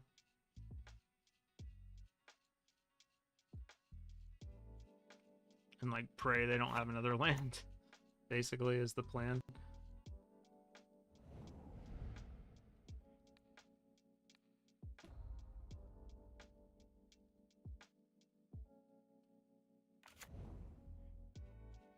Yeah, we're probably dead. Oh wait, they have this stupid shit, right?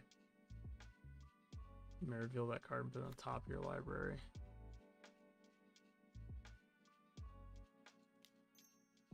Could be. It also exiles Calibrated Blast out of their graveyard. Yeah, we're dead. I just wanted to see. I just wanted to make sure that was dead. Alright.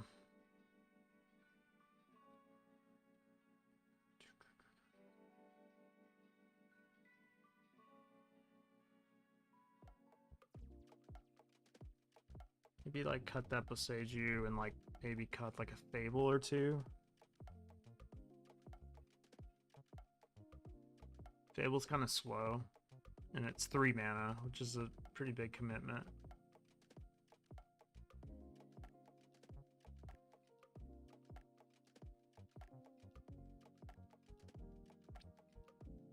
What do you think about this?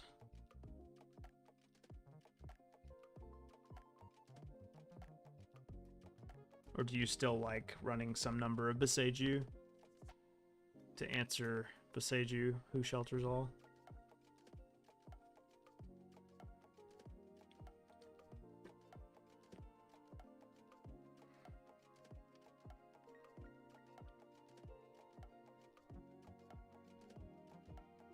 I kind of like this. I feel like this is fine.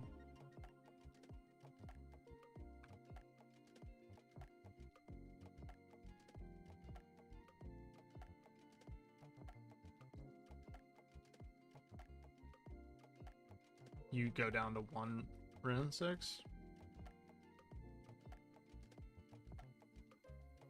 Alright.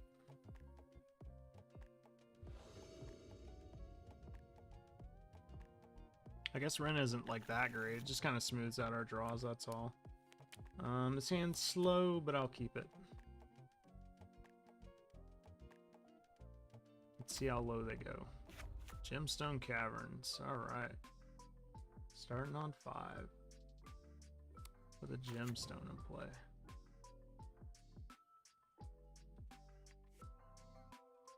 They don't play... Yeah, just making sure.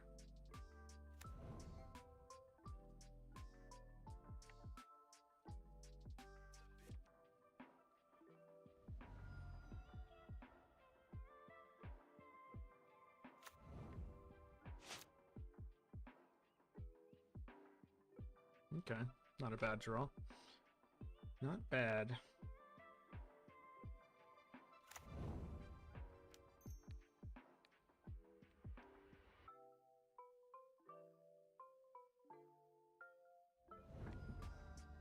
Gladly take that out of your hand.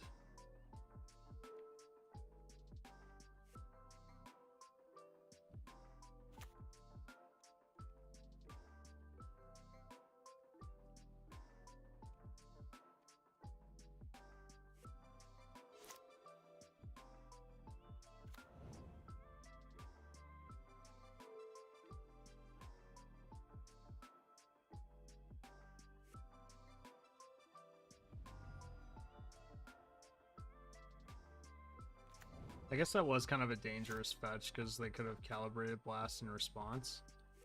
It's a pretty reasonable draw.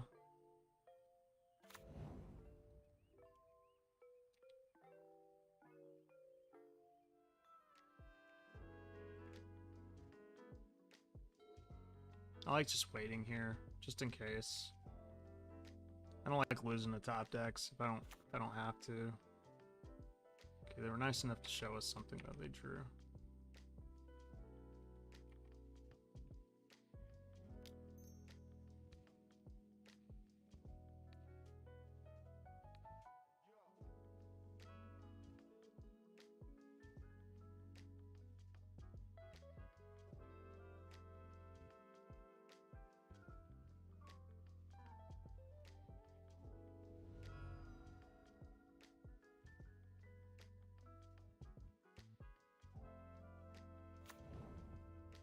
What's up, baby? Huh? Let's get KFC. Yeah. I'm almost done. This is my last game.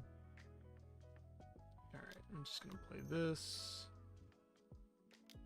Yeah, I just had to make sure that I wasn't like tripping like I definitely do have.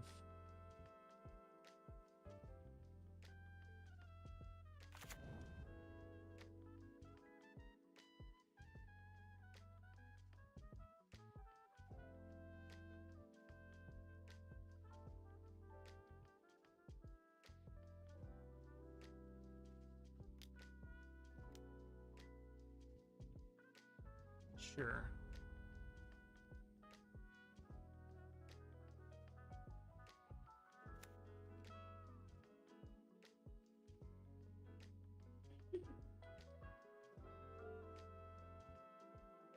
Do I want to Thoughtseize them?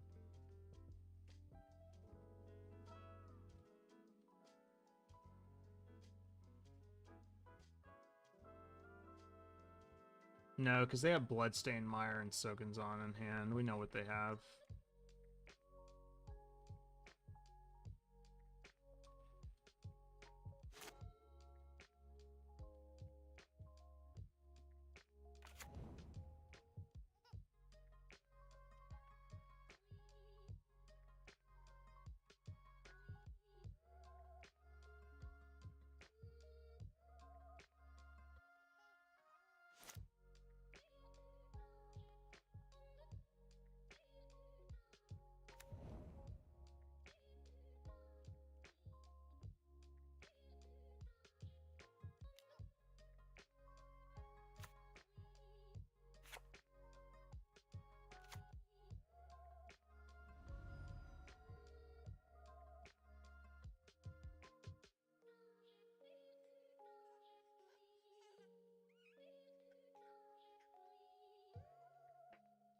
Probably gonna Sokinzon this turn, I assume.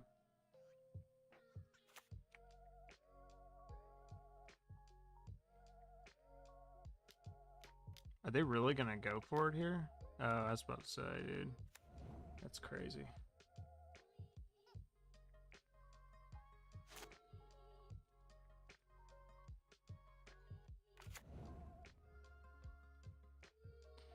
Interestingly enough, if we draw a Archon, we can cast it next turn.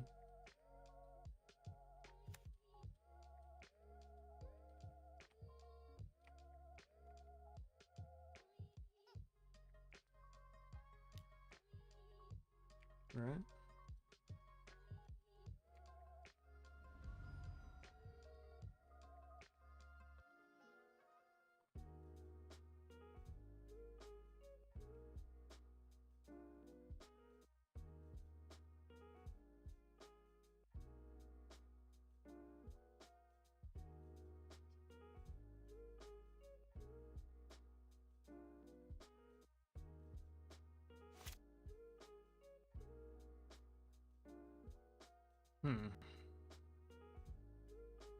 We can cast this. But then we leave ourselves completely exposed.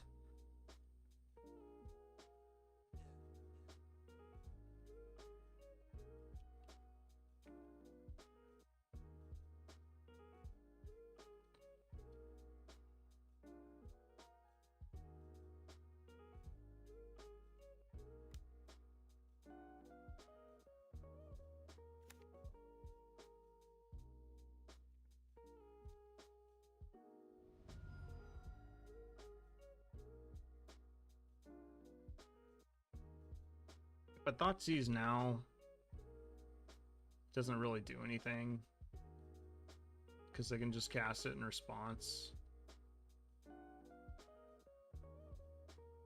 You like just playing Archon here? Yeah. I guess my thought process was anyway, if they go for like calibrated blast here, I can just turn the earth and gain 2 life. Like if they hit me for 13, I gain 2 life. They can't hit me again, and I go to 5. And then they attack for 2. I go to 3.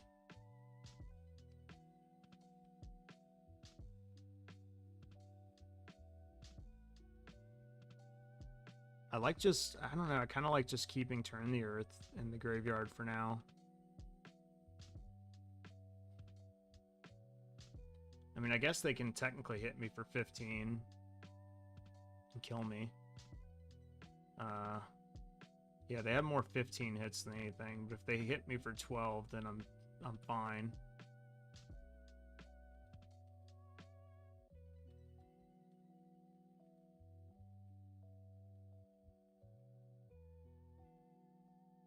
Yeah, I mean, but next turn we can play Archon, I guess. I just feel like my opponent does have what we're talking about here, but it's okay.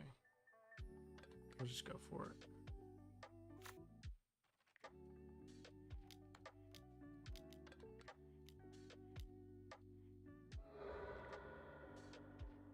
All right, if you got it, you got it.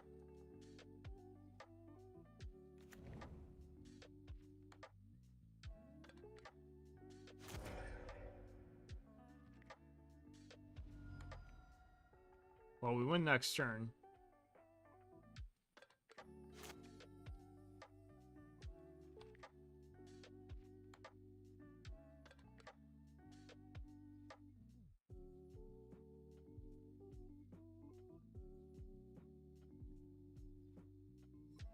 And I'm at 17 now, so they can't kill me. Yeah, it's over. It is over.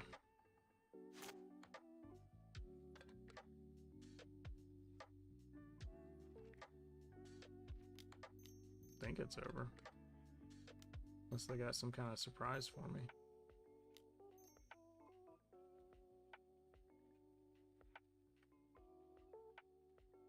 Alright, we went 4-1. That's not bad. We went 4-1 with It That Betrays, and we actually put it into play a couple times, which was pretty sweet. So all in all, interesting concept. Definitely needs some work on the sideboard, but the main deck felt pretty solid. I mean, overall, I would say anyway. Mana felt good. Wrenn 6 was good. Smoothing out the draws. 4-1's not a bad finish for a for like a draft, you know. All right, we'll open 5 chests since we won 5 chests. Man, I'm low on tickets now. Getting low on the ticks. Is this some commander bullshit? Yeah. All right, 3. Cavern Souls, not bad, not bad. And Dingus Egg, that's me.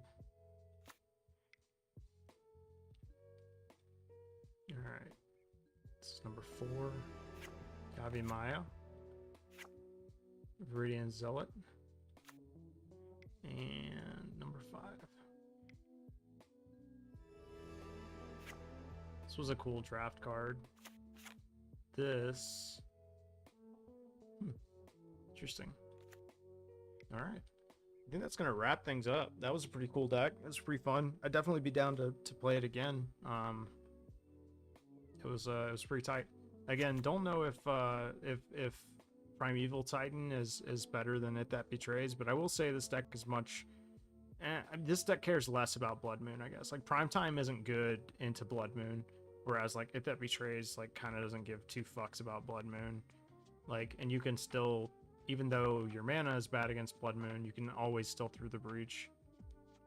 Which I guess the Primetime deck can too, but they have to have Archon, whereas we could have either one of our payoffs.